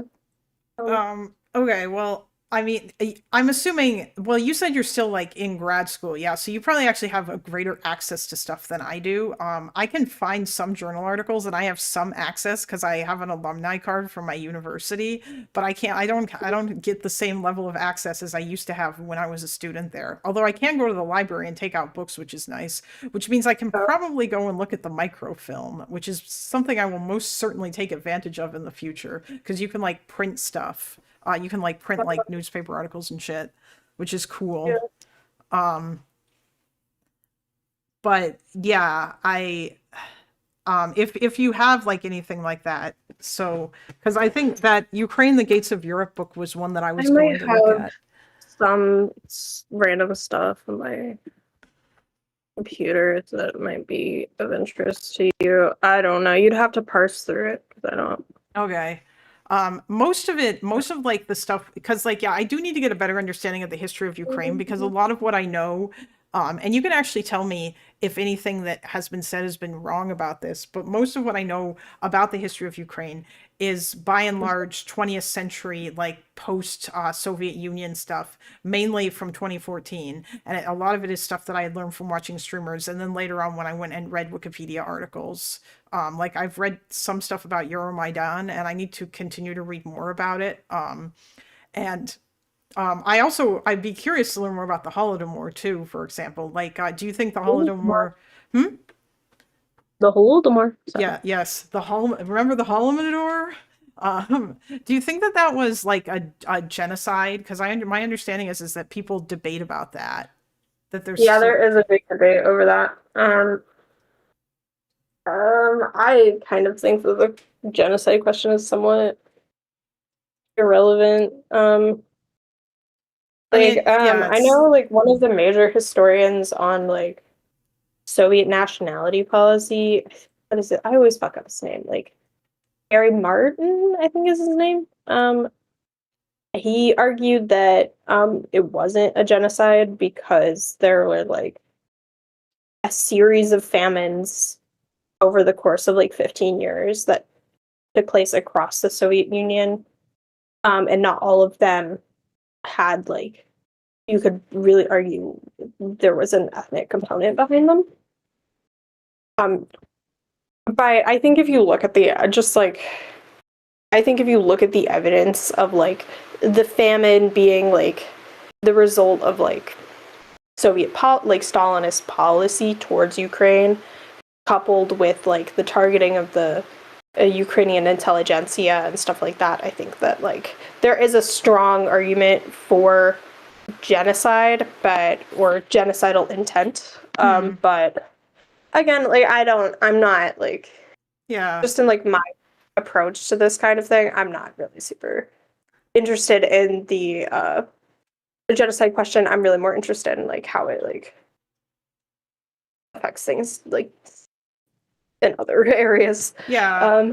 I mean, at the very least, based on at least what little I know, you could say that Stalin at least took advantage of that fact, because did he not like move a whole fuckload of ethnic Russians in there after all those Ukrainians died? Like later on? Yeah, he did that. There was like a Russification process undertaken by Stalin, like all over the Soviet Union. There was like a vast amount of movement of people, of forced movement of people across the empire. Yeah. And sounds like Lenin maybe might have disagreed with that from what other little stuff that I saw. There was something that came up on stream where the book that Loner was reading about communist China kind of I think it sort of might have misquoted something that Lenin was saying about like how he had disavowed certain aspects of the proletarian revolution or whatever on his deathbed, but really it seemed like what he was talking about was stuff related to Russian control over the other Soviet republics and how that was being handled or done. Although I don't know if you know much about that or not. Yeah. So, the Stalinist policy, in the early Soviet Union, like after war communism, but like before like the state had really like stabilized, there was this, I think up into the 30s, like it was over by like before the first decade of Stalinist control, but this process known as korenizatsiya, which means like affirmative action, in which there was attempts to empower local nationalities under this view that self-determination needed to be achieved before communism could be achieved. And this included things like attempts to, like, in Ukraine, for example, like attempts to get the Russian-speaking proletariat to switch to Ukrainian, which was like an abject failure. And then in Central Asia, it was like allowing like Central Asian locals to like get spots at universities they were like ultimately kind of unqualified for because they couldn't like read or write. But like there was like a bunch of stuff that like attached to that. And then like pretty quickly, like when it becomes clear that like korenizatsiya isn't really effective or affirmative action isn't really working out that well, you see a switch to what is generally called like or referred to as like Great Russian Chauvinism, like Russia as the Russians as like the father nation of the Soviet Union. That like other nations should like aspire to be more like. Okay, and that still kind of persists today too, right? Like that, the notion about Russian chauvinism with regards to how they see Ukraine, or maybe the other countries too. Well, kind of. Russian nationalism, like, I would, like, in my view, the Russian nationalism that we see towards Ukraine now is really more founded in this belief that Ukrainians are Russian. Like, yeah. Yeah. Actually, was there a difference between how the Soviets treated the Ukrainians versus how they treated like other certain countries, or even how Russia historically treated Ukraine? Okay. Yeah, of course. But like keep in mind, like, and this has been true of Russian imperialism forever. Russia's Moscow has, and first St. Petersburg and then Moscow, I guess, pursued different policies and different means strategies of control in different parts of the empire. And because Ukrainians were one of the most nationally conscious and one of the most westernmost, they tended to bear the brunt of like assimilationist violence, whereas that wasn't really an interest in Central Asia, for example. Oh, okay. So that was yeah, all right. Actually, did the Poles also get a ton of that shit when they were forcibly like drafted into the Soviet Union? Also, I believe like Poland was that not part of the Russian Empire as well too before World War One? Yeah. I mean, like half of Poland was Okay. Eastern Poland, Yeah. but Okay. yeah, yes, and there were like revolts against that and stuff. Yeah. Yeah, I figured that because that Poland actually managed to exist as a country for like 5 minutes before they got fucked by the Nazis and the Soviets and then completely by the Soviets. But okay. And yeah, and also I think other countries too, or some of the other places in Eastern Europe that weren't part of the Soviet Union before they got gobbled up after World War II, or was Poland the only one? I don't. I feel like I should know this, or at least. Are you talking about the Baltic states? Yes. Or were they part of the Russian? Yeah. They No. were part of the Russian Empire, but the Baltic states, not Poland, Lithuania, Latvia, and Estonia, they were part of the Russian Empire, and in some cases, like major parts of the Russian Empire, like Estonia, Tallinn, the capital was like a major port city on the Baltic Sea for the Russians. But they received independence after the collapse of the Russian Empire and maintained their independence until World War II, at which point they were occupied by the Germans and then the Soviets, and then the Soviets took control until the collapse of the Soviet Union in the 1990s. Okay. And that is considered within the Baltic states and within their historical narrativization is considered illegal occupation and infringement of their sovereignty and not like legitimate Soviet control. Okay. Yeah, and then the other one would be Yugoslavia, but that's Yugoslavia was never part of the Soviet Union. Oh yeah, I know. I know because they I mean, I know that I don't think Tito didn't take control until after or during World War II, I think, because there was a partisan fight against the He was a partisan. He was one of the partisan leaders and then they became their own thing. Yeah, Yugoslavia is kind of a weird case in that it was a socialist country, but it wasn't part of a socialist country in Europe, but it wasn't part of the Iron Curtain. So yeah, Yugoslavia is kind of funny. I mean, I don't know as much about Yugoslavia's history prior to the breakup. It was the breakup mainly that I learned about, but I did like dig into some previous stuff because I wanted to know, well, why in the hell do all these groups hate each other?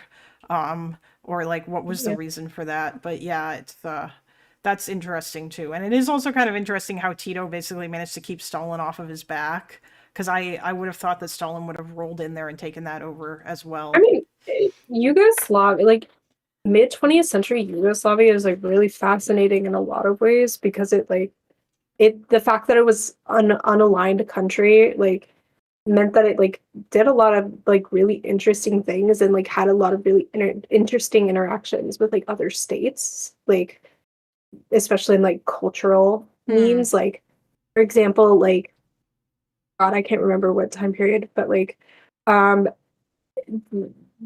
they wanted to bring in foreign music to Yugoslavia, but like they didn't want to use Russian or Soviet music because fuck the Soviets. They didn't want to use American music because fuck the Americans. So they start importing mariachi music into Yugoslavia, and then you get like this like mariachi, like Yugoslavian mariachi music. And then like there was also like more tourism from the West in Yugoslavia than there was in like other parts of Eastern Europe. It's all very interesting. It's very interesting. Yeah. Yeah. Oh, someone in chat asked, did Stalin try to assassinate Tito? Wasn't that a thing that happened? Wasn't there something between the two of them for a bit near this in the 50s or 40s or something before Stalin died? Late 40s, I I heard guess. I've heard that before. I've never like really independently looked into it. Oh, okay. Maybe I'll Wouldn't read surprise about me. that at some point. Well, I don't necessarily know if that's like a a major like, Oh, it's thing, probably but not. I'm curious about the relationship it's between the true. two, though. But I don't think it's that important in one way or another. That's fair. I'm curious about the relationship between the Soviet Union and Yugoslavia, though, or at least somewhat, because especially given that Russia was who Milosevic and his people, like, they kind of talked to them and they had like discussions with them during the breakup of Yugoslavia, and that was kind of, and Russia kind of at least for a bit impeded some NATO action in Yugoslavia against what was going on there.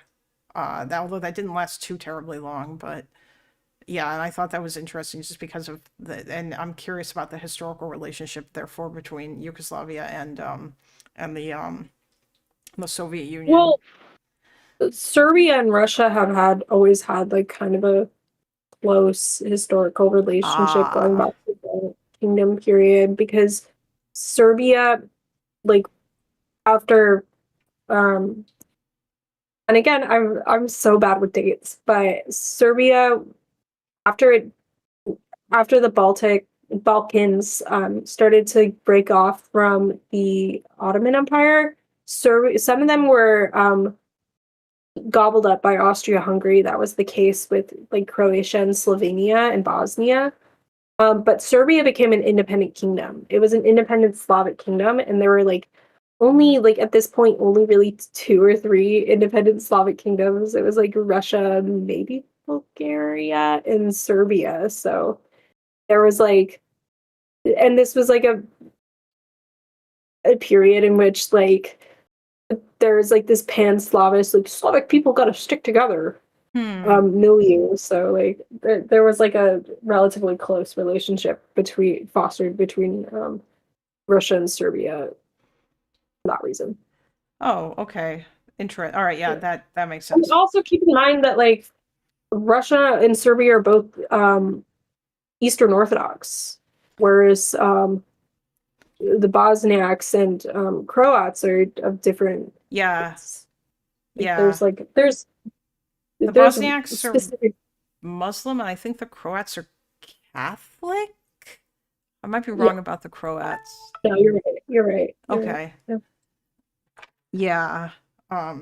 And then they also have disagreements with each other. It seems like the main disagreements between the Serbs and the Croats is the genocide thing, or at least the more recent thing, where like the Serbs genocided the Croats, or at least some of them during I think I have that right, during no, it was the Croats that genocided the Serbs during Oh, World War II. during Yes. World War II. Yeah, yeah, the Ustashis. Yeah. Um, I and then when don't know. Croatia became These independent, people are always fucking killing each other. I can't. yeah, I know. It was that was I thought Israel Palestine was complicated till I started learning about Yugoslavia, and I was like, holy shit, wow, because there was so much shit here. And then it's like, well, why did these groups all hate each other? And there were multiple groups, and it was, yeah, that whole thing was, it was quite fascinating to learn about. And I'm not finished with it yet either. I still have to learn about Kosovo. Um,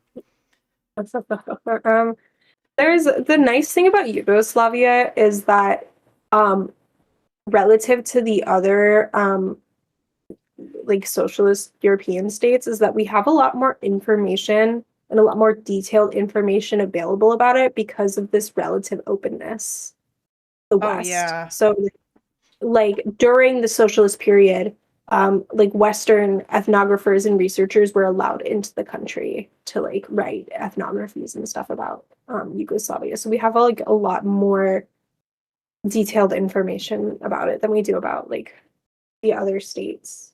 oh, well, that's good to know.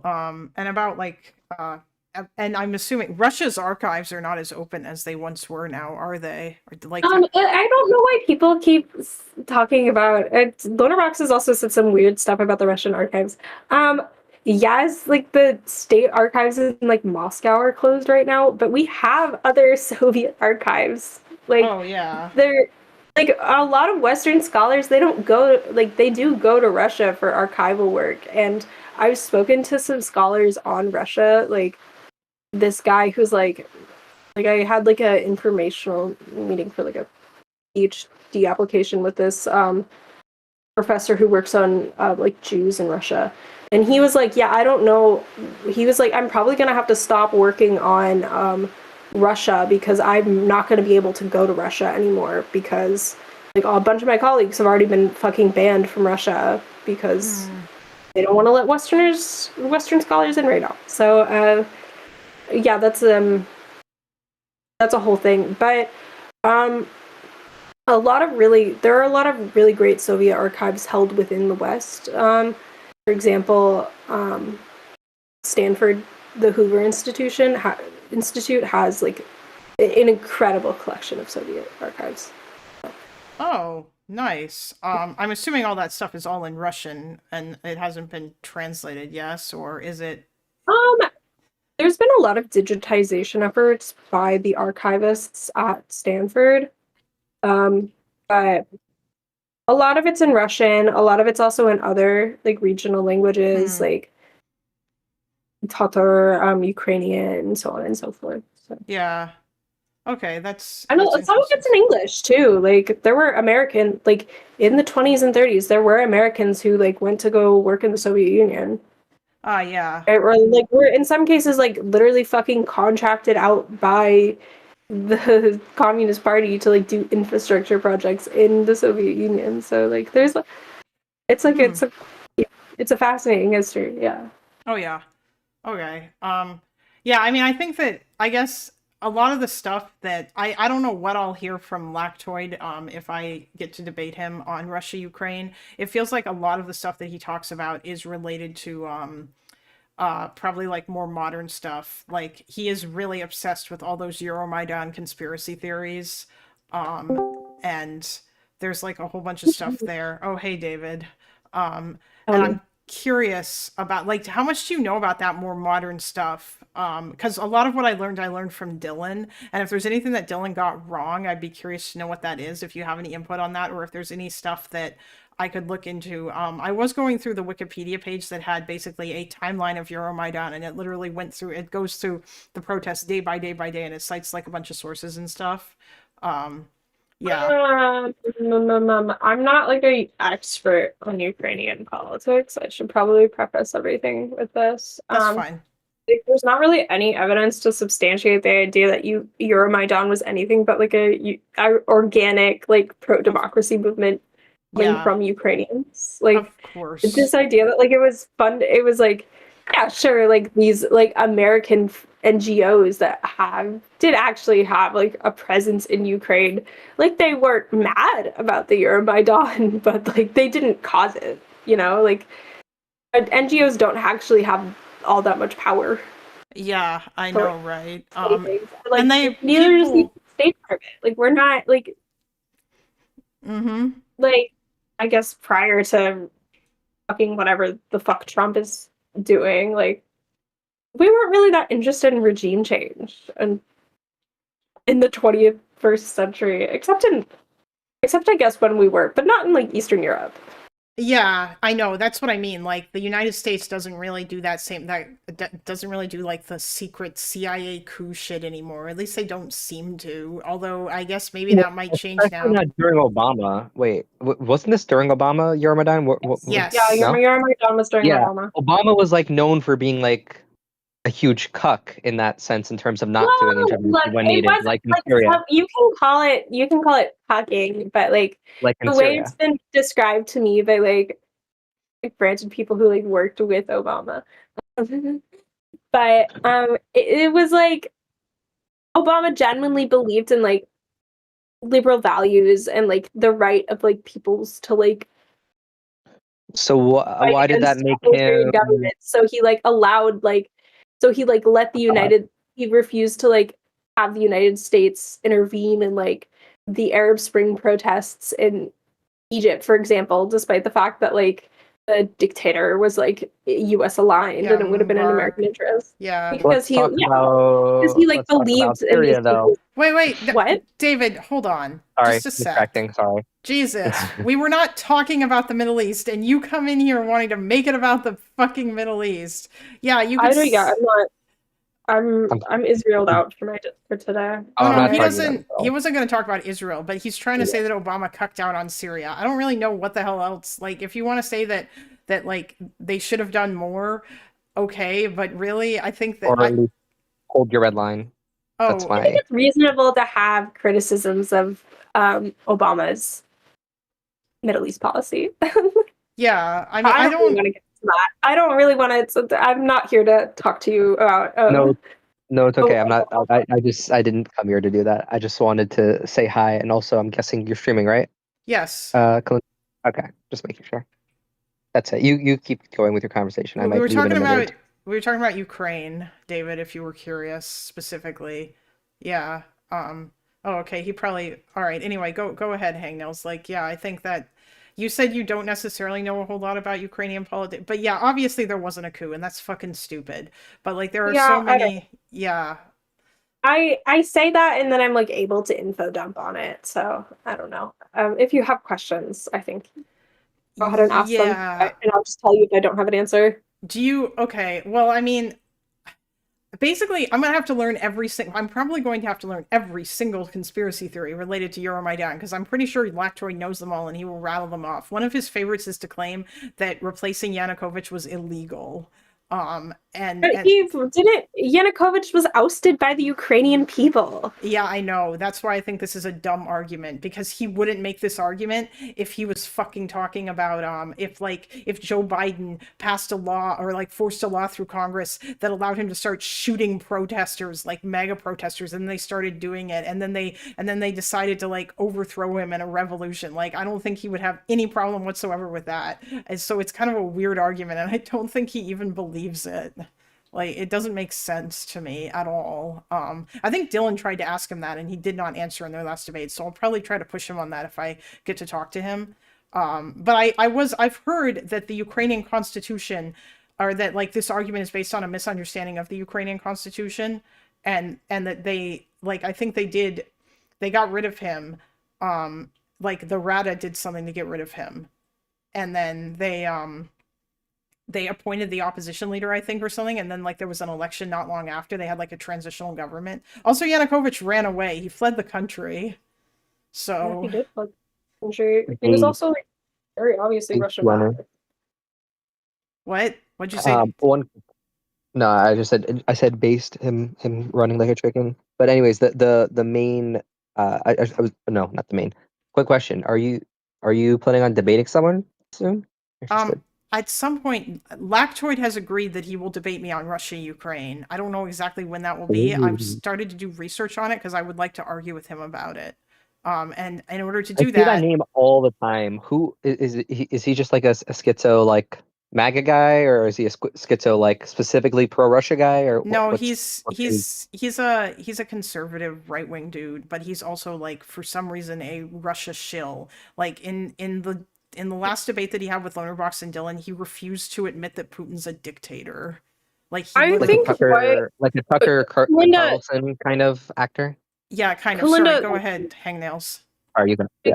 Just thinking about it now, I think one of the things you'll probably want to know is like all the talking points about the Azov battalion and Nazis in Ukraine, because fucking irregardless of how like all low information people with weird politics in Ukraine, like that's the first thing they bring up is the Nazi shit. So okay, I don't know if Lactoid will talk about that because he's right wing, and I never seem to hear that from those people. But I will. No, but that's a right wing Russian argument, is that there are Nazis in Ukraine, and that's why they need to invade Ukraine to denazify them. That was a big early argument. From the Russians, despite the fact that Putin's effectively a fucking fascist regime. Yeah. Yeah, I know. Yeah, I think in terms of funny. One remember that people with weird politics are not ideologically coherent. That's true. I'll have to go back and look and see if but I will look into that regardless because it's a good idea. Although right now my general understanding of that is that like I think the Azov battalion is one battalion that was incorporated into the Ukrainian military, and after that happened, a lot of like the Nazi extremist portions of them I think were brought more in line, so that like I don't even know if nowadays it would be fair entirely to call them like a far right battalion, because it seems like they're just like they're a battalion, and also a lot of those guys died defending Mariupol as well, and they were like stuck in the Azovstal plant, like they were the steelworks or what have you. And the other thing too was that Oh, Spider. Spider's a subject expert on this, so you should ask him some questions too. Yeah, Ukraine? Spider loves Nazis. On you. Oh, what, Ukraine? Yeah, but hold on a sec. And the other thing was also, I guess they also like to claim that Ukraine was like taken over by Nazis after Euromaidan, but that's not true. I think the main party that got any kind of seats was like Swoboda, and they had, and I think now I don't even think they have a seat anymore. They had like a brief groundswell, and they had like maybe 1 or 2 seats, and now they have none. So this whole argument is very silly. And Zelensky is not a Nazi, and he doesn't have like Nazis in his regime or in his government rather. Yeah, it's all silly. Azov Nazis, Zelensky, an illegitimate president. Ukraine was committing war crimes on Russian speakers. Ukraine banned Christianity. Ukraine is a proxy state. Yeah, that's info. Oh, okay. Lactoid does talk about the Azov Nazis. Yeah, that's all stuff. Duckburner in chat says that's all stuff, the disinfo that Lactoid uses. Wait, So, what yeah. makes Azov not a Nazi group, but what makes Azov a Nazi or not a Nazi organization, but Donald Trump and his lackeys are Nazis? Okay, Spider, I feel like you're basically just here to derail this entire thing and just I'm try not to derailing. ask silly questions like you did the last It's not a silly week. You wanted question. to It's quote all to God. debate me. Well, Hangnails Yeah, is originally, anyways well, okay. deafened, so you have a second to enjoy Spider's Jesus Christ. base No, but commentary. honest to God, like what Yeah. makes Azov not a Nazi organization? Azov's not an organization. Azov is part of the Ukrainian military. They are not a separate independent organization anymore. Back when There they were a separate. were. There were a separate organization in 2014. What are you talking about? Yeah, but they're not anymore. That's kind of why this argument is kind of silly. Also, when did they I forget even? that Spider actually knows a couple things, despite not. I actually forget that Spider does have. I mean, I spoke to some Dylan. I spoke to Dylan Burns on fucking stream. Like, Yeah, you did, and yes, I remember, and you folded okay, but immediately. but I'm asking you. You're not answering my question. What makes the current Azov battalion not a Nazi organization compared to the United States? Because people on the left calls the current United States a Nazi organization. No, people on the left call the people on the left call the Trump administration fascist. No, but Marucci calls Donald Trump a Nazi, or the Trump admin are Nazis. Okay, I mean, I don't necessarily agree with what makes the current admin Nazis? What, the current Russian admin? No, what makes the current Trump admin Nazis? I don't agree with that. I think they're fascists. There is a difference between these two things. Nazism is a branch of fascism. I do not think that the MAGA or the current Trump administration are Nazis. Spider, do you align more with fascism or Nazism? Just asking questions. Probably more nationalistic than fascist. No, because you know what? It's because the current Trump administration isn't really like out and out anti-Semitic. In fact, probably the most white nationalist member of the Trump administration, Stephen Miller, is not anti-Semitic. I mean, I'm pretty sure he's like very pro-Israel because he's Jewish. But he's still like a raging racist who hates brown people. So yeah, no, I wouldn't call them Nazis. I think maybe Marucci is just doing that to use it as a shorthand for fascism. I don't know. I would just say they're fascist. And potentially also, Marucci sometimes just rage posts and doesn't even actually mean what they say. They're just very mad. But So like I feel like sometimes unless Maruti is having like a calm conversation where she is just like giving out her opinion, if she's just like writing out things in caps, usually that's not her actual opinion. Or in part it's usually an exaggerated version of her opinion that she's angry about at the moment. At least that's what I've noticed. Hmm. Could be. Could be or could not be. Who knows? I mean, yeah, I don't know. I've seen that happen sometimes. Yeah, yeah. Some people like to be real hyperbolic. Yeah.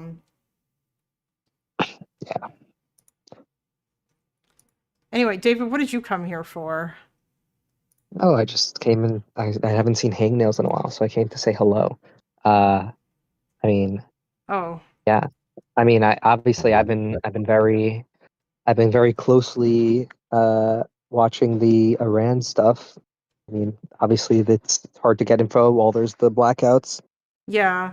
Well, hopefully they overthrow the regime, and also I hope that Israel doesn't decide to bomb Iran while the protests are going on. I think the Because United States might bomb Iran soon, hopefully. what do you mean? Hopefully, I don't. That's not a good idea unless they're being I very think it very is. targeted and specific about what they are bombing. I think that I think that there's a lot of targets that can still be hit while the protests are happening that are not near the protests. Like there's a lot of places where just the protesters won't be. I think they do. It needs to be careful, and if they're just actually just regarded and like You can say like retarded here. It's there needs okay, to be David. no. It's a personal thing. It's not a censoring thing. Oh, I don't like okay. the. would Anyway, y'all care if like if the United States kidnapped the Ayatollah? no, surely not. Right? Wait, if the United States Nope. what? Oh, if the United Kidnapped States. the leader of kidnapped Iran, the Ayatollah. Ayatollah. I mean, I guess not. I don't know. Guess not. Guess not. Probably not. Guess not. Well, I don't know. I would rather the Iranian people just get to overthrow him. Sounds like a double standard. Epic messaged me something. I'm aware that our weapons are very precise. The question is if our the feelings of our administration are very precise. Yeah, That's that's true. The question is whether or not the current administration will give a shit. Yeah. I've got to think that the way our institutions are set. I mean, the only thing is that we might have like replaced so many people that there's just actually people that give like zero fucks about civilian collateral. But I've got to. Yeah, and also the fact that like, I don't know. Trump just seems to not care about civilian collateral nearly as much. And I know that I'm pretty sure Hexus. Didn't he like? I'm sure that he lowered the rules of engagement or whatever, and it's just been weird. Yeah, and all the shit that that he's been talking to, like I don't even know, like all this stuff about.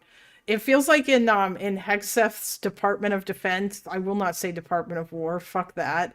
It feels like in his Department of Defense that he's basically just like I don't want to, or like he's kind of almost made like an environment that makes it so that if you try to report somebody for war crimes, you might end up in trouble instead.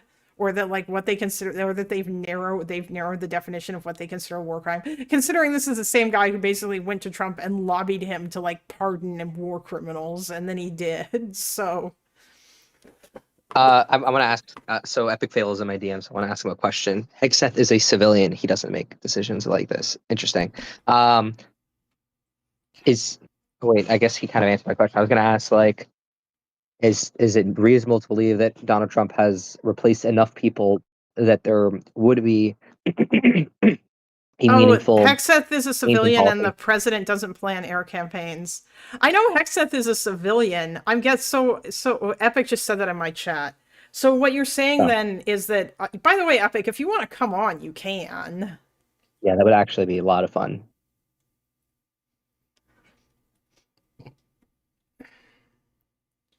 I don't know where Hangnails went. Hangnails, if you're listening to the stream, thank you very much for the info, and you can DM me stuff if you don't come back.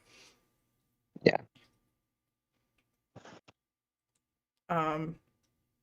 You're working on the railroads.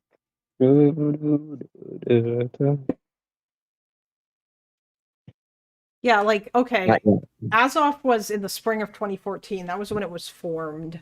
That they had like Nazi ideas and stuff. But they were also one battalion. That was an issue. That was that there was a bunch of problems with. Oh, in a public area on a phone right now. Oh, okay. Damn, he can't come in. I gotta go. Oh, hey, Hangnels. Yeah, sure thing. I'll like be in your DMs or whatever if you find any stuff. Okay, cool. All right. Thanks for the chat. Yeah, bye. Bye. Shalom. Oh, you didn't even get to say anything. Rip. Is it Shalom? Guys with 4 stars and generals are not working at the pleasure of the president. They are confirmed by the Senate. They have 40 plus years. Oh, does he not have the power to terminate those people?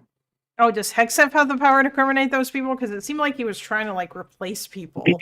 Or like he wanted to change the standards in a way that might force some people out, like those weird fitness standards that he had and like other stuff. And yeah.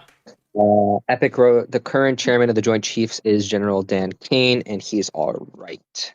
Oh, yeah, yeah. He wrote that differently. He wrote he's all right. So I'm not sure. That might be like he's okay more than Trump can move them around. Okay. As Well, in I mean, from one command to another. Okay. General I mean, Kane realistically, seems like I mean, we heard General Kane talk after the whole like Venezuela thing, and I mean, he didn't come up there and like suck Trump off or anything. He wasn't like super cringe. He seems like a very professional dude. So yeah, I don't think that he's probably fine. I mean, I'm guessing Epic, you've followed like the actual staff a little more than I have. I think Has Epic there might. what? I don't know if Epic works in the DoD or not, but I think he must. I think he might work in some something that is adjacent to it. You probably shouldn't. No, probably I'm shouldn't not. say. Oh, Yeah. he doesn't need to say where. I just, but yeah, I'm just saying like I have a feeling that yeah. I mean, there are people in my Discord who work in the defense industry. That's all I'll say. Yeah.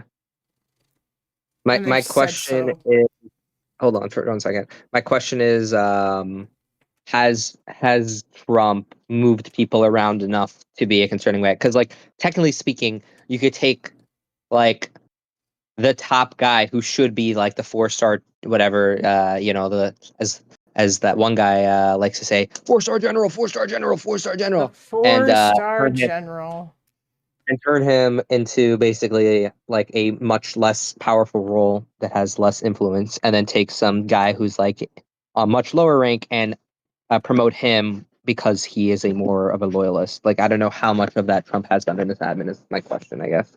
Yeah, I'm guessing Trump's the one who's got the power to do that rather than Hegseth. It seemed like Hegseth was trying to like shift people around or whatever. Have based, post your 4 stars in the chat, guys. But yeah, I don't know. It's kind of fucked. Oh yeah.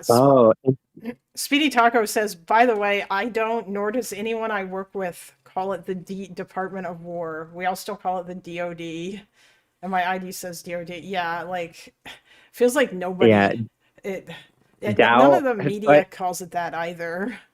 It would have to be called the Dow if it was the Wait, Speedy Taco works in the DoD or what? I have no idea, but it doesn't matter. He doesn't need to say whether or not he works in the DoD. There are lots of companies that have contact or are adjacent to the DoD or whatever. Yeah. Okay, so basically what he's saying, I guess I should say what he's telling me. That there's about Trump can fire a general from a specific command, but there's about 40 general officers in the entire United States military, and it would take the Senate to promote someone to that rank. He could pick and choose among the existing core of general officers, the ones he likes the best, but that's about it. The president actually has to share powers to regulate the command of the Joint Chiefs with the Senate. It's about 50-50. And the Senate Oversight Committee can, on these decisions, is not a Republican supermajority. Sure. Oh, okay. That's much more reassuring than I previously thought. I thought he kind of did have a lot of power there, which I mean, it sounds like he still does, but the fact that he can't promote or wait, can he demote though?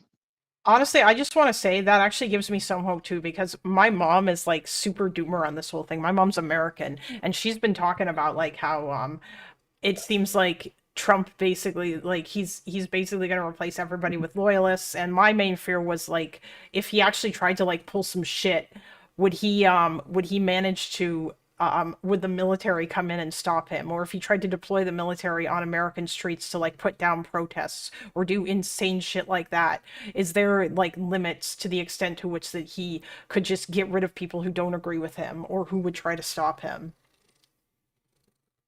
Yeah, I guess I'm kind of like, I know Epic is listening, so Epic, if you Yeah, want to type that out to you haven't. David, feel free, and David will read it to you to the stream. Based. Hello, kitty. It almost feels like I have like a schizophrenic hallucination, and like that's what I have a little epic in my head that's telling me things Yes, on Epic is the providing you with information. Will soldiers actually listen to a command like that? Oh yeah, that's another thing, Funky, too, right? Like, I don't know. I don't know how many soldiers would listen to a command like that. Like, I feel really bad for those fucking National Guard troops who basically were tasked with patrolling the streets of Washington, D.C. and all those other states, you know? Well, yeah, but ICE is not U.S. military or affiliates. Like, they don't have nearly as much training. And it seems like right now ICE is kind of fucked, and a lot of them probably are Trump loyalists. Aw, hello, cat. So this is what he wrote about the DoD stuff. The president can remove a general from a particular command or essentially force them into retirement, but future presidents can recall them to service, and they're still on the roster in terms of DoD generals officers. Essentially, think of it as the president can put general officers on leave indefinitely. But again, in order for the Pentagon to function, if the president goes around firing general officers, he's going to run out pretty quickly because there was like 40 of them, essentially. And unlike other federal agencies, he can't just promote someone to be the new Joint Chief unilaterally. Okay. What Yeah. I actually don't know much about how the Joint Chief works, but anyways, that was interesting info. Yeah, that is interesting. The military that's kept at home domestically is largely under the command of the state governors, not the president. Oh yeah, I know, Epic. That's the issue, though, right? Is like that's what the whole debate is about with regards to the National Guard and who can activate them and all that shit. Although I am glad that Walls activated the National Guard in Minnesota, so that they could like assist local law enforcement. Oh, Which is what happened good. to Walls? There was some crazy scandal or something. What happened with him? He decided that he was going to drop out of the Well, race. no, I know that, but he dropped out because of something, because of a scandal. It was because of the fraud shit. Even though Oh, I he don't. did fraud? No, he didn't do fraud. It was because of it's because of all that the Somali fraud crap that Meg has been banging on about constantly, and like their claims that there's so No, much he of wouldn't. it. Yep. He wouldn't just drop out unless there was something there. You don't just drop out like that. I That's kind mean, of wild. that's why he did it. It was because of all that stuff. I guess, yeah. Apparently his family it has been getting threats, and it's been like insane. So maybe he just didn't want to deal with that anymore.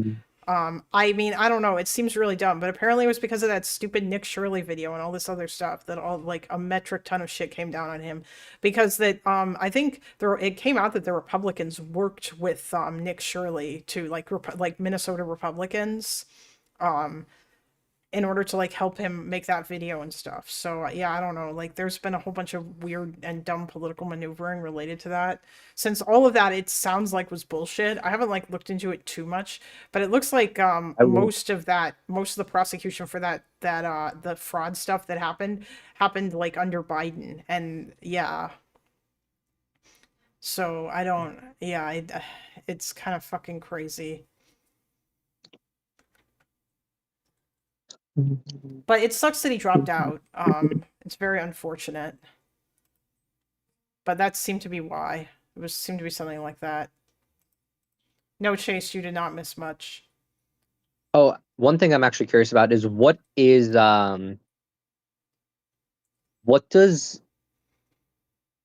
actually the job of Hegseth? Like, what is his responsibilities and what is he supposed to do? And what power does he specifically have? Considering he's a civilian. Yeah. I think that's interesting, actually, him being a civilian, because aren't secretaries of state or secretaries of defense like aren't they usually like generals or military people? Like, Lloyd Austin was Biden's, and wasn't that guy a general in the military or something? I know he was in the military. I know Hexeth was also in the military, but Hexeth didn't get very far. Oh, okay. People are saying no, and people are saying that's an exception. Oh, okay. So they're not usually, or I mean, I'm assuming at the very least they were veterans. Um,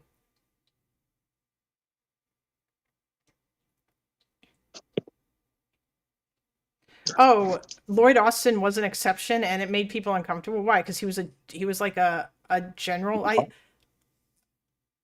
It was thought black. that. That's why. Oh, I'm because just he kidding. was.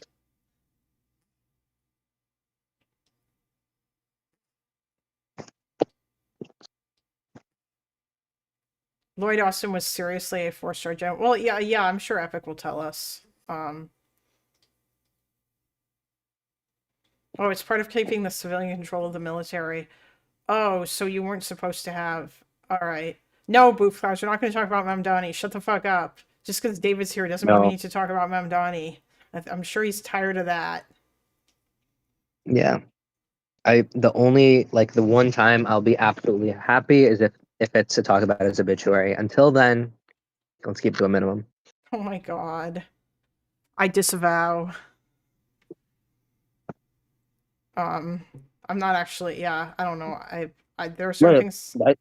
I don't know what you just about. I did not say to someone to kill him.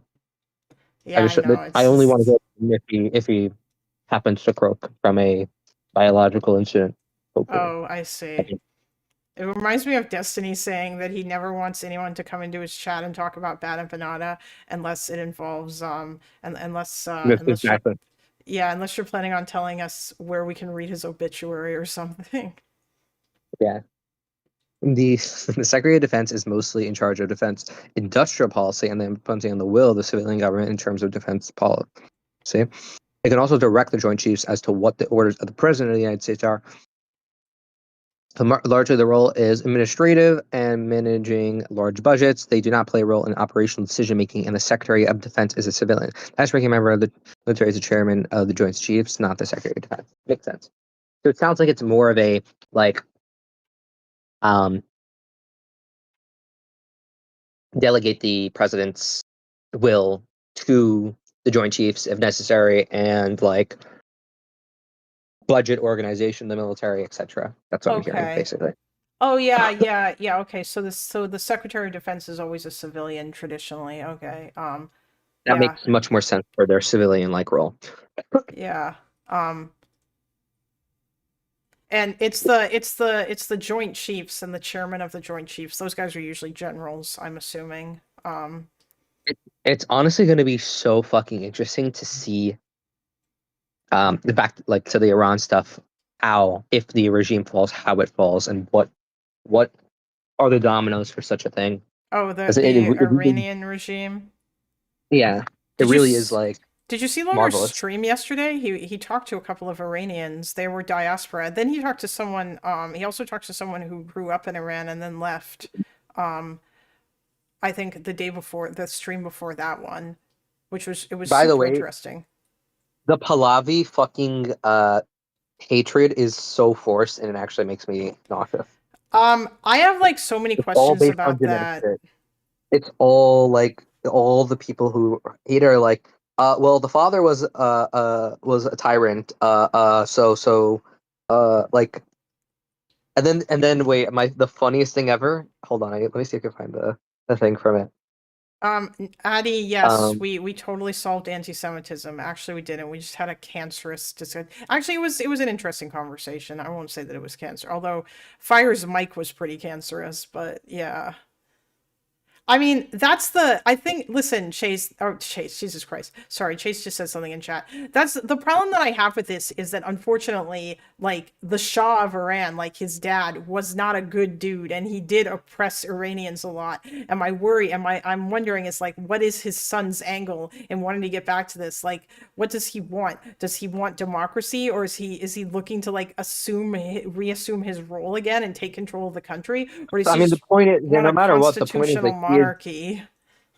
he is so what's it called, like it's just like it's not even close for a second place compared to the like to Pahlavi. Like in every poll, he's been so far ahead, and there has been no like there hasn't really been even a realistic like second runner. You know, it's all and like even in this like he was so important for the organization of the protests and for them to really switch from just a protest to something that looks like it could be the spark of a revolution. You know, Oh no, so it's no, hard that's to. fine. I understand and I accept that. Like, listen, if yeah, Addy, of course it's better than what they have now. I'm just saying that like if he's gonna come back to Iran as like, you know, a regular old Iranian citizen and he wants to run in an election and he wins, then you know what? That's fine. As long as he's not gonna like try and become a dictator, then I don't care. I'm down. I support him. And if he has professed his support for democracy a whole bunch, and if he says, you know what, we want democracy, the people of Iran want democracy, that's fine. I think that I guess maybe people have the same kind of worry that I Be do. honest, I don't even care. I don't even care if he wants to be a monarch if like the monarchy is somehow like the most popular option for the time. Like it just anything. The idea, the only other like alternative I've heard from people in Loner Accord has been, oh, they should just keep the like the Ayatollah's bitch, the current president, as the No. transition leader. That I've like genuinely heard that like unironically from like Jack from that rock my CD, and they think that it's like a serious option. No, that's not a good Um, idea. I think that we should I think that like I think they want democracy. It seems like the Iranian people would like to have a secular democracy.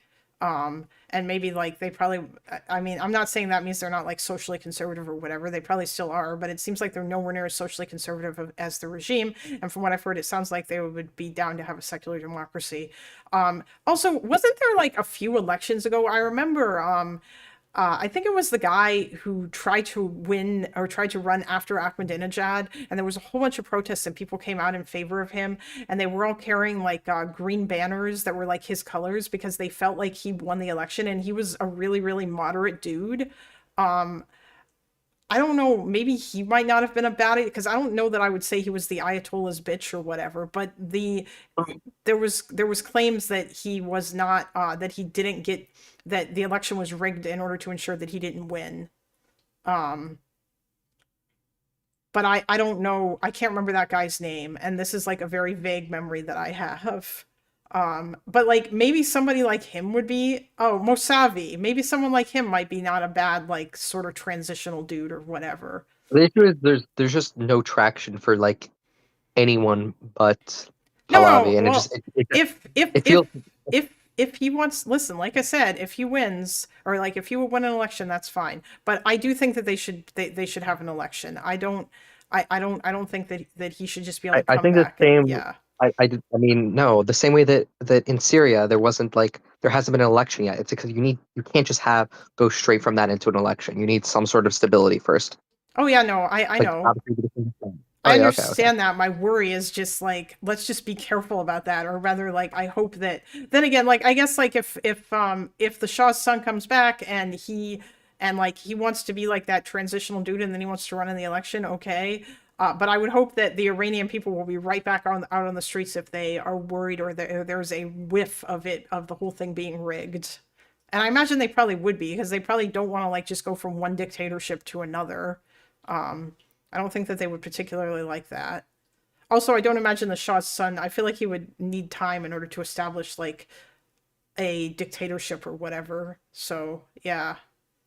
Uh oh, Chase is asking if he's spoken about the stuff that his father did. I think that's mainly why people don't like him, is that they're just worried that he's gonna be like his dad. Genetic that he's genetically evil. I agree. To flip and Yeah. But I don't know. I just want the Iranian people. I hope that they will be able to be free and whatnot. I think that that would be nice for them. And also, honestly, like if that regime finally goes away, then that'll be good for a whole bunch of other things too. Because finally, there'll be no more fucking axis of resistance shit. but this is a funny little blip from a debate last night on Lego Fortnite. Thought you'd find it funny. Hold on.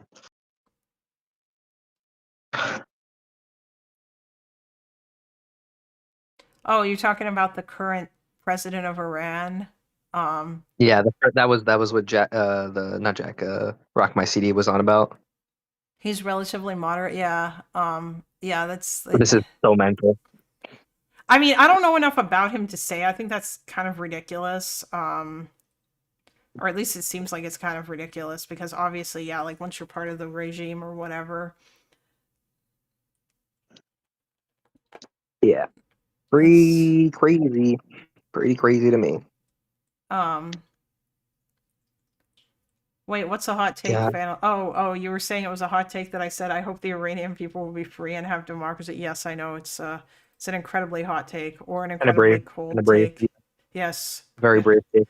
Yes, super brave. I know. Apparently is on Hamas Tech Twitter is a very, very brave take, apparently.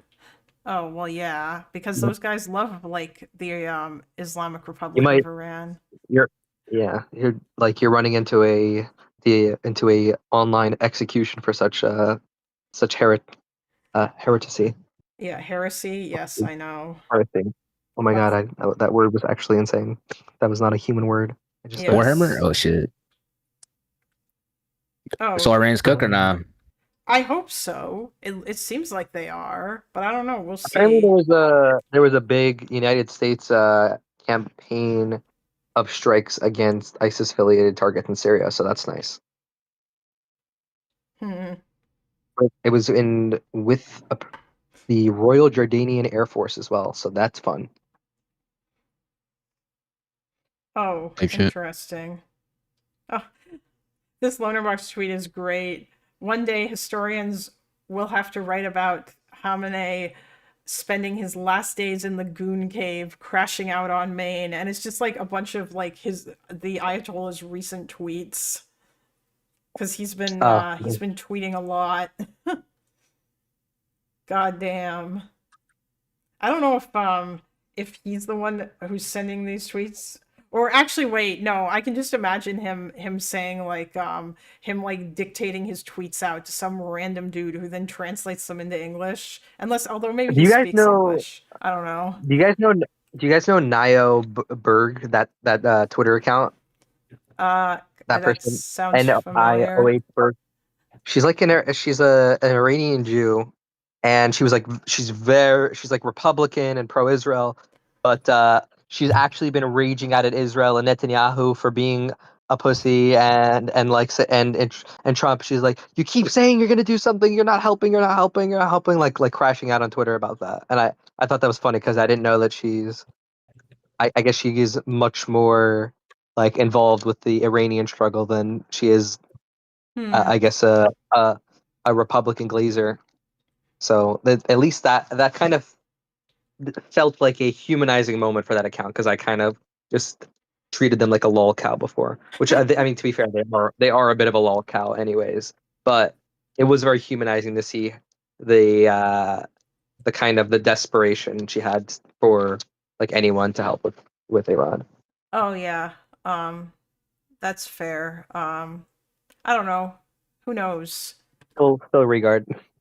Nonetheless, I feel like I would rather, if someone was going to bomb Iran, I'd probably rather America did it than Israel, just because, like Epic said, America tends to be a little bit more discriminatory with who they aim at and where they aim, or not like discriminatory. Rather, it feels like, I guess America seems to care more about civilian casualties. They're not going to fucking fire bunker buster missiles into like downtown Tehran or some shit. Well, the thing is, like the targeting scheme will be much different here. So like one of the things that was the most deadly was the need to target like specific personnel, like nuclear scientists all simultaneously so that they didn't hide and escape. Yeah, So I know, yeah. they hit all of those at the same time, that was necessarily going to have a higher like associated cost in order to be able to successfully strike them all simultaneously without tipping them off. There is a like serious civilian cost to that, even though like obviously the Iran strikes weren't that didn't have that many civilian casualties, but there definitely was some civilian casualties in them. and that would be like a major cause of it. Well, like other targets that are directly like actual, like straight military instead of actual personnel, or like would be much less likely to have high civilian casualties, since Iran is much less so like having the same difficulties as it is Hamas to take out like actual targets. You know. Yeah. I wonder. I think Epic would agree with me on what I'm saying there, in terms of like a much higher civilian cost to Oh like no, doing an operation. that sounds about right. I'm hoping that if they were to do it again, then obviously it wouldn't be as much. Well, they wouldn't. Yeah. The reason is because they wouldn't need to hit those kind of targets. Like the thing with nuclear scientists is they have that dual role where they are like a lot of the time not doing their thing, but they have that computer capacity, whatever, blah blah blah. So they're going to be in like the way to hit them would be in like buildings and shit. And obviously you saw that there was very direct targeted strikes for some, and others had to be taken out other ways.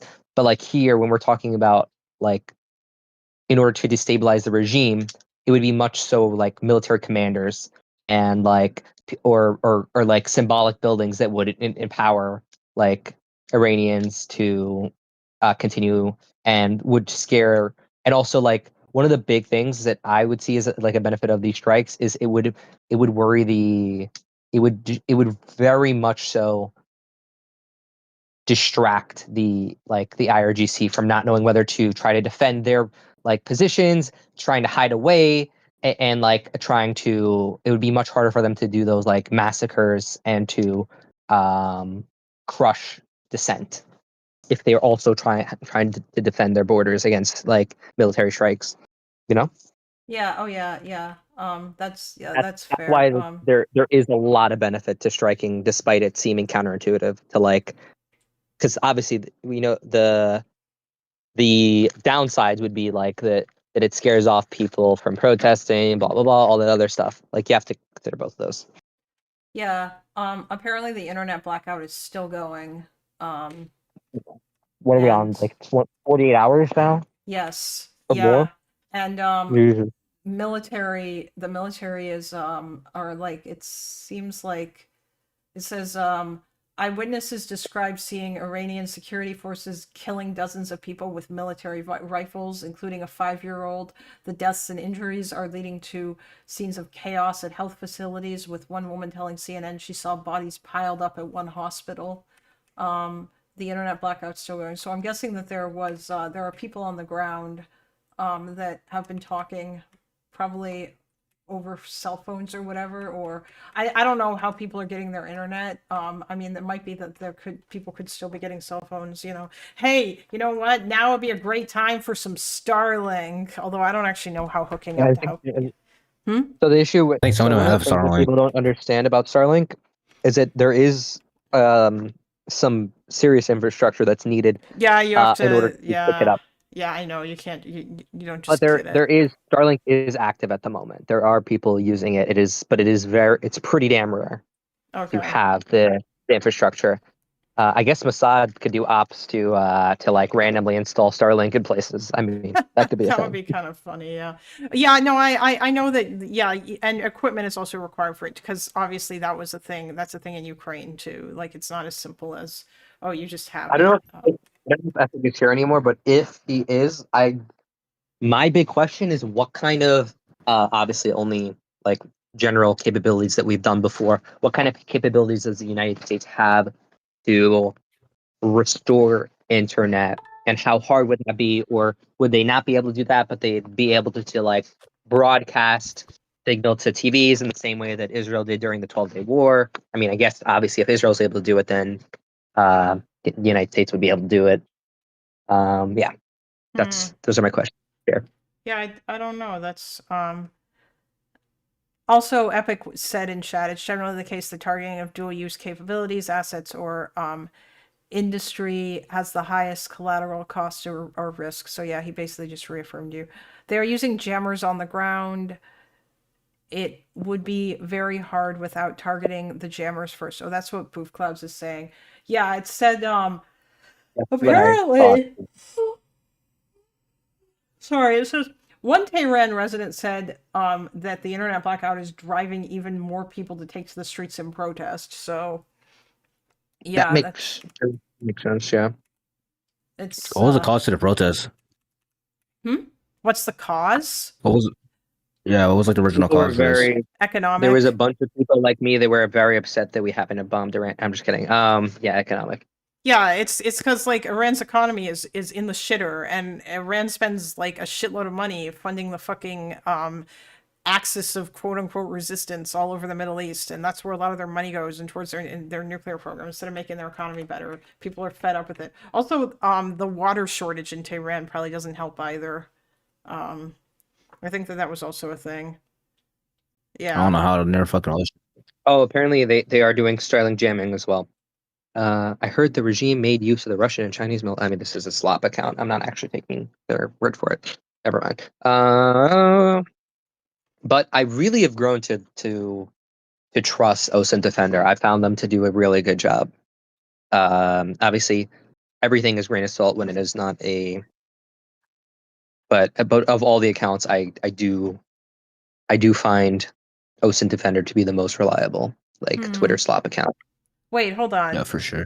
Wait, Addie, did Iran promise a show at midnight for Israel? What? Sorry, Addie just said something in chat. She said, "Are all the Israelis excited for the show Iran promised at midnight?" That's funny. Surely they don't have the. Surely they don't have time to start lobbing missiles towards Israel right now. Didn't they shoot like a satellite in the air? Oh, apparently people got texts from or Israelis were getting text messages from Iran saying there would be is that what's going on? Oh my god. I wonder what. Yeah, it seems like that's just a thing that happens. Oh wow, yeah, there are protests all over the place.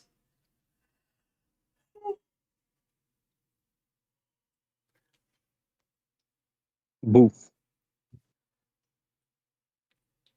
Van Loven's like, wait, why didn't they text me?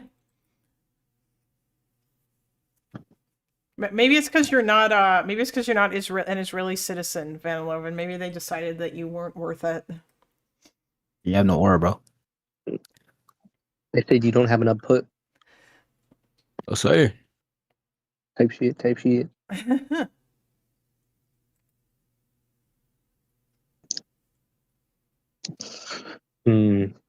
Spider, would you give the Ayatollah the pass? Hell no, you crazy? That's what I thought. Yeah, zero aura whatsoever. Never. Yeah. Spider, would you give Boof the pass? The who? Boof. He's a chatter. Boof. Nah, he's Jewish plus Israeli, so probably not. Oh damn! Hello, Addie. Speaking of Jewish and Israelis. No. Yeah, but Addie is Golda Meir, so would you give Addie the pass? She's kind of. Hell no. She kind of has aura like that. Hell no. Her fucking profile pic is dog shit. That's a minus. That profile picture, bro, is looks like the witch from Oh my god! from, Stop it! Wizard of Oz. Spider, stop! I will not stand for any That's golden definitely meteor slander. That's definitely anti-Semitic. Okay, alright, buddy. Would you give Also, I can Taiwan? Sorry. report that nothing is happening, even though it is midnight, and they promised a show in the sky. So, wah, wah. Wait. That was me. That was me when they promised that I would have a birthday surprise on Tisha B'Av from Iran, and then they never ended up doing any missile strikes. So I just had to look at a plain sky on my birthday. Wait, hold on. Did you get a text message, Addie? And if so, what did it say?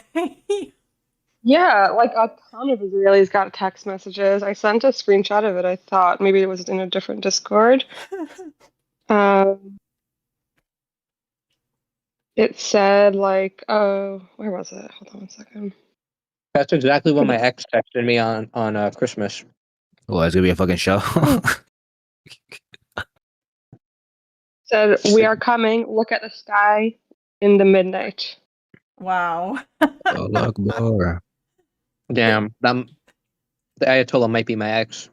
They just sent you random they just sent you guys random text messages to fucking scare you. All the time. Like, this is not actually anything new. It's just that this time they gave a time and date and weren't trying to recruit us to be spies. So it was different and exciting. That's very funny because like I wonder if anybody told the guy Israeli, responsible. I'm sure like some neurotic Israelis do get like scared by this, but I'm For sure there's gotta sure. be they just have like it's got to be so They boring. open the news every hour saying, like, there's no indications of anything happening. You can go to sleep. But I Yeah. think it's funny. I can Yeah, just I imagine probably just like a couple of neurotic Israelis that are like, think more than a few. Anyone with kids that like to like figure out about putting them to bed and or having to grab them and run to a shelter, or if like you're on the road and something. Even if you know it's like a 1% chance, like you don't want to take that chance. Bro. Man, this is really will be like October 7th is going to be so successful, like destroying the entire fucking the entire I mean, I don't know if Action. that was the thing because like it could have been a I bunch mean, of. it kind of was Don't worry, part- I mean, BB will take credit. Oh God. I you mean, it think kind he's of. gonna- I mean, it's pretty fucking A goes to B goes to C in terms of a much more militant take on Iran, a much greater tightening on sanctions. Like it is pretty. Well, the sanctions didn't really have to do with sanctions. Like, they came in, like they built up over time. The big reason why Israel even went to war with Iran when it did is because the snapbacks were expire, and so it didn't do all of that. And decided not to trigger the snapback, then it would be in a really bad position. Yeah, but because it one didn't thing trust that's Europe. true. But one thing really quick is that because of the way that Israel like humiliated the entire axis, there was also like a bunch of like buyer's remorse and like not only are we suffering, not only do we get humiliated, but all of our money went to other groups that just got humiliated by Israel and did nothing. Like even if you were those people who were the supporters, it is extremely important what Israel did to the Iranian regime in terms of making them look weak. I entirely agree. I'll say even more than that. The both in Syria and in Iran, Hezbollah used to send hundreds and thousands of soldiers to back them up during difficult times. Oh yeah, and when dealing with like Hezbollah couldn't send any help to help out Assad because they were too busy getting like fucked by Israel. Yeah, and they can't send any help now to help the regime. If there is an actual fear that I don't know if Israel has created among Middle Eastern countries that it now has in terms of like other countries not wanting to even respond or send like I think even in Iraq like there is some like Iraqi forces that are going to Iran, but it is very minimal and it is as they do feel like that they may pay a price that is that is not worth the effort of bringing those forces into Iran to help execute the protesters. They're also not as skilled or as battle tested as Hezbollah. Hezbollah. I say it, Hezbollah. Hezbollah. How do you sound? Like he's doing a little. That's how like she's doing a Hagari little says it. Doesn't Hagari say it like Hezbollah or something? That's too Israeli. I don't think I ever really listened to him speak English, so I don't know. Oh, okay. Well, no, hold on, wait a minute. I'm sorry. That's how Lonerbox imitates Hagari's saying. Like a game of telephone. No, but I'm gonna believe. I don't know. I feel like Lonerbox's Hagari impression is pretty on point. It's pretty funny. Me and Epic are manifesting positive thoughts for our feminist heroes that are going to participate in bombing Iran, like happened in Midnight Hammer. Oh my god. Of course, I'm a hello, feminist. kitty. Spider, are you gonna comment on my cat being DEI? See your cat was nah, she kind of fat.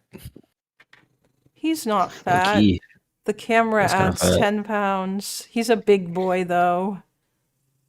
Fat cat. Got to lose some weight. Looks like fucking looks like Garfield.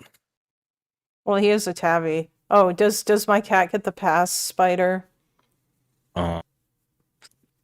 It's too white. Why? Because he has white paws? Yeah. It's like Right. it's like when the Israelis claimed the Palestinian land. Damn.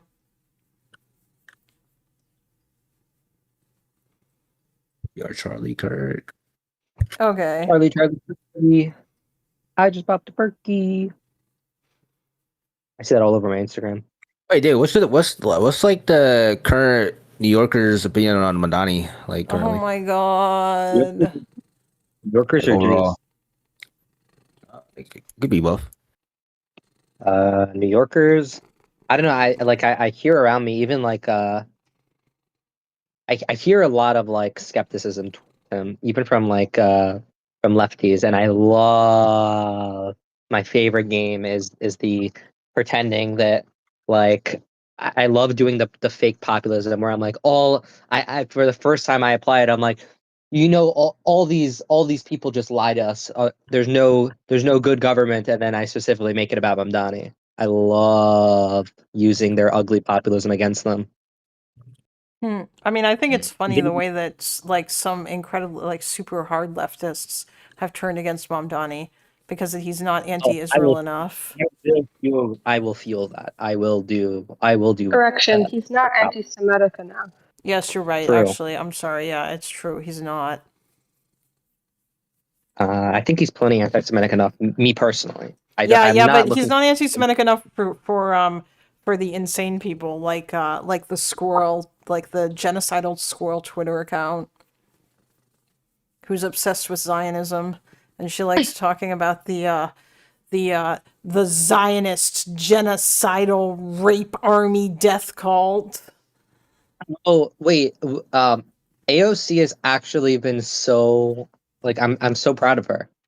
Well, yeah. She was like she did a non both sidesy just like hey, that's just like rabid anti-Semitism to go out there and say you're pro Hamas. Yes, she did. Oh. Well, did you consider that one of 9 of the locations that Nefesh B'Nefesh was advertising for Israeli migration was in what is it called? I forget the fucking name of it.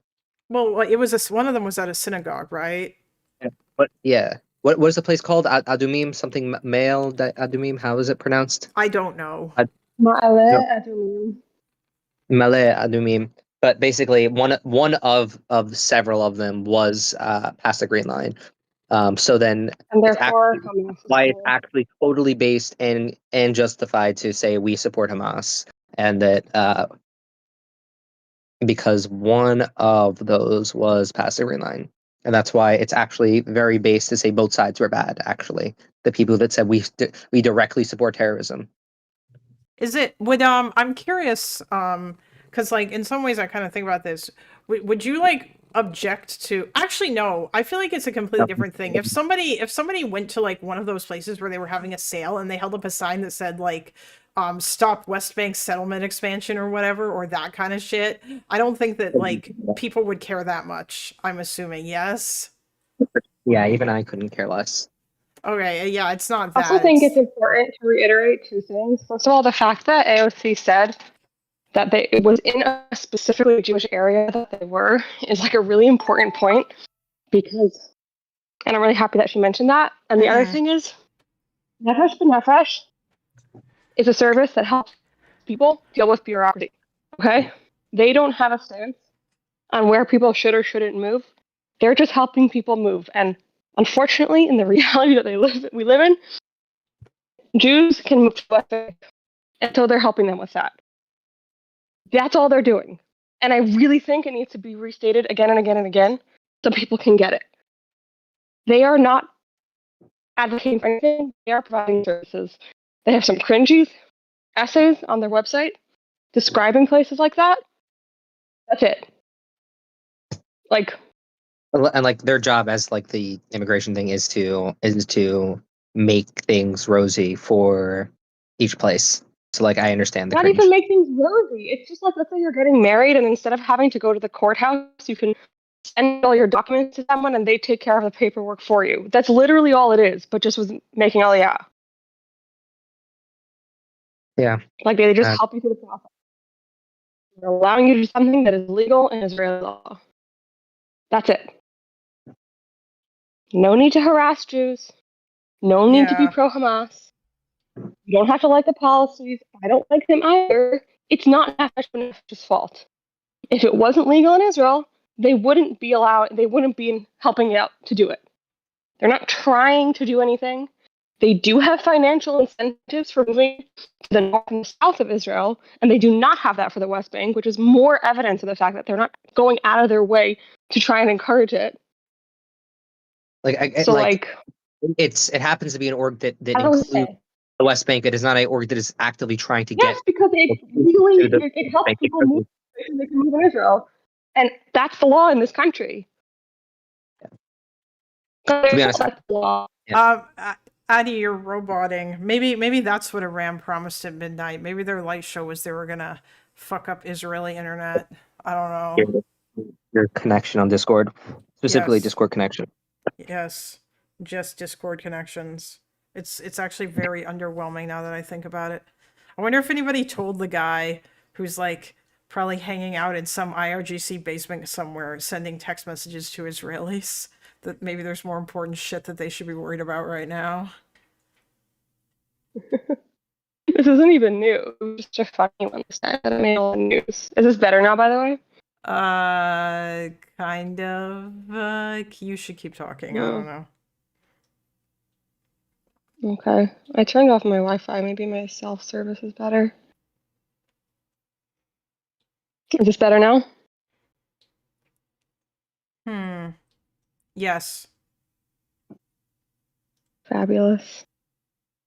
But yeah, no, listen, I don't like it. I don't think Nefesh B'Nefesh is like meh, but like, it's like screaming at a banking clerk for like doing a transaction that you think is unethical, but her bank allows her to do. Like, it's just not the appropriate address. Or like screaming at a waiter for your food not tasting good. Like, it's just not their job. Yeah.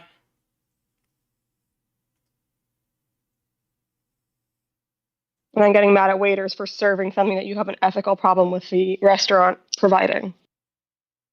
Like, you have the wrong address.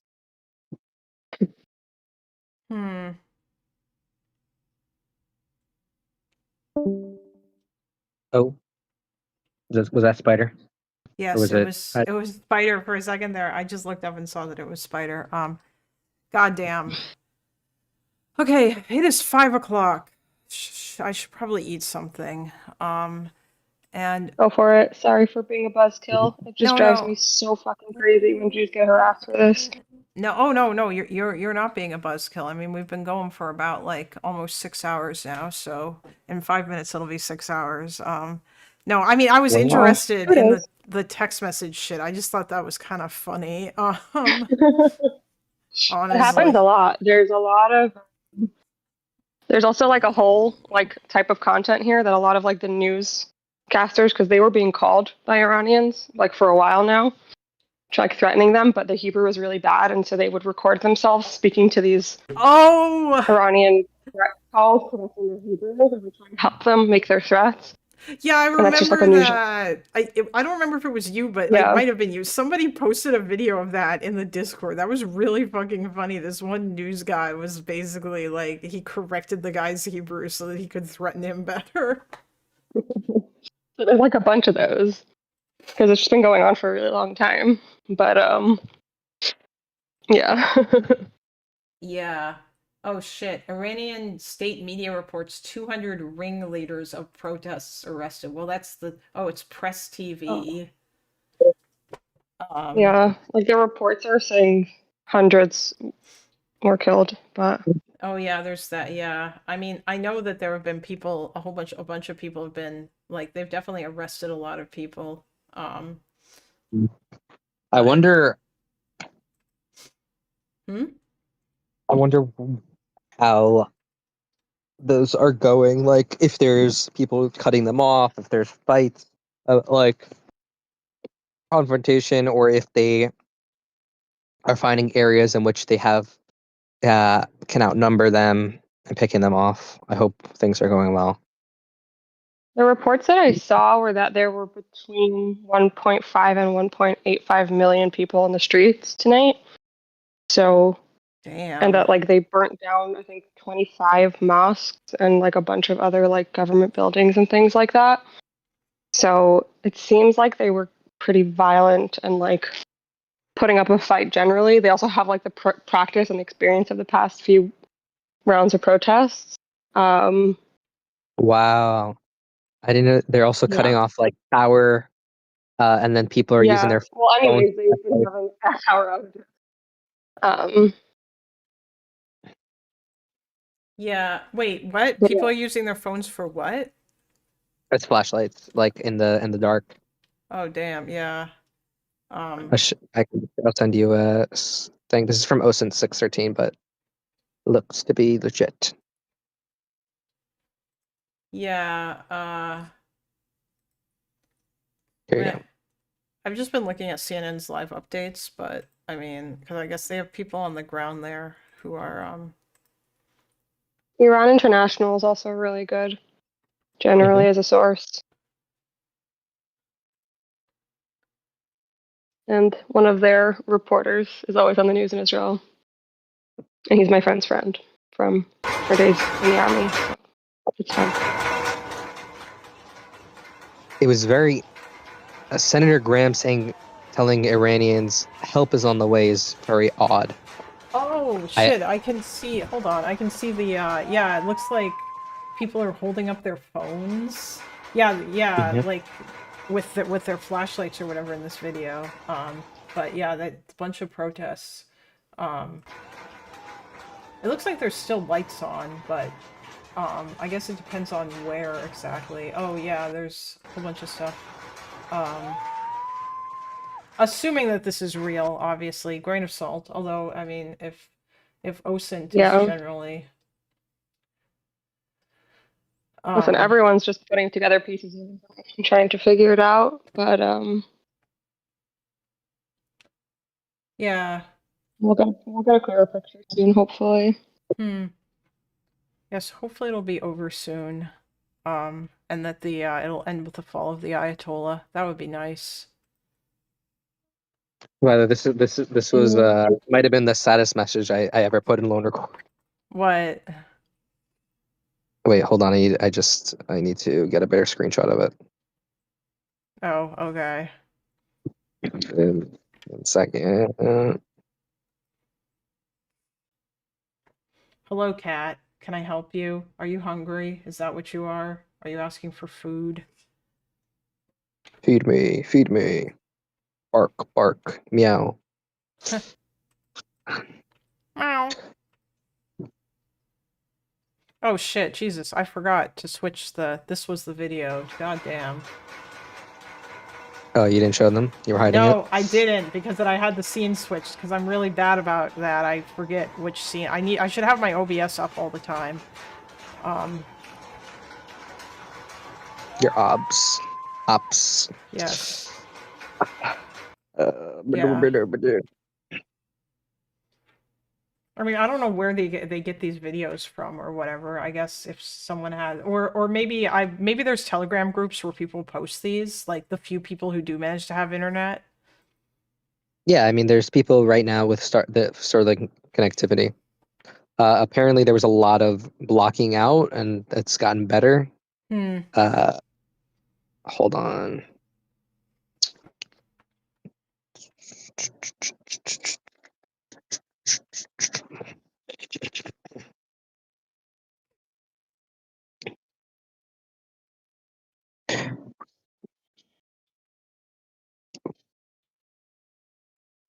By the way, chat, goddamn, I should have said this when like there was like 50 people here. If you haven't subscribed, please subscribe. I'm trying to get to 500 so that I will be closer to eligibility for monetization. Like and sub now, or else. You hate the Jews. And also, Patreon. Yes, that's true. There's a link to my Patreon in my stream description. If you want to give me money. Don't be like those people that are mad at Mamdani. Support the Patreon. Based. Absolutely based.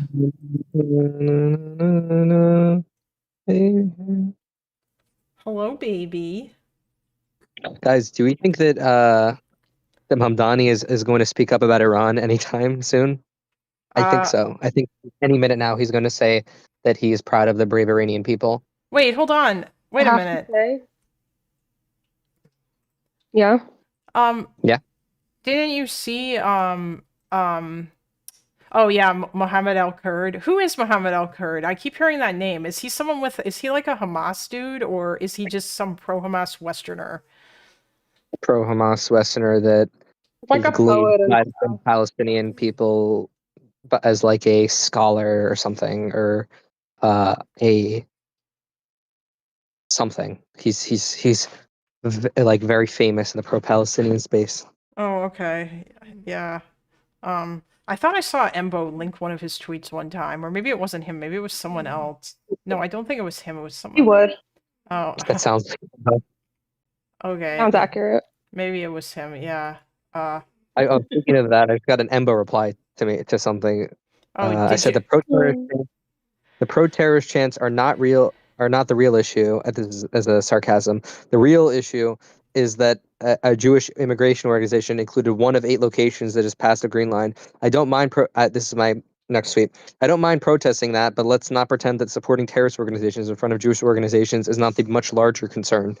And then Embo Man replied to me very recently with, "They're obviously an issue, but you have to admit that hosting events selling lands and settlements is pretty clearly and openly taking a side on the West Bank occupation protesters. Protesters were obviously behaving in an extremely unacceptable way.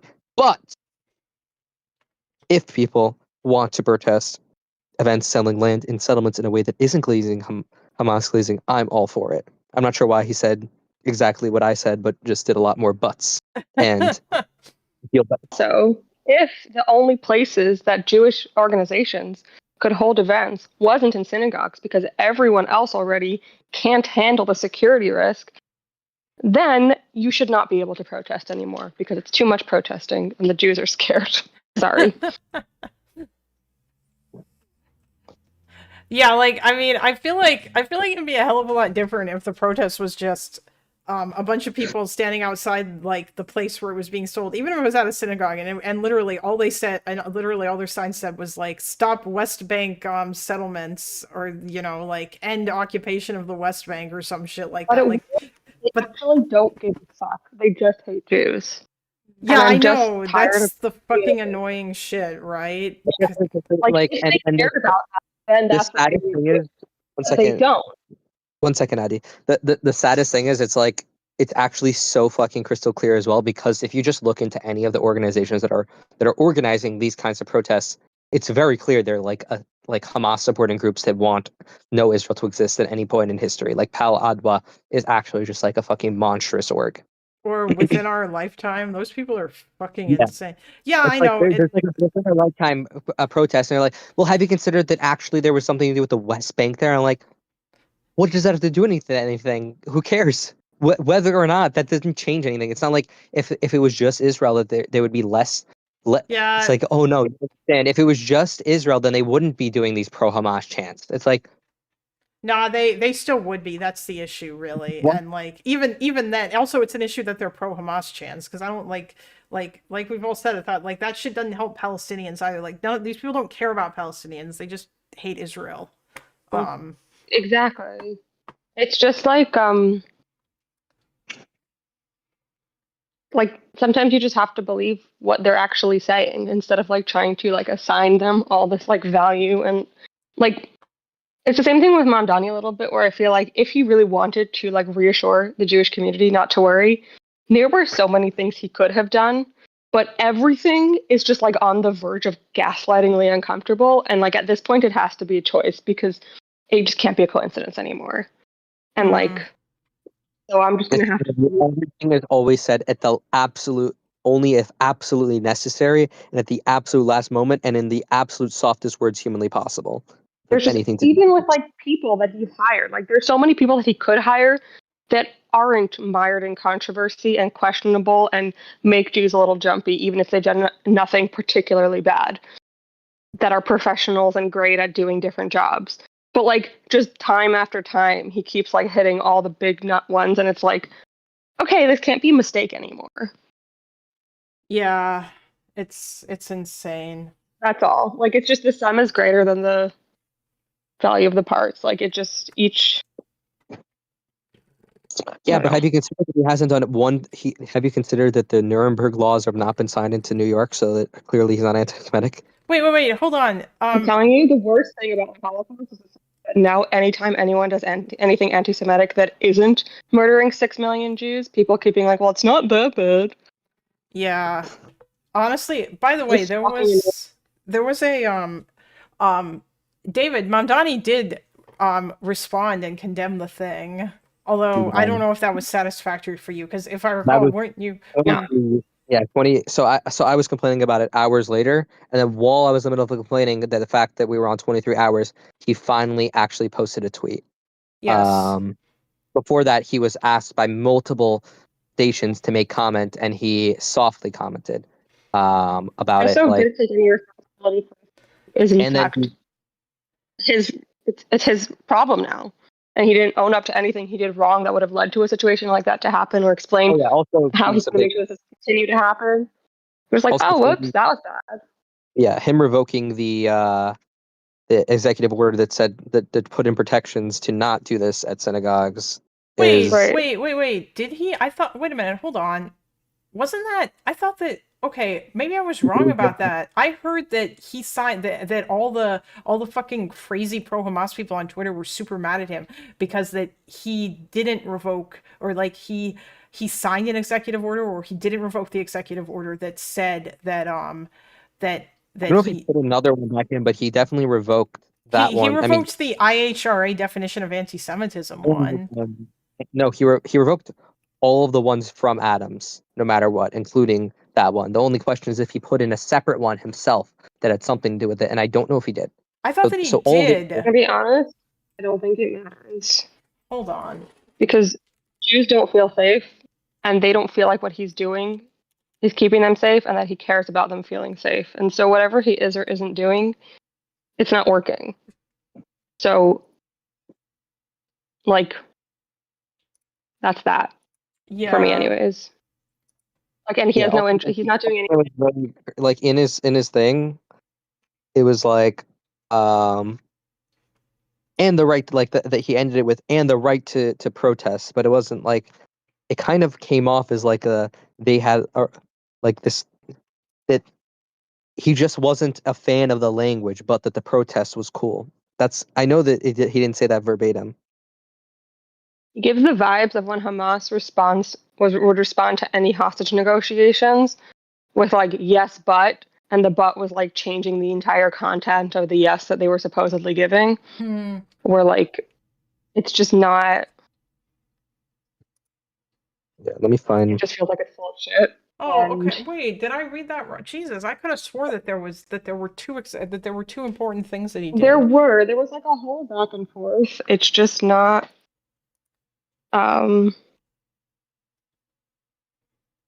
Okay, Project Pat, first of all, I'm not saying that New York is only anyone's. I'm just saying that there is a group that's being attacked with hate crimes more than all the other groups combined who feel unsafe and have continued to speak up about him feeling unsafe. And he hasn't done anything to reassure them that they should feel safe, even though he keeps trying to claim that that's the case. Well, And so, also as a member of claiming said using group, fake a lot of family and loved ones there who are really fucking scared. We're talking about it. That's all. And you know what? No, we don't have to give him a chance because he's been dog whistling and saying shit since day one, and we have every reason to be scared because Wait, hate crimes are on the what's the rise. give them a chance thing? Like, what is this giving them a chance thing Stop when on day trying to one? compare the Jewish It actually makes me sick. Guys, stop. the Do Jewish not. You're experience you're is talking own over each separate other. thing, and like stop. Sorry, I was gonna say I actually hate the give him a chance thing. I keep hearing it. I'm like, what chance am I giving him? He did day one. His first thing on day one was the absolute most inflammatory thing you could do. Like, Why towards shouldn't making. he? Yeah. Why doesn't he give Jews a chance? Well, I'd appreciate if he would give like trying to actually make Jews feel reassured a chance for like a single day. That would be appreciative instead. I don't know why the Jews have to keep giving him a chance. Also, not an oppressions Olympics. Other communities have other issues and other struggles, and I think they should be advocating for the betterment of their communities here. too. But I am fine with doing the Olympics here because it's not even close. There's no I just group don't think that it's is. productive. I know, Like but saying like, oh, what?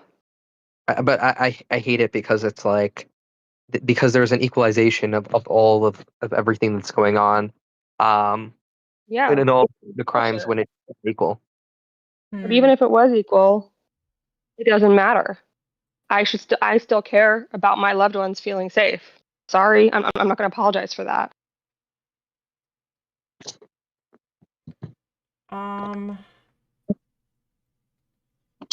I think it was pretty I'm not gonna clear accept that. between what Mamdani said and what AOC said, like in terms of like which one was making an Yeah. actual successful statement that made Jews feel safe.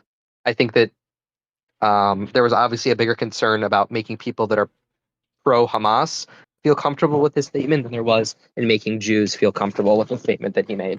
I'm gonna go feed the 100%. cat. And You guys keep Yeah. talking, and I'll be right back. I'm probably gonna end soon though, Chase. In Okay. case you were wondering, because Chase was saying like, does Pat want to get in the VC? I don't know if I want to like go for like another several hours. I'll be right back.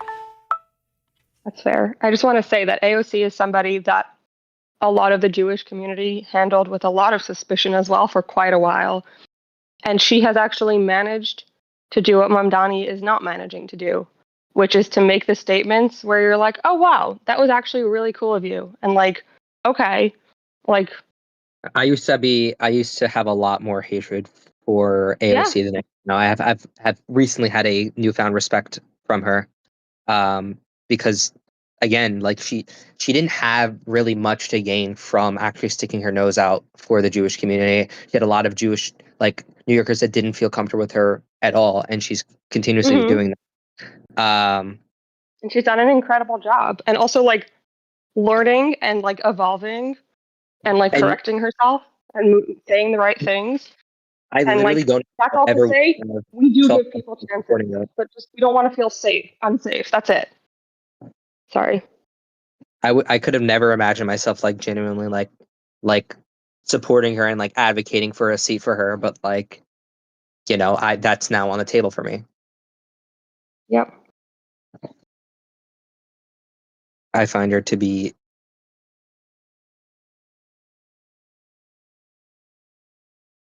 okay. So that's fair from Van Loven. She does have an incentive to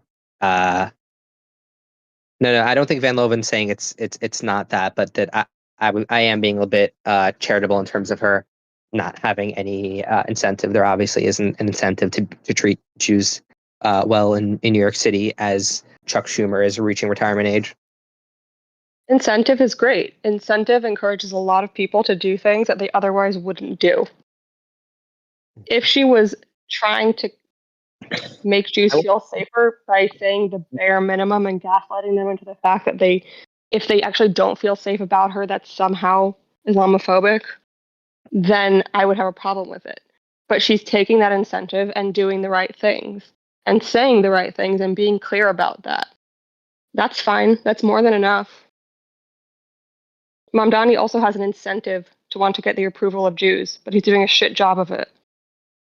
Yeah, but I think that obviously he's outweighed by his dislike of Jews versus his incentive to be pro-Jew for politics. Like that just kind of scares me that he actually such disregard for the Jewish community that it's not even worth the political gain of trying to make Jews feel safe. Like to him, he decided that he doesn't need the Jews, and he'd rather keep to what his actual feelings are about the Jews rather than what's politically helpful, which would be to, not make them feel fucking terrible. Like I also think he has like a real ceiling as far as what he can accomplish because he wasn't born in the U.S. So he can't run for presidency, which I think he would probably want to otherwise, which like frees him up to be a little more. I don't think he's ever gonna like get past a House seat, honestly, if I'm being like if I had to think about it. But who's saying he's going to advocate for a pogrom? He just needs to not condemn it enough to inspire one. he just needs to not fund the police know and that protect there's Jews. one He doesn't second. even need to advocate for it. Adi, one second. Like again, we had what is called like quote unquote the only pogrom in New York. Obviously, it wasn't like other pogroms, but in terms of the Crown Heights riots, that wasn't because a mayor decided to say, "Hey, please go and lynch Jews on the street." It was because a mayor did not take action when shit was happening and decided to do a bunch of both sidesing.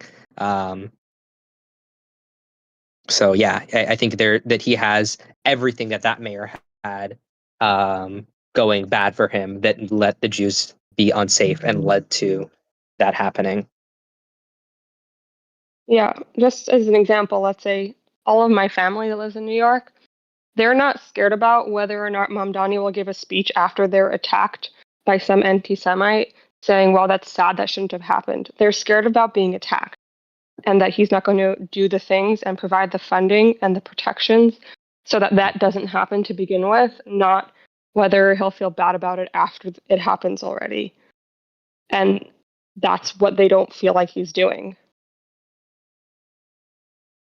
Like realistically, he's basically like it feels every single time there's something tragic that happens to like the Jewish community, he's always the last person in New York to comment on it. He always gives the weakest response compared to any other politician or character in New York, including previous mayors and previous candidates, including just random fucking New Yorkers that are like impactful every single time. Yeah. And it's always like watered down as much as possible to be talking about like hate in general and like not about like this very specific brand of hate that's seen an exponential rise over the past decade and especially the last few years. One thing within our lifetime has disavowed like pro-Hamas groups that aren't pro-Hamas enough. I don't know why we're using like within our lifetime as like a gauge in terms. I actually it kind of annoys me when it's like, well, he can't be that anti-Semitic if people that are even more anti-Semitic than him disavow him for not being anti-Semitic enough. That's what's so annoying about the Holocaust and things like that. Like there are people that are worse, so just the average regular degular racists don't get taken seriously. And they also suck. It's the same thing with all the leftists being like, yeah, well, it's not as bad as the Nazis. So it's like, okay, a few pogroms a decade is also not, chill vibes. I get why Jews would want to leave countries like that also, even if they weren't gassing them by the millions. But no.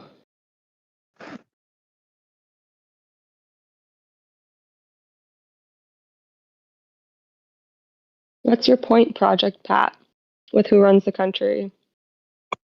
What does it have to do with any of this? Did you know Donald Trump is actually secretly a puppet of the Jew? Oh shit, I forgot about that. You're right. I've been skipping my meetings with the elders. This is what happens.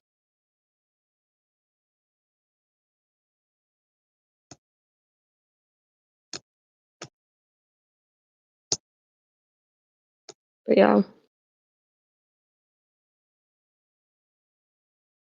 Well, in good news, it's almost 1 a.m. here and still nothing from Iran. So I think we can officially say that even if they were running late, it ain't happening.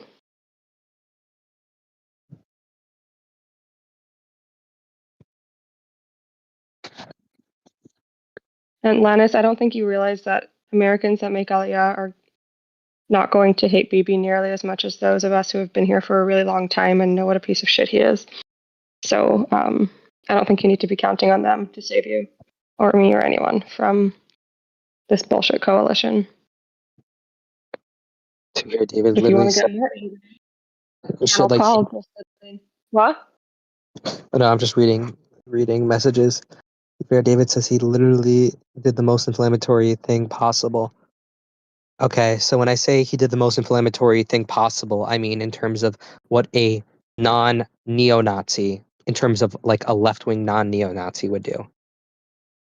I'm sure that if you were a neo-Nazi and you became the mayor of New York City, you could do something much more inflammatory towards the Jews. Yes, I'm aware.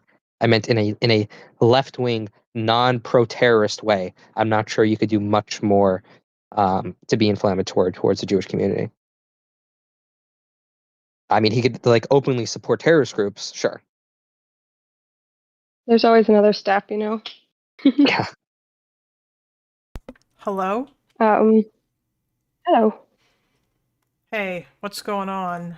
What are y'all talking about now? If Mamdani is anti-Semitic enough, or he needs to be more anti-Semitic. In order to be considered anti-Semitic and for us to be allowed to be worried. Oh, do you think that there's a chance that Bibi gets voted out? Yeah, I think there is a chance. I think there is a solid chance. I think there's also a solid chance that he doesn't. The way he's acting, it seems like he also believes there's a good chance that he's not going to be reelected, and that makes me happy. But politics in Israel is really volatile and really messy and really intense and really unpredictable. And we don't even know when elections are going to be yet, but once the elections have officially been called and we have a 3-month cycle, then it'll be a lot easier to predict. The next elections are at the latest going to be October 27th, 2026. Currently, the estimation is that they'll be in June or July.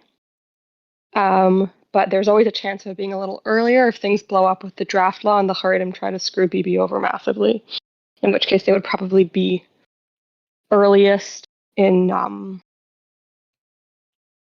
April, May, because from when elections are called, there's 3 months until elections actually happen. Oh, I have a question about that actually. Or rather, I had another question about something else.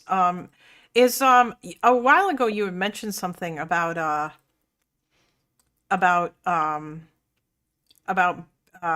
BB's son and how supposedly he wound up in Miami because he hit BB. Is this confirmed or is this a rumor? I couldn't find anything about it, although maybe it's only in Israeli media. It's not on Wikipedia. It's not confirmed, but it's like one of those like open secrets, but like also it's not confirmed. But like that's kind of the space it occupies. You know what I mean? I see. Okay, I understand. Okay. Like I say, like the Trump, So like that Russia has videos about Trump. Like we don't actually know that, but we kind of know that, and it's also kind of like a talking point, and it's kind of like a part of reality, even if we don't know if it is really reality or not. Yes, Chad, So I know it's my camera's off. I'm eating. Anyway, what'd you say, David? I said so it's schizophrenia, it seems. I mean, it's... Go on, David. Say it again. Oh, it's just so it sounds like it's just schizophrenia. That's what I'm hearing. Possibly, but it's funny schizophrenia, so I approve. I mean, I don't know. Like, is it one of those things where people behind the scenes have like anonymous sources reported it to like journalists and then they reported on it? Is that where it came from? Yeah, but like known people. But like you don't want to come out and like publish that as an actual like, with a name attached to it because you'll get sued. and then like good luck proving that that actually happened. But like these things come from people who are like still in their circles. Hmm. You have to know, Israeli politics is leakier than it's safe. So like, yeah. I have a question for you. What is the reputation of Amit Segal now in Israel? Because I know he's in Channel 12. Oh, loaded question. People have a Yes. lot of feelings. He's definitely a right-wing reporter, hard right.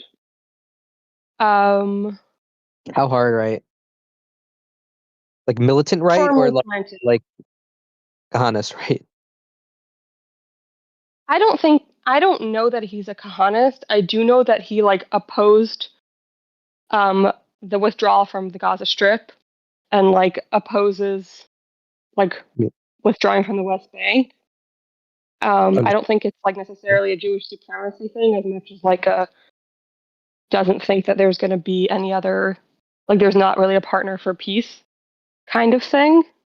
It sounds like normal right wing, not like hard right wing. Like he's solidly in the right is what I'm trying to say. Like you're not going to catch him like he's not like like center right. Like he's right, deep right, but not like necessarily like conspiracy theory right. There are definitely times where he says things that I feel like he's kind of just like repeating talking points, but he also does like report a lot of things and break a lot of news that's like screws over like Bibi or people like that. So he's not really like in anyone's necessarily pocket. It's always hard to pin down whether he's just like an idealist, like he's ideologically on the right, but like an independent thinker, or like who's kind of whispering in his ear. And there's always like there's just an assumption that he's going to end up in politics at some point. And so there's always just like a little bit of questionability, but his reporting generally is factual. He has a wildly impressive memory and will like bring up quotes and like call people out and do all of that. And he hosts like the Meet the Press version in Israel on like Shabbat afternoons. One thing I didn't really I found a little disappointing was some of his like Qatar stuff and like the greatest failed strike in history thing. Like I felt that was a little bit slop, and it seemed like some of the things that he claimed didn't end up being like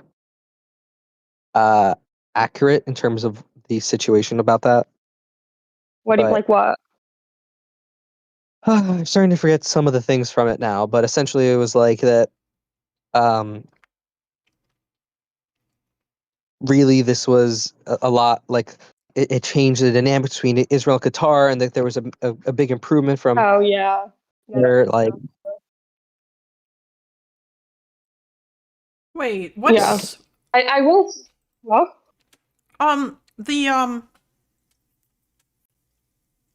Like the Qatar strike.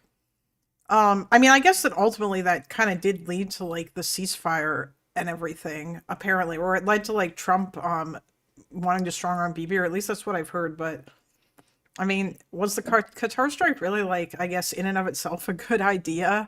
Is that what he was saying about it being a failed strike? Okay. Well, no, it was a terrible idea. He was definitely coping by saying, like, trying to frame it in any possible way that it could have been a good idea. He is a bit of a contrarian on the news because I mean, I think it's a very good idea if it's right-wing advocate, and he does a good job of it. And so sometimes I think that's where he's coming from, of trying to like just add in different perspectives. But like, it's not a good argument. But like his reporting, when he breaks news or when he like reports things from behind the scenes and stuff like that, he does a really, really good job at. But like his analysis and his opinion pieces aren't necessarily like gold, you know? Okay. Wait, David, you thought the Qatar strike was... Wait, of course you do, because you're insanely hawkish. Of course you thought the Qatar strike was a good idea. If it succeeded, of course it would be amazing to get all of those guys out. Especially you mean the with Hamas how leaders? Yeah. Are we serious right now? That would have been the strike of the century. What would it have accomplished? It would have taken a lot of like the most like hawkish leaders at a time when that was necessary in order to move forward with the ceasefire. They were not the most hawkish people. I mean, not hawkish. Sorry. Well, yeah, hawkish actually. From what I heard at the time, they were the most hawkish, and they were the like it switched over from. Well, that's just not true. Are you? It was sure? always a fight between Hamas and Hamas Gaza, where the but the current leaders, the Hamas Gaza was much more hawkish under the Sinwar, the brother Sinwar, than it was under whoever the fuck the new guy is. I forget his name. And it ended up being the real like stopping point for the ceasefire at the moment was Ghazi Hamza, Hamid. I forget which one it was, but one of those fucks. Ghazi Hamid. Yeah, were the big ones that were not interested in the ceasefire deal. I don't know if that was confirmed. I'm always suspicious that that's like news that Bibi's office is rolling out to try and justify things. I don't know if it was from Because ultimately, those people were like totally fine to sign the deal after that, where they should have been really emboldened by the fact that they were like. But they weren't. I mean, they were, but they weren't that into the deal. It was kind of strong armed onto them. Like Hamas was not that excited about this whole deal thing. That's not the impression that I got, but I don't know what sources you're like getting that from, so I can't necessarily like refute that. Far back that I can't obviously like quote my exact source for why, you know. That's fair. That's pretty fair. Type shit. I'm tired. Type shit. So, what's the story, Kalinda? What you up to? I'm just eating right now, and then I don't know what I'm gonna do. Obviously, there are some people here who want me to continue. Namely, it seems like Chase does, but I guess he wants me to watch the rest of this Ukraine video, or he wanted me to do reacts or whatever. But I feel like I'm nearing the end of my Steam. Type shit. But I mean, also there is always tomorrow, and I will probably stream tomorrow. I have to build or maybe I won't stream tomorrow. I don't know. I have to build this computer for my dad. But I don't have any thermal paste, and I need to get some. Just log in? What do you mean, Bum? Oh, you mean lock in? I see. I mean, let's be real, Chase. You just want me to sit here and, like, watch Vosh and, like, Hassan and other dumb leftist slop for your amusement so that I can, rebuke the same 5 fucking stupid leftist IP talking points over and over and over again, even though I have no idea why you care about that or want me to react to that stuff. Because I feel like at this point you could watch that same shit and you could have those same reactions. Because it's not like it's anything new or interesting. But I don't know. I am worried at their extreme lack of creativity. It's just not a good sign for their brain health. Oh yeah, you mean all of those people? Yeah, it's always the same shit. I don't know. It's Slop o'clock. Let's go, slop o'clock. Oh. Yeah, My brain is slopped out. I'm all slopped out. Oh. Trump I've honestly been so busy I haven't even. Yeah, what'd Trump say? U.S. ready to help in message of solidarity with Iran protesters. Yay, I guess. And then he. Yeah. I heard that the Wall Street Journal was reporting that they were like having meetings deciding on potential targets in case they decide to intervene. I really hope it's one of those things where it's like, oh, we're pretending that that we're just at the what's it called phase, at the thinking about possible targets phase, but really they're like on the way to like start striking right now. That would be really exciting. Well, based on Trump's patterns, it's either going to be before the markets open again on Monday or at the end of next week. So. Makes sense. Oh, We'll have Epic to says see. in chat, I don't think Trump is based enough to do the right thing. That is probably true.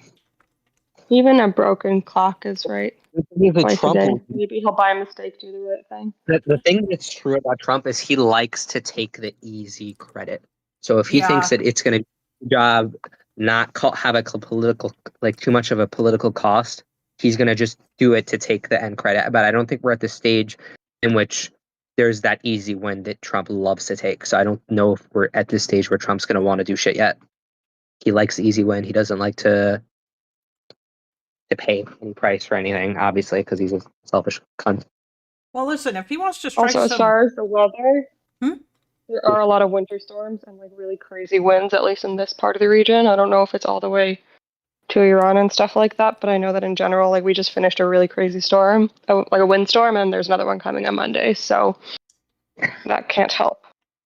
Maybe it's a yeah. operation storm based. Oh, More G's control on the weather.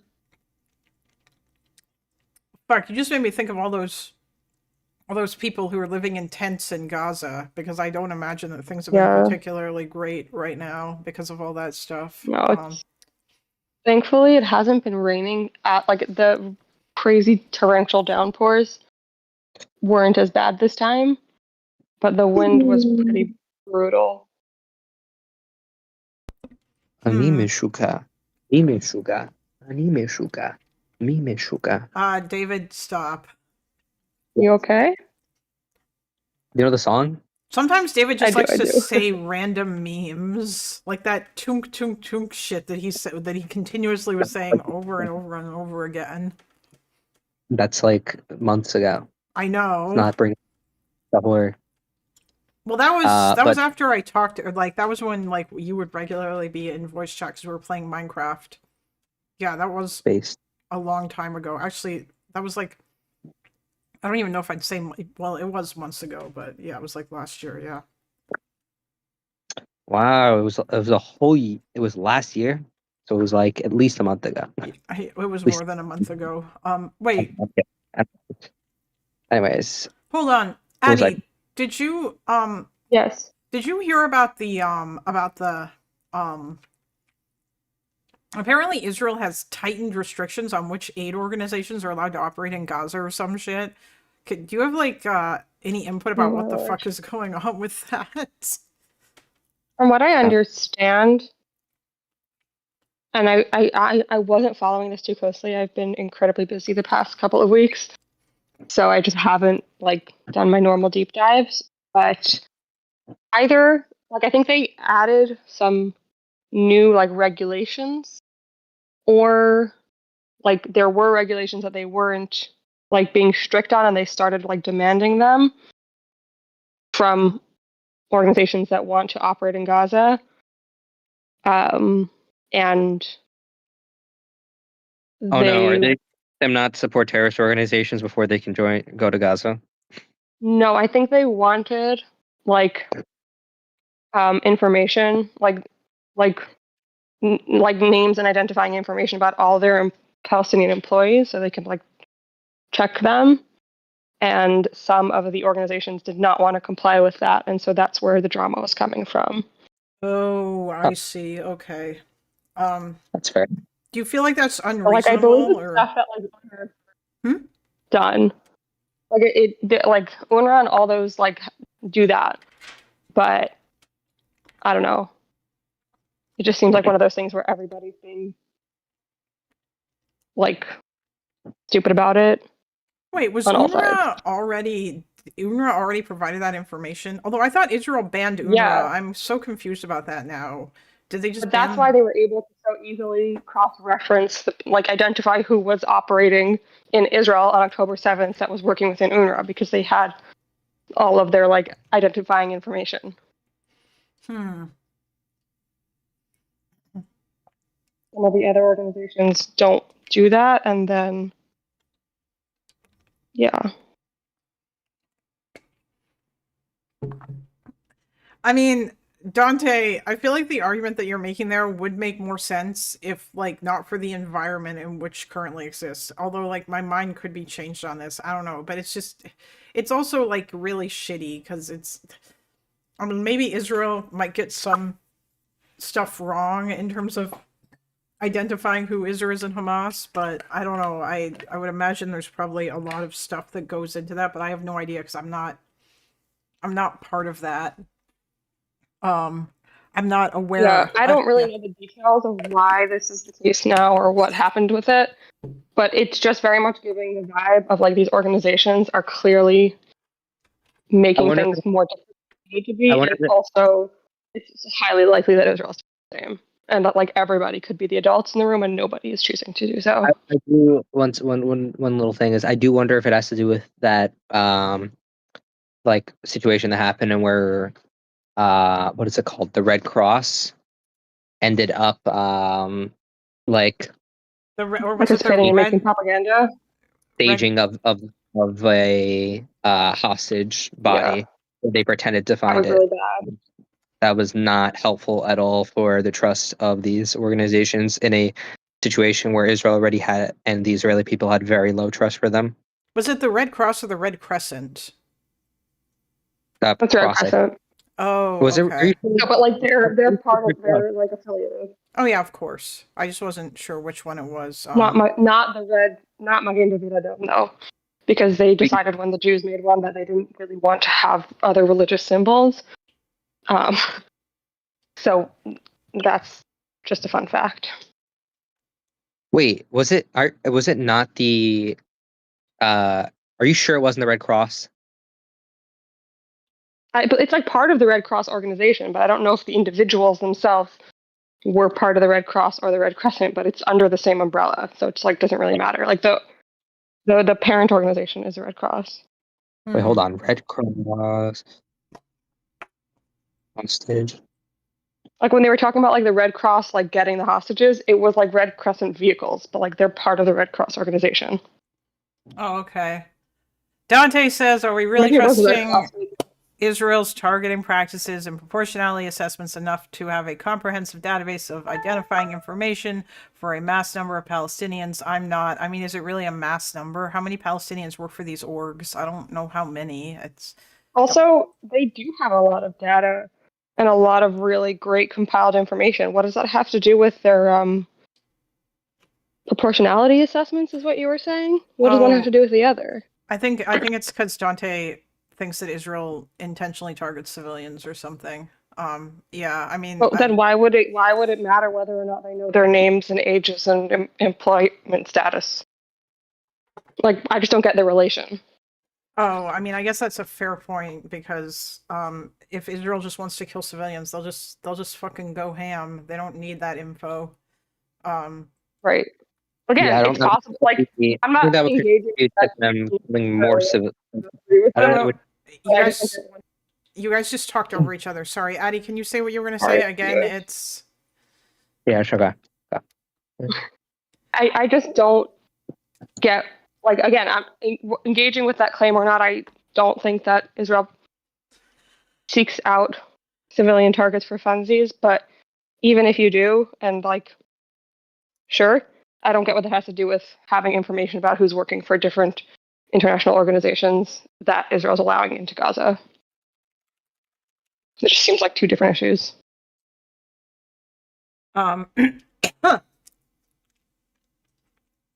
Dante says to draw any type of minuscule connections to Hamas or any other group they consider a valid target. I mean, I don't know, Dante. It feels like I don't think they need their employment status for that. That has to do with Hamas information that they have unrelated to whether or not they work for these different companies. They don't need to know that they work as school teachers to make a determination whether it's valid or not that they work for Hamas. That's actually not part of it. I'm just curious about that. Do they? I thought that Israel didn't have an up-to-date list of Hamas fighters because and that might be why their casualties or like their casualty numbers only seem to be related to people that they know are in Hamas or whatever. or like that in terms, or that they know by Well, name rather. They don't I have can't. new fighters because they can't have a list of Yeah. everyone who's for the war because it's obviously going to be less organized. I can't really get into specifics on that. I'm sorry. Oh, okay, that's fine. I understand. Wait, do you work for the government? Do you work for No. Mossad? And have you just not been telling? No, I'm just kidding. I'm sorry. No, I do not. I just have a lot of friends. Ah, okay, that's fine. I understand. Yeah. Bum, bum, bum, bum, bum, Adi But again, Mossad like, agent one has, confirmed. Go on, sorry. yeah. No, I just, again, me. we can have conversations about the importance of privacy of people versus security, which is a conversation that I think a lot of the world is having and has been having for the past few decades, and that's great. I just it doesn't really have much to do with war conduct and or how like targets are chosen.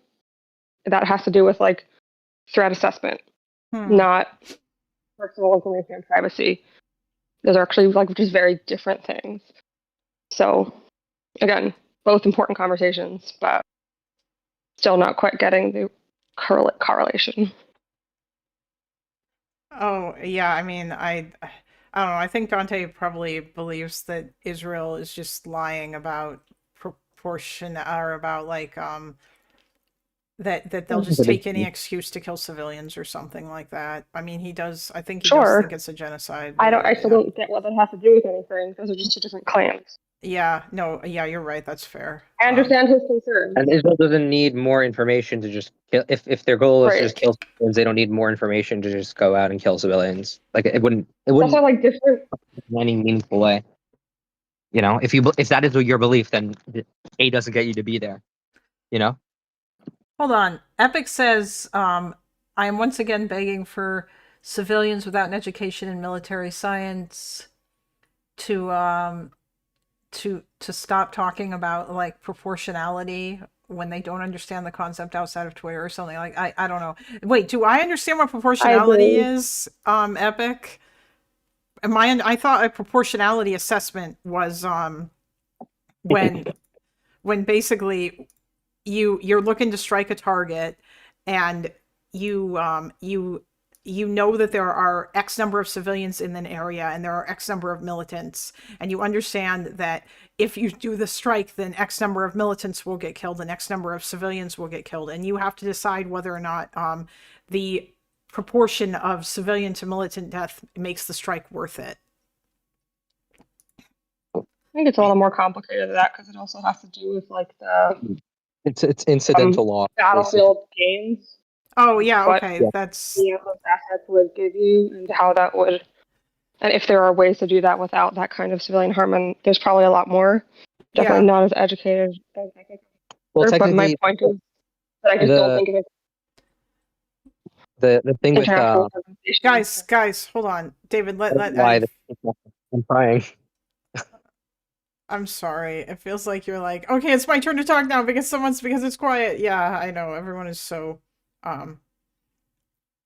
Yeah, it's like I only get a second and then yeah. Oh, it's okay. okay. Hold on. Epic says there's a tremendous amount of nuance I don't think is captured in that somewhere. You know what? That's entirely fair. That was just like my understanding of it. If there is more, if there's someplace that I can read about, like what exactly goes into it, like Adi just added that there was other stuff that they consider beyond just the stuff that I said. Yeah, I mean that it would be really cool to learn more about that. And I am being hassled in DMs to create a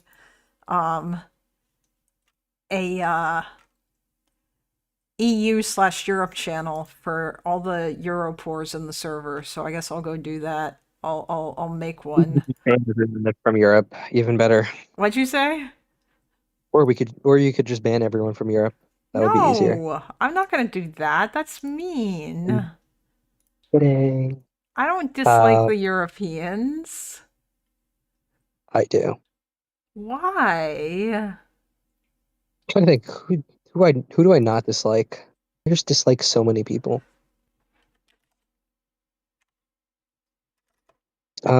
Anyways, what I was gonna say in terms of I think they're. I'm not sure if like having a better possible target is under proportionality. Like having to measure if you'll have a better time is under proportionality, or if it's under a similar framework in terms of I forget the name of it, but essentially I think that might be under like related to proportionality, but not necessarily part of proportionality. I think it's another assessment where you have an obligation to do the least amount of civilian harm as feasible. Basically, that's like Yeah. the I have a dear friend who was in the army. He's no longer in the IDF, but until recently he was. And he's an international lawyer, and his job was to be making those decisions. And no matter how many times he's tried to explain it to me, it's like endlessly complicated and complex. Oh boy. And he worked like 16 hours a day, and it was really insane. So I know that I just don't know it all, but I just think even if we have a lot of criticisms of Israel and the IDF, we can separate those criticisms and not just have one criticism and therefore say that therefore anything they want to do or ask for ever must be bad. That's all. Yeah. Okay. Yeah. Oh God. Yeah. Proportionality assessment, war, international law, proportionality assessments in war. Oh I got yeah. DM'd. What? I should make a joke about what the proportionality assessment would be for Mamdani. I am not making that joke, guys. That is not a funny joke. Jesus. Yeah. Oh yeah. Yeah. I'd be down to. I'd be curious to hear about it. Oh, it's yeah. Epic says it took him years to learn about to understand it himself in formal educational settings, but he can talk about it. Yeah, that might be neat. Um, Based. and no, I will not be banning all Europeans from the Discord. Yet. Yeah. Yes. Do you have any Irish people though? What? Do you have any Irish? No, not that I no, not that I'm aware of. I would Okay, not. then we might not need to nuke the Europeans yet. I would not. I mean, I wouldn't ban them just because they were Irish. What the fuck, bro? I know you're just kidding, though. We can't even have fun anymore. Bye. What? No, What's the point of a mod if I can't be abusive in this way? This is like literally. This is literally 1984, or whichever year is it is 1984. Yes, it's 1984. Oh, I thought you were gonna say it's literally. I thought you were gonna say something about anti-Semitism. But I also made Toby a mod, which means that which means you're no longer the only Jewish mod. So it kind of, Oh wow. So That's good. only like half DEI now. That's so sad. Balance. Yeah. I mean, I feel like now I need to find another Palestinian mod so that Sev or another Muslim mod maybe. I don't know. But I don't want to make Dante a I think we should mod. go for quality over quantity. Yeah. You know who I feel like Toby's like half Muslim, like spiritually Muslim.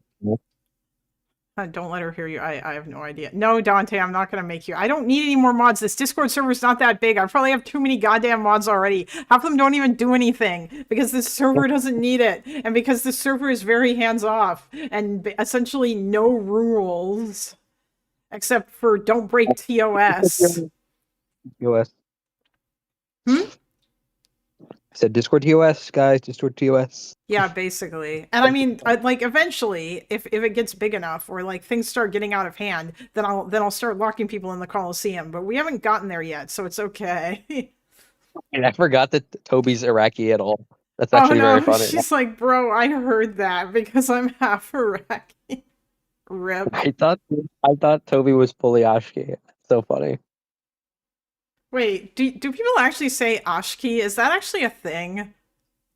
Yeah. Oh yeah. Like a slang. Okay, yeah. I think it's because that when Sev was saying it sometimes on Loner Stream, there were a couple of people who were saying, "Stop saying that." What? Because he says it in a derogatory way. No, okay, that's not what I mean. I thought he was literally just saying it to refer to Ashkenazi people. I don't think he was saying it in a And, derogatory. it's a teasy way, especially if you're Ashki, but like if you're It can be used as like, yeah. it's like when girls call each other bitch. Like it can be a term of endearment or it can be an insult depending on like the inflection. Oh, I see. And there's definitely like both of those exist Of in Israeli course. culture. Because within Jews, it is very like, oh, like I say, I'm 100% Ashki. So like that's just like, oh, fun fact. But then like there is like the like Ashki Sephardi divide, shitting on each other. That's like not lighthearted, and like that Yeah. also exists. Like that one Syrian girl's in high school's family that did not fuck with me because I was Ashkenazi. Oh yeah. Oh hey Tally. Tally, how long have you been here listening? It's kind of cool that you're here. Thanks. Even though I disagree wholeheartedly with your weird Trump vote or whatever, but I've never heard a Jew say Ashki out loud. I mean, it's probably, I feel like, is that an Israeli thing or is that just like a regular Jewish thing? Well, it's very American. Oh, is Yeah, it? like people will talk about like Ashkenormativity and Oh God, like Jewish actually, no, culture and stuff that's like the that. worst slur of all time. That's like worse than just say the bike with the K. I'd rather be called that.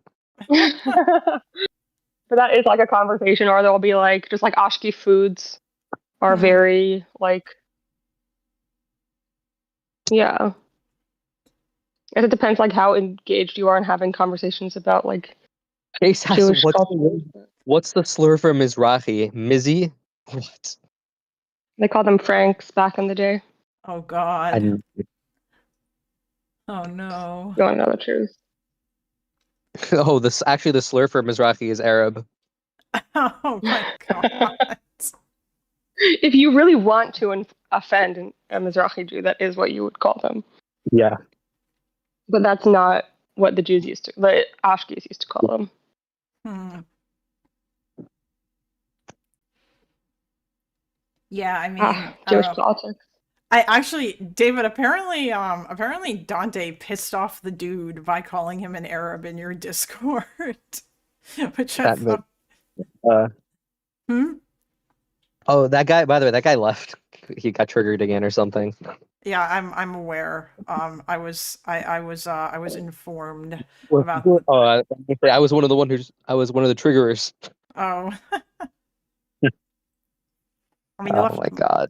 he left my Discord too because he couldn't stand people joking, making like dumb jokes about hentai and bestiality and stuff, and so he said everybody was disgusting, and then he left. Jeez. I think Avi made a sticker out of it actually. But yeah. Oh yeah, Dante said he's Tunisian and finger point laugh or something. Wow, geez, let's not insult Tunisia here. I don't actually know that much about Tunisia, so.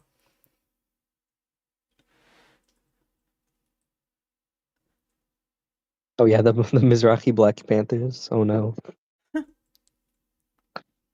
What was I gonna say? I feel like we're circling the drain here, guys.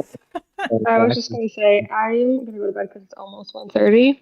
Oh damn. But have a lovely night, you all. Everybody, like. Oh, I was gonna respond to Tally. Sign up Oh, for the Patreon. Wait, Sorry. let Addie say goodbye. Jesus, David. It's all good. It's our love language as a people. Oh. No, it's the have mic. a good one, everyone.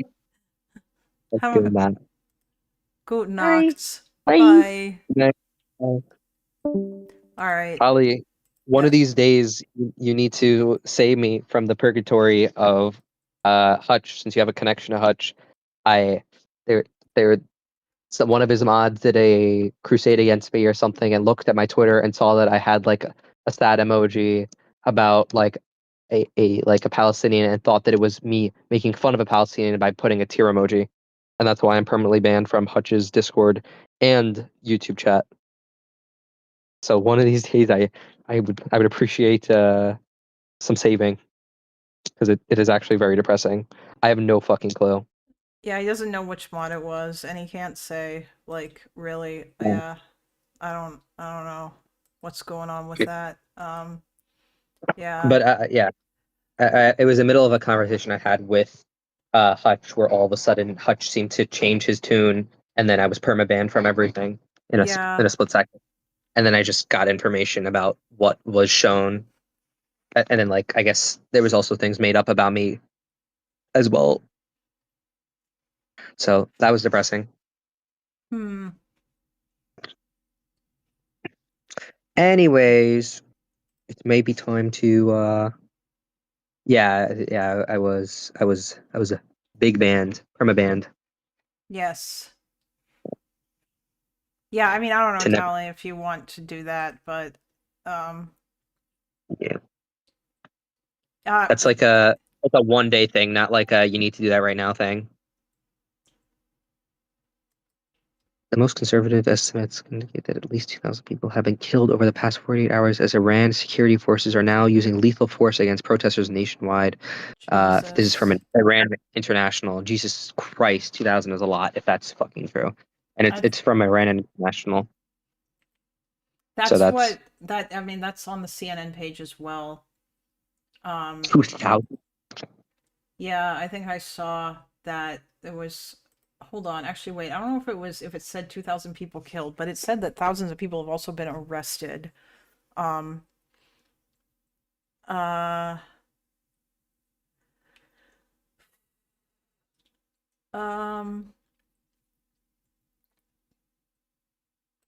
I mean, really, I feel like Lonerbox is the one who would probably have to put that to Hutch, but whether or not he will remember or have time or whatever, I don't know, because that's like. Lonerbox is actually the laziest motherfucker alive. Love to my streamer, but I'm better off. I'm better off asking a favor from Mayor Mamdani than from Lonerbox to do something that requires effort. I mean, it doesn't really require effort, but yes. But that for Lonerbox to write a message, that's to him that is an immense amount of effort. Oh my god, poor Loner. Since he has some special flavor. What you trying to do? Nothing. Oh, by the way, just so you know, Lonerbox has perms to come in here. He's I don't in go this fuck. What are you gonna Discord do? now. I'm calling you right now. You are a cuck, motherfucker. No, I'm just kidding. Okay. I don't even know if he's watching. I mean, But honestly, wait, David, you try to he try might to speak to be Hutch? chilling. Yes.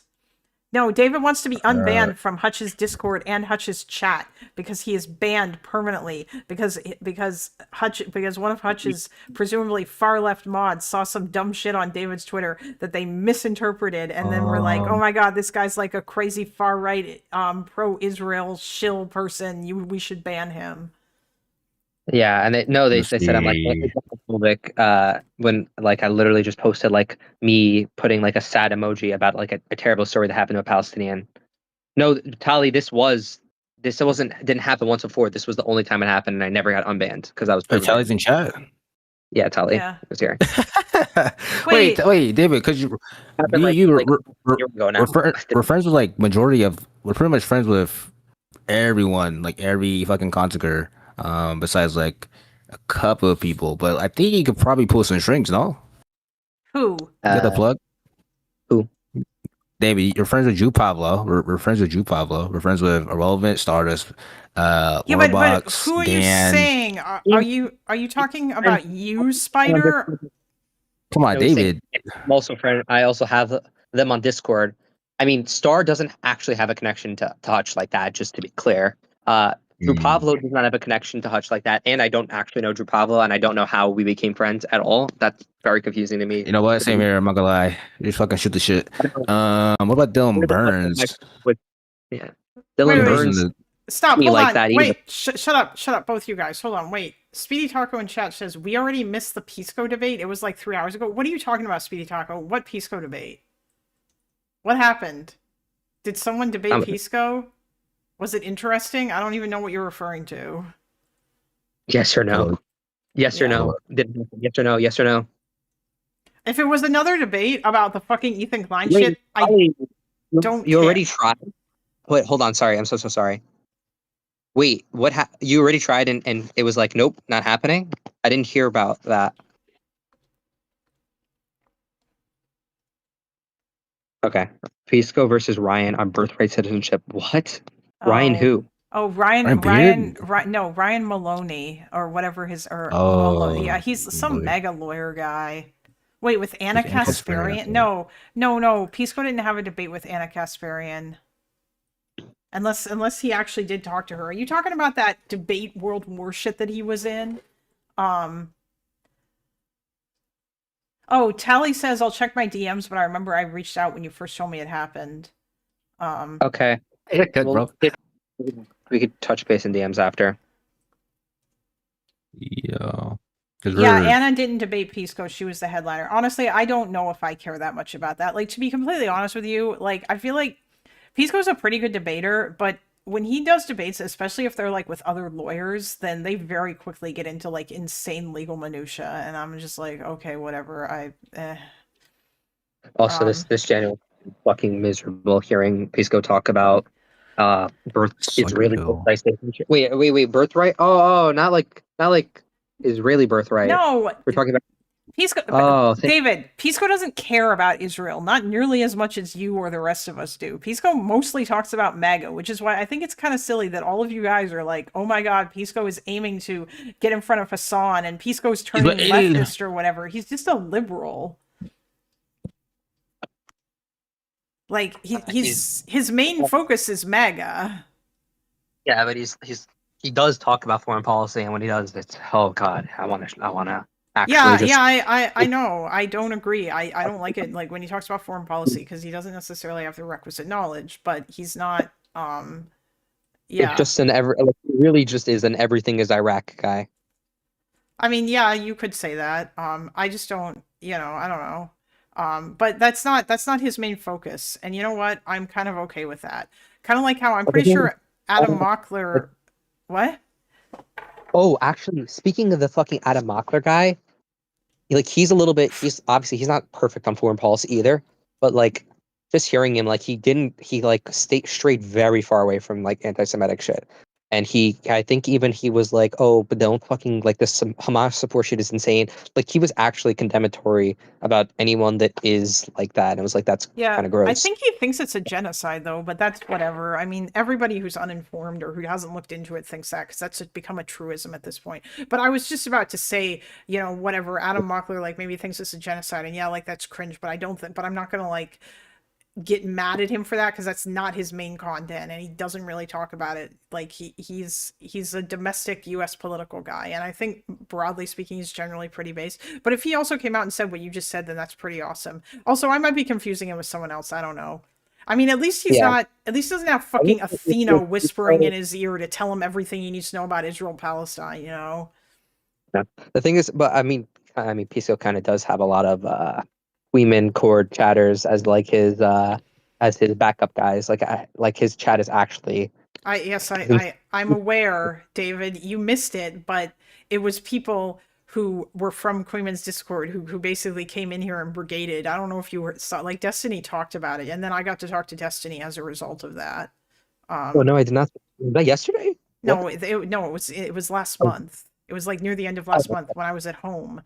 I went on Pisco's stream to talk to him about left-wing anti-Semitism, and then Queeman reacted to it, and as a result, Ryle Kittenhouse and Kosher Kathy both came and joined my Discord, and then under alternate or like on their alts, and then they were in the VC debating with me, and then Lonerbox came on my stream, and that was how he got in the Discord. Ogre Boy was also there, and there was like a big debate.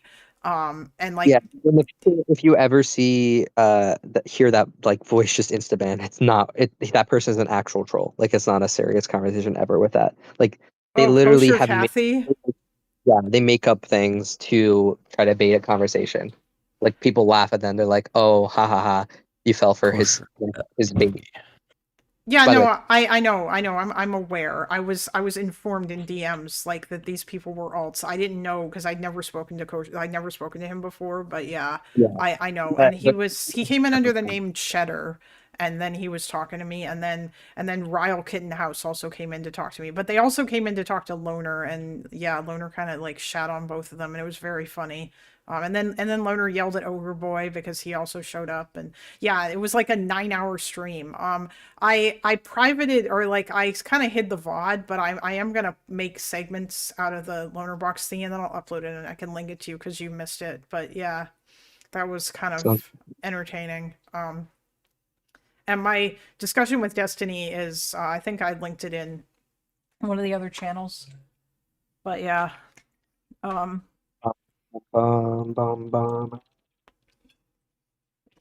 type shit. okay. I think I'm gonna end now. We're at like 7 hours, and we have been circling the drain for quite a bit now. Yeah, our little bro. Anyways, That shit. Yeah. All right. Have a good night, guys. bye. Hey. Okay. Goddamn.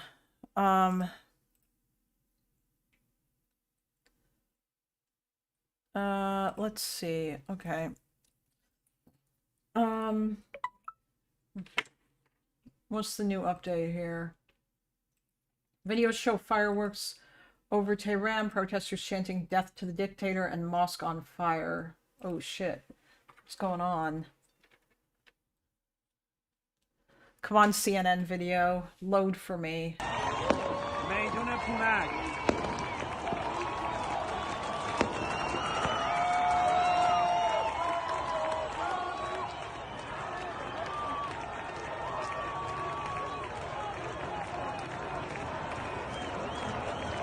Damn.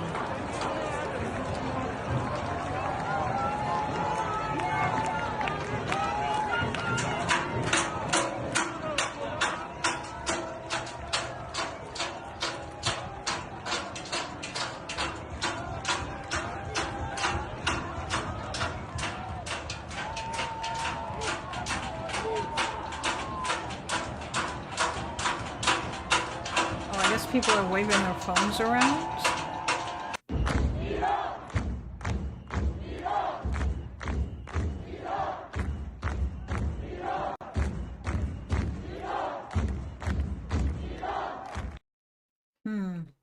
Damn.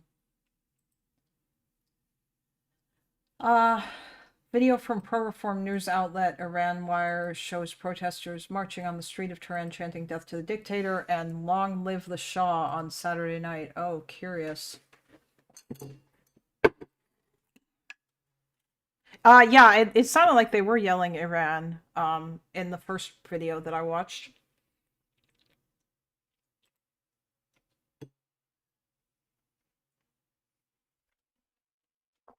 Come on.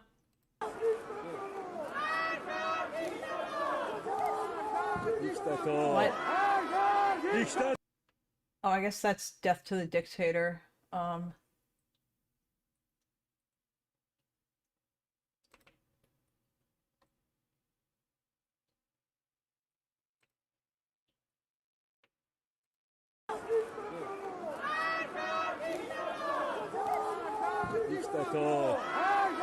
Diktator! Diktator! Mark bar diktator! Mark bar diktator! Mark bar diktator! Be shut up! Be shut up! Be shut up! Be shut up! Stop it, Vanaloven. I know you don't speak Farsi, or at least I'm assuming that you don't. Be shut up! Be shut up! Be shut up! Be shut up! Be shut up! Be shut up! Be shut up! Be shut up! Be shut up! Be shut up! Be shut up! Be shut up!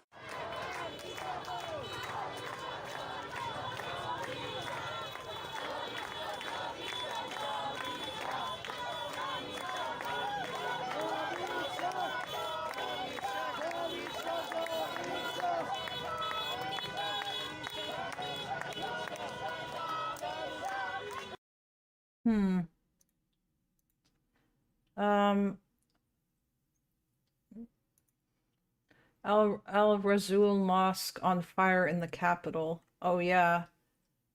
This was on Friday. Footage from social media verified.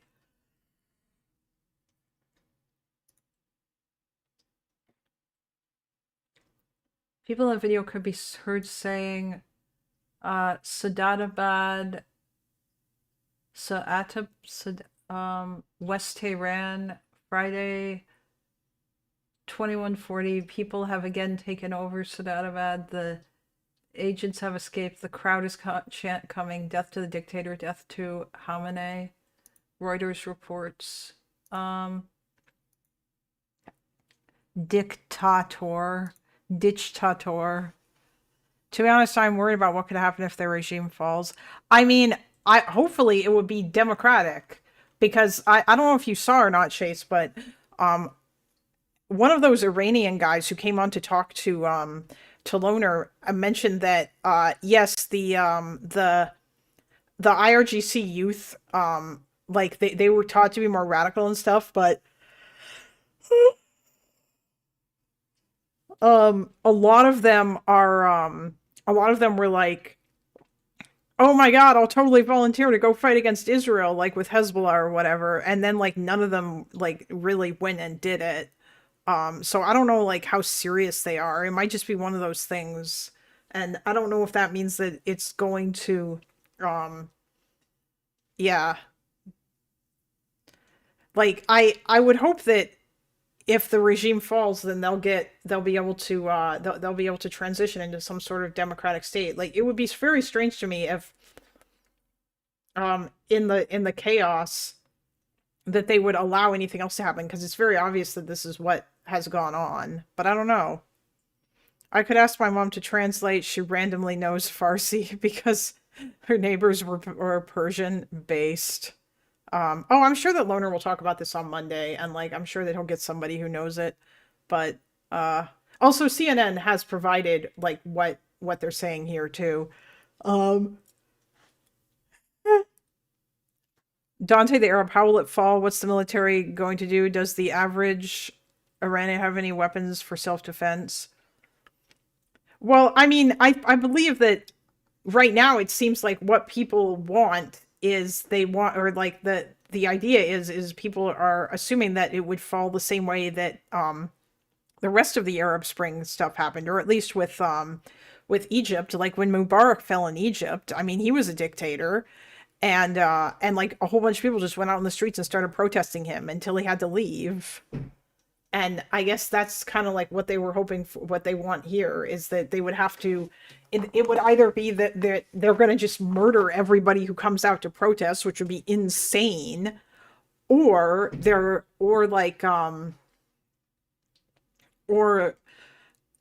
just have to leave because they just get overwhelmed by by like millions of people being out in the streets protesting them. Yes, Dante. Yeah, I know they elected the Muslim Brotherhood, but like the people of Iran are not the people of Egypt.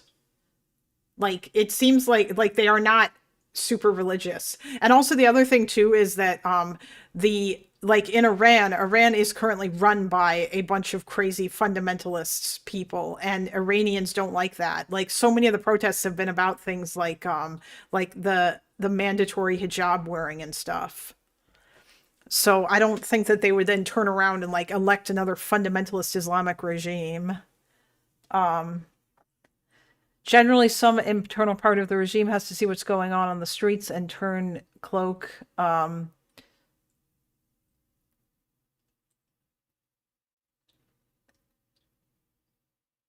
not saying they are. I'm saying the Arab Spring was chaotic. Egypt was the best case scenario, along with Tunis.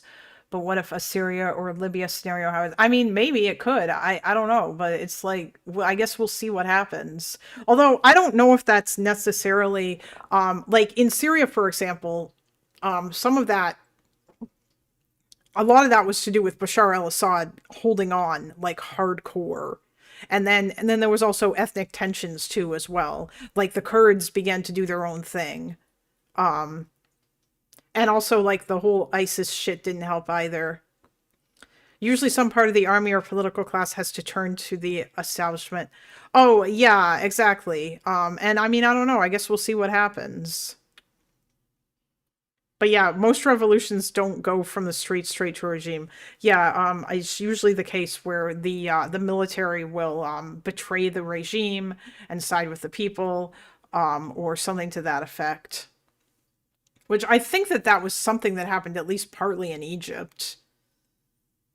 Because obviously, like, I think the military abandoned Mubarak, if I recall correctly, and that was part of the death knell for him. And then eventually people would just like run away. Um, but I don't know. I don't know what'll happen ultimately at the end of the day. Oh, okay. I wasn't misremembering that. I remember watching that as it unfolded while I was at my part-time job at university. I worked at the library. Oh, it's also what happened in the Iranian Revolution. Yeah. Um, that was interesting actually because wasn't part of that a lot of that I think there was like quite a few students in there that were doing that, but I think wasn't there also at least some portion of people who were hoping that they might be able to transition into a democracy or who didn't necessarily want what the Ayatollah gave them. And I mean also Iran already has like they're not a real democracy, but they do have like democratic sort of ish institutions in place in the sense that they've got like a parliament and everything. So they just have to kind of remove the restrictions in order to make it so that anybody can run instead of just people that get approved by the Ayatollah. And the Ayatollah needs to go. Um,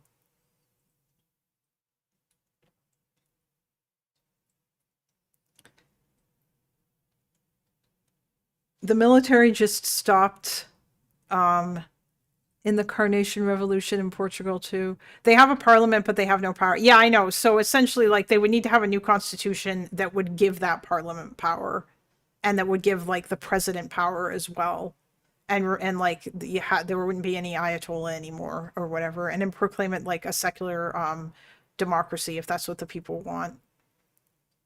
Which I would imagine it probably is what they want, because that's kind of like what they had before.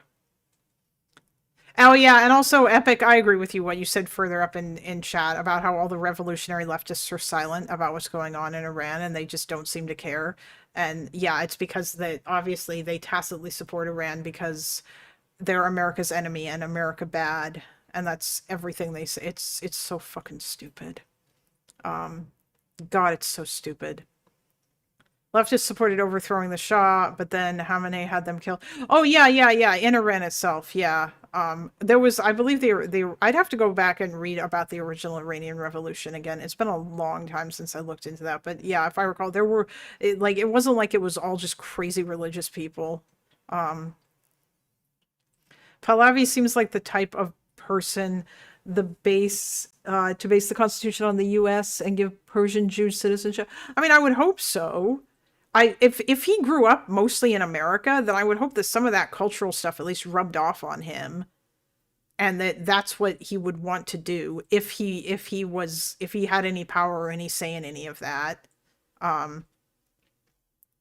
But yeah, I hope that like if he comes back or whatever, and like he kind of assumes the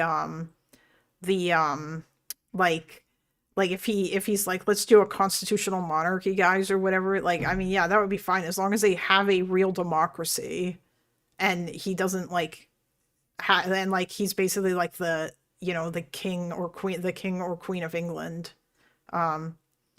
We're back to exporting democracy, baby. Yes, yes, exactly. Wait, sorry, Chase, did you just say the US just attacked Syria? What's your source for this? I hope to God it's not some random Twitter account. Like,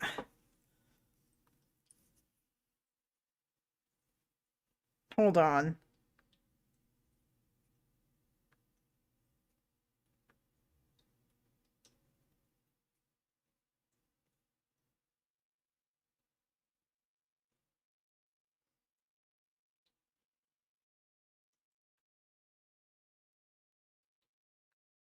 Um, I don't have any notifications.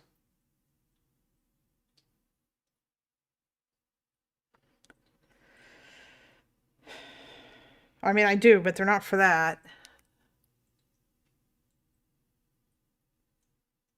Wait, what do you mean, like breaking news? Where is it? A few hours ago? Why don't I have anything?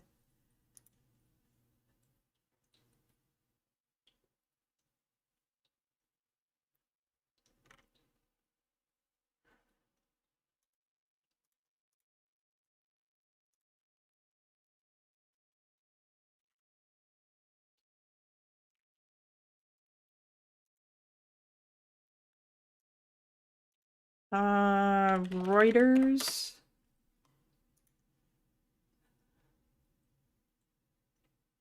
Are you just, god damn it, it's gonna be a fucking Twitter link, isn't it? Let me open Discord, one sec.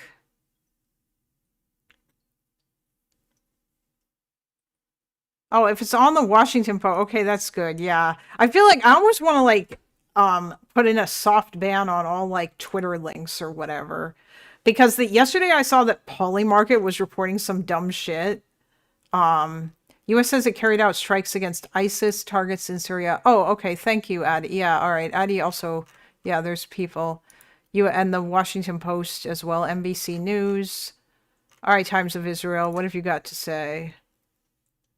What? No, not that. Over here.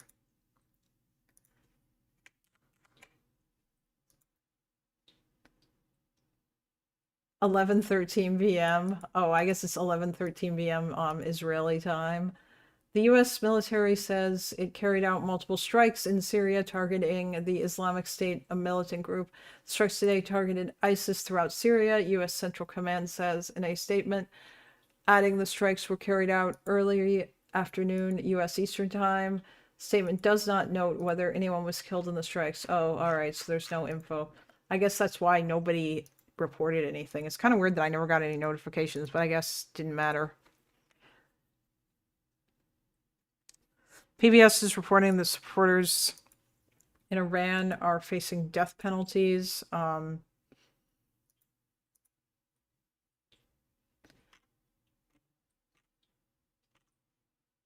where's my live updates page about the Iran protests?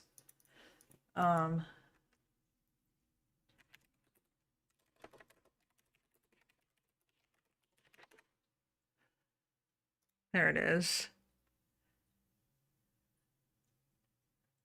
Dozens reported killed during Iran protests as internet blackout persists.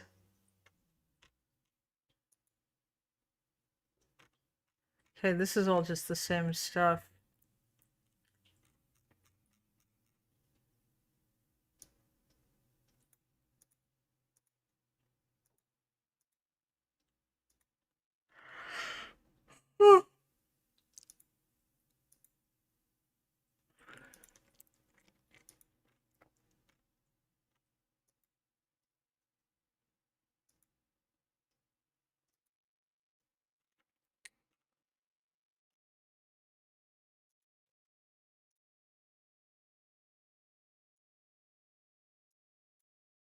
Okay. I've turned into Insomniac. I miss Ambien. RIP.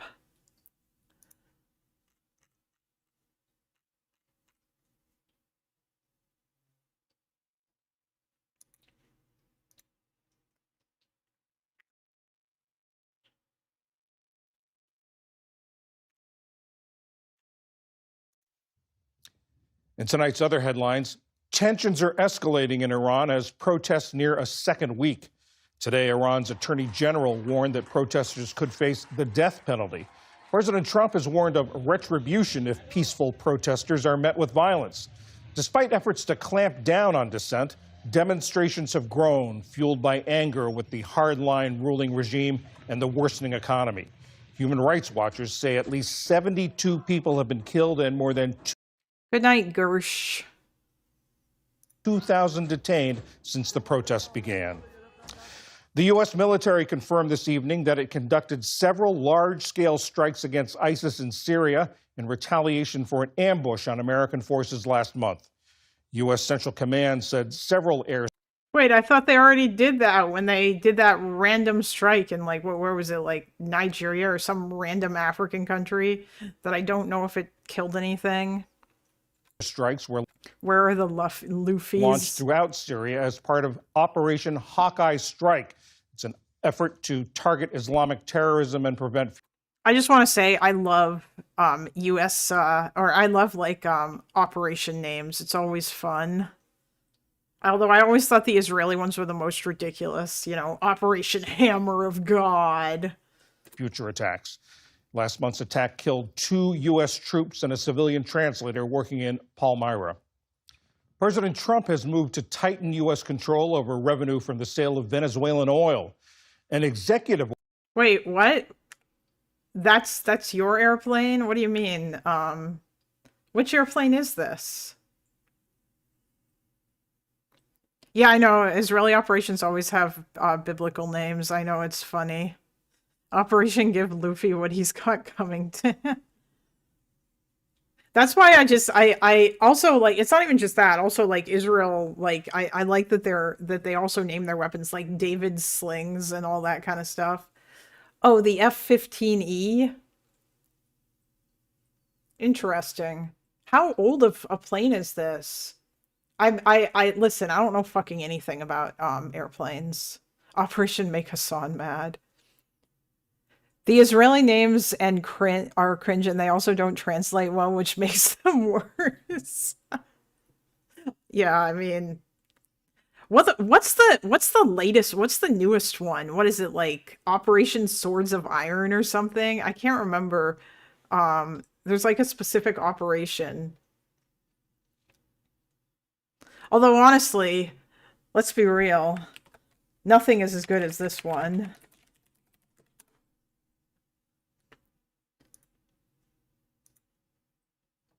Operation Overlord. Hell yeah.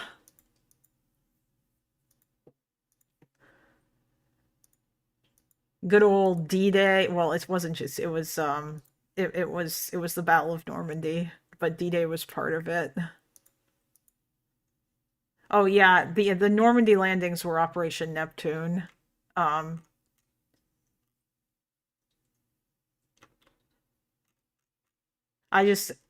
just remember now that that's what they called this. Hey, no ages. F-15A entered service in 1971. F-15E is a 2-seat variant from the 80s. F-15EX is the new one Boeing started producing in 2019. Oh, okay, so it's actually an older plane. Still probably really, really good, though. My favorite one is Operation Resolute Dragon. Wait, which one is that?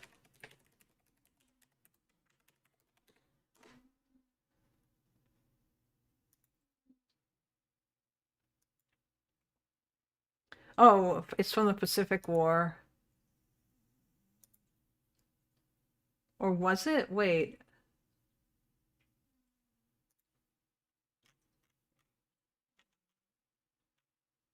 Why doesn't it have an easy-to-access Wikipedia page?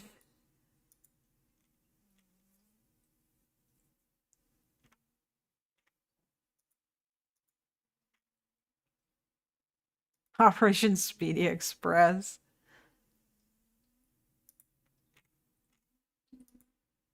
Band 5EX. Nice.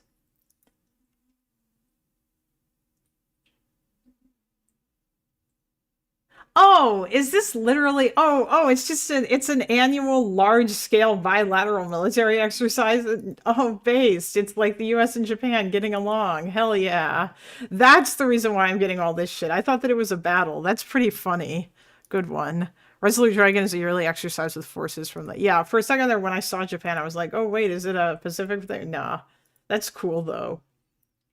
It's neat that they call it that.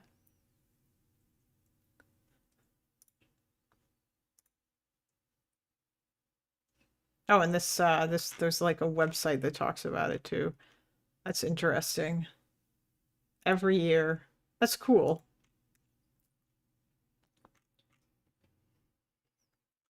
I have participated in Resolute Dragon 23.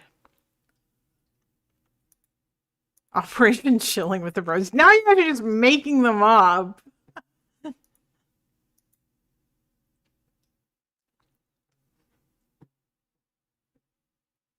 That is actually fucking cool, though. I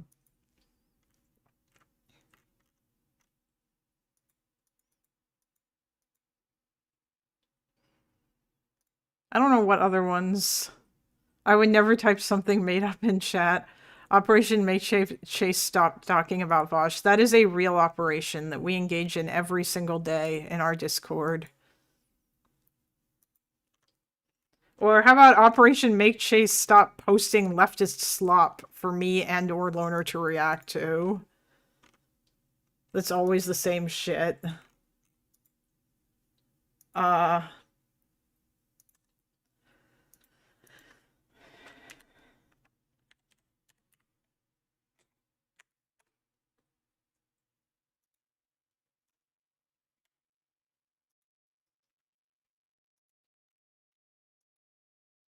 Oh, neat.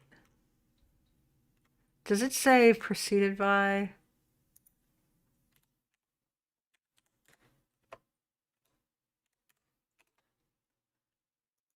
There we go. McDonnell Douglas F-15E Strike Eagle. Wow, these guys have got long ass names.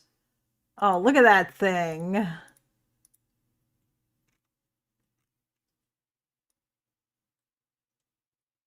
That's fucking cool.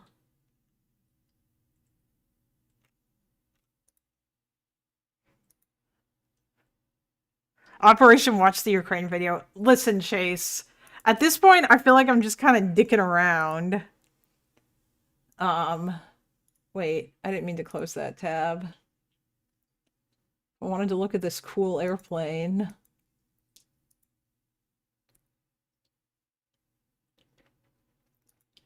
Multi-role strike fighter. My baby right there, also the way. It looks really neat.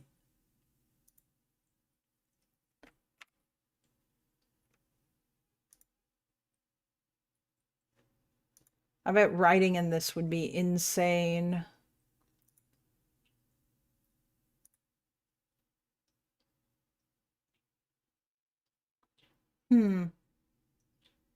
Designed in the 1980s for long-range, high-speed interdiction without relying on escort or electronic warfare aircraft. United States Air Force can be generally distinguished from the U.S. Eagle variants. That's fucking cool. Stop, you're giving epic self-esteem. Operation Gothic Serpent. It is actually relevant to... Okay, hold on.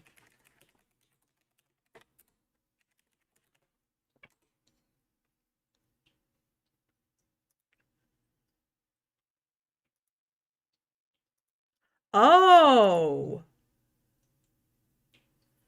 Military operation conducted in Mogadishu, Somalia by American military force, codenamed Task Force Ranger, during the Somali Civil War in 1993. The primary objective of the operation was to capture Mohammed Farah Aidid, the leader of the Somali National Alliance, who was wanted by UN Ofsom 2 in response to his attacks against United Nations troops. The operation took place October 1990. Is this what Black Hawk Down was about?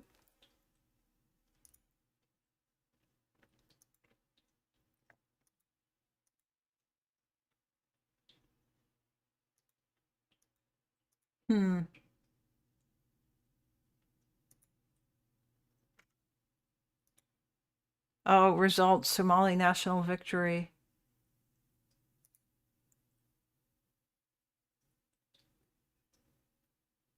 Damn.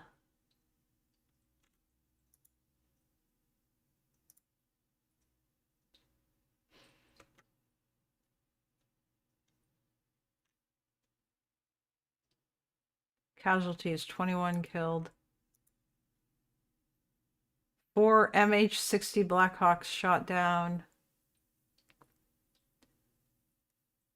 That's kind of a YouTube myth, to be honest, and it's not... Wait, what is? Oh, Enduring Freedom was a good name, too. Yeah, Wait, wasn't one of them called Operation Iraqi Freedom? Wasn't that literally the name for the Iraq War? Oh. Fun fact, the F-15 was made in response to the MiG-25, and once we got to look at a MiG-25, we realized it was dog shit. Wait, were those the Russian fighters? Iraqi Freedom was Bush Jr. era. Yeah, it was a whack. Which one was Operation Enduring Freedom? Oh, that was the one in the that was the invasion of Afghanistan. Hot take, the invasion of Afghanistan was justified because it was in response to 9/11. The nation building afterwards was pretty fucked, but the actual invasion of Afghanistan was justified. I feel like people put them together, and I think that's maybe a little bit unfair because one of them was actually the reason why it was launched, I think, was entirely fair.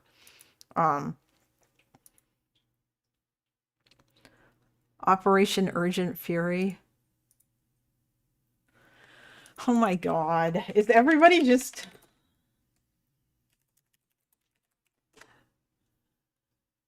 Yo, United States invasion of Grenada. Oh yeah, this.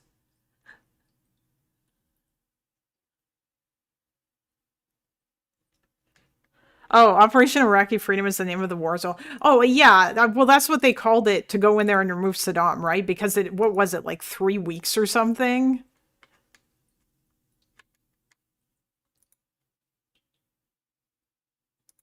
Oh, yeah. The invasion of Grenada was incredibly short. 4 days. Thanks for giving me a billion things that I can look at later, guys.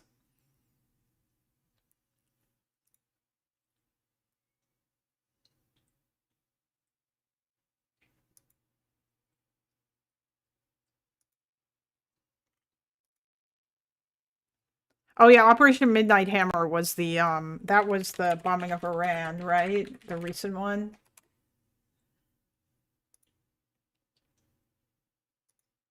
Yeah.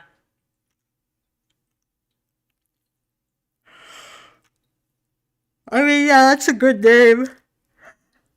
Operation Reinhardt. Oh wait, Jesus Christ, Chase. You could also say Operation Barbarossa, but or what was the other one? Operation Harvest Festival. Yeah, that was the other one. Huh. Someone manages to try to make it about the Holocaust. Oh yeah, Operation Sea Lion is funny though. That was like Germany's dumb plan to try to take over or to try to invade Britain on barges, and then they didn't do it. That was a funny one.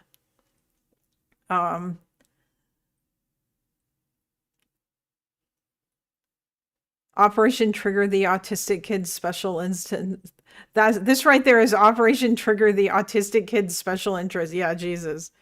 Imperial Japanese names suck. Battle of Midway was called Operation M1. Oh, that's lame. They could have been more creative.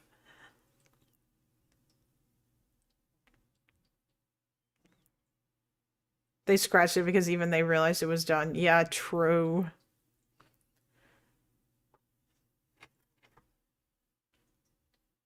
Operation Mid.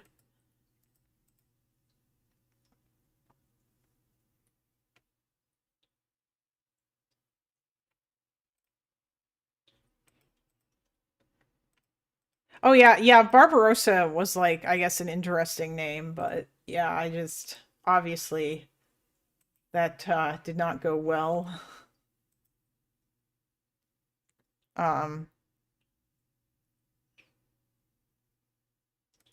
Operation Black Thunderstorm. Wait, what was the name of the operation to kill bin Laden? Did that have an operation?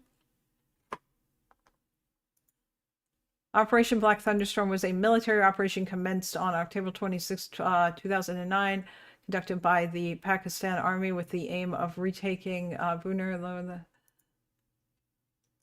Oh, this is when they went after the Taliban. I remember that. When they were trying to yeah, when there was that one region in Pakistan that the Taliban controlled, and I can't remember the name of it now. Oh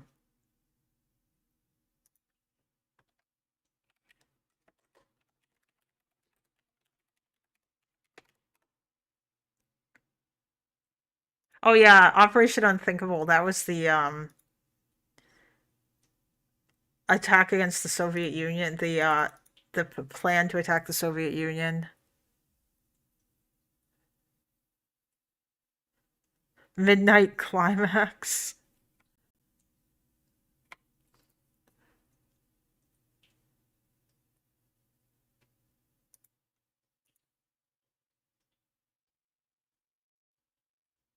Oh, the Swamp Valley. Was that what it was called? Pause? What, Dante? What do you want? Operation Unthinkable was kind of immune, to be honest. I mean, I didn't read too much about it. Although maybe I should, because maybe it'll get brought up. Operation Downfall.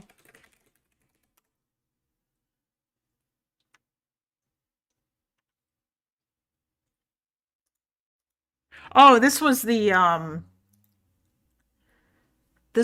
invasion of Japan. For the invasion of the Japanese home islands near the end of World War II.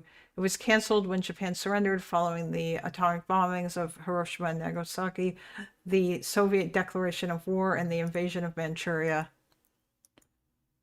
Yeah.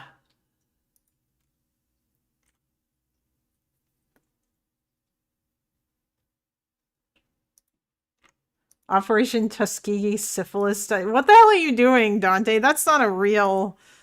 I mean, I know what you're talking... Or I know you're talking about, like, some... Yeah.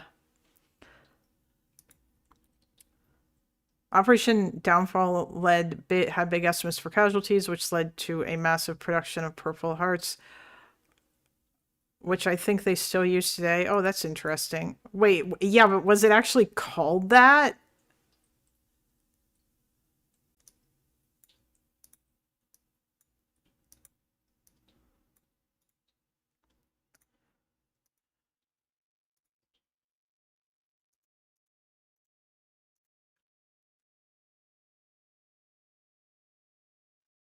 Oh, it wasn't called Operation. Yeah, it was but it was a thing. The Tuskegee syphilis study.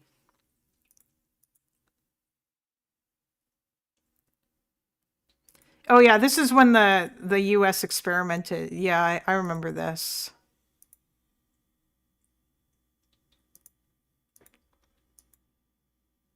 (1932 to 1972). God damn, that went on for a long time.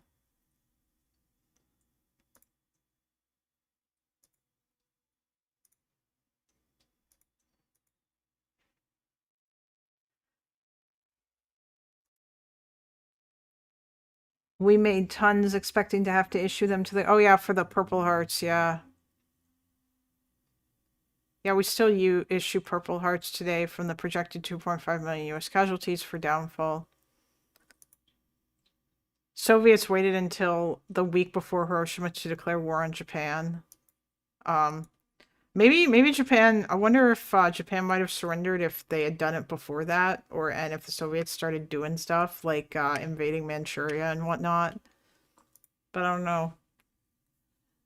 I have to look more into that. They left black men untreated for syphilis for decades under the guise of free healthcare. Great America. Yeah, I know, because they were doing an experiment. Yeah. Oh, yeah. Well, I know you don't think that they would have, Epic. It's not a very serious question, but commies pretend it is. I mean, I don't know. Is this debated? I wonder if this is seriously debated among historians. I imagine it probably is, because this is something that I see debated often.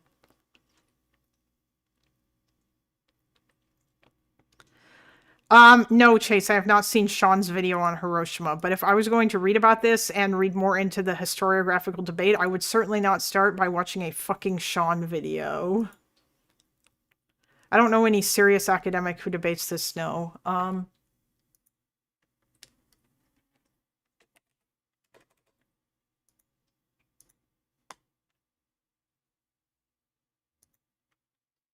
Is there something about the, there must be something about the historiography in here.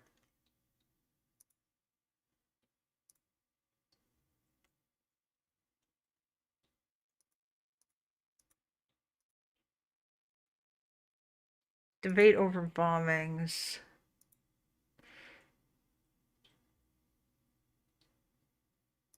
Ethical, legal, and military aspects.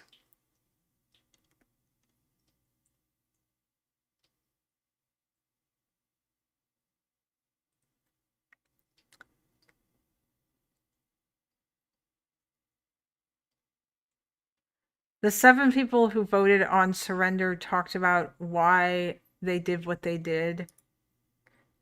The emperor wrote a book.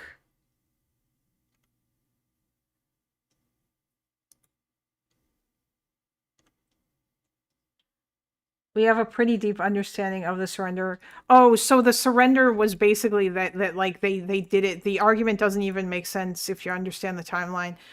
So it's basically that like they surrendered because of the bombings. I mean, the fact that they had to drop 2 is, I feel like, kind of says something as well. The surrender was a bit of a self-coup. Yeah, I'm not as familiar with this. Like I said, I will be the first to admit that I don't want to say I don't know shit about the Pacific War, but I know very, very, very little. Certainly nowhere near as much as I know about, like, Nazi Germany and the Holocaust. I don't even know that much about Japan's war crimes. I know a little, but not a lot.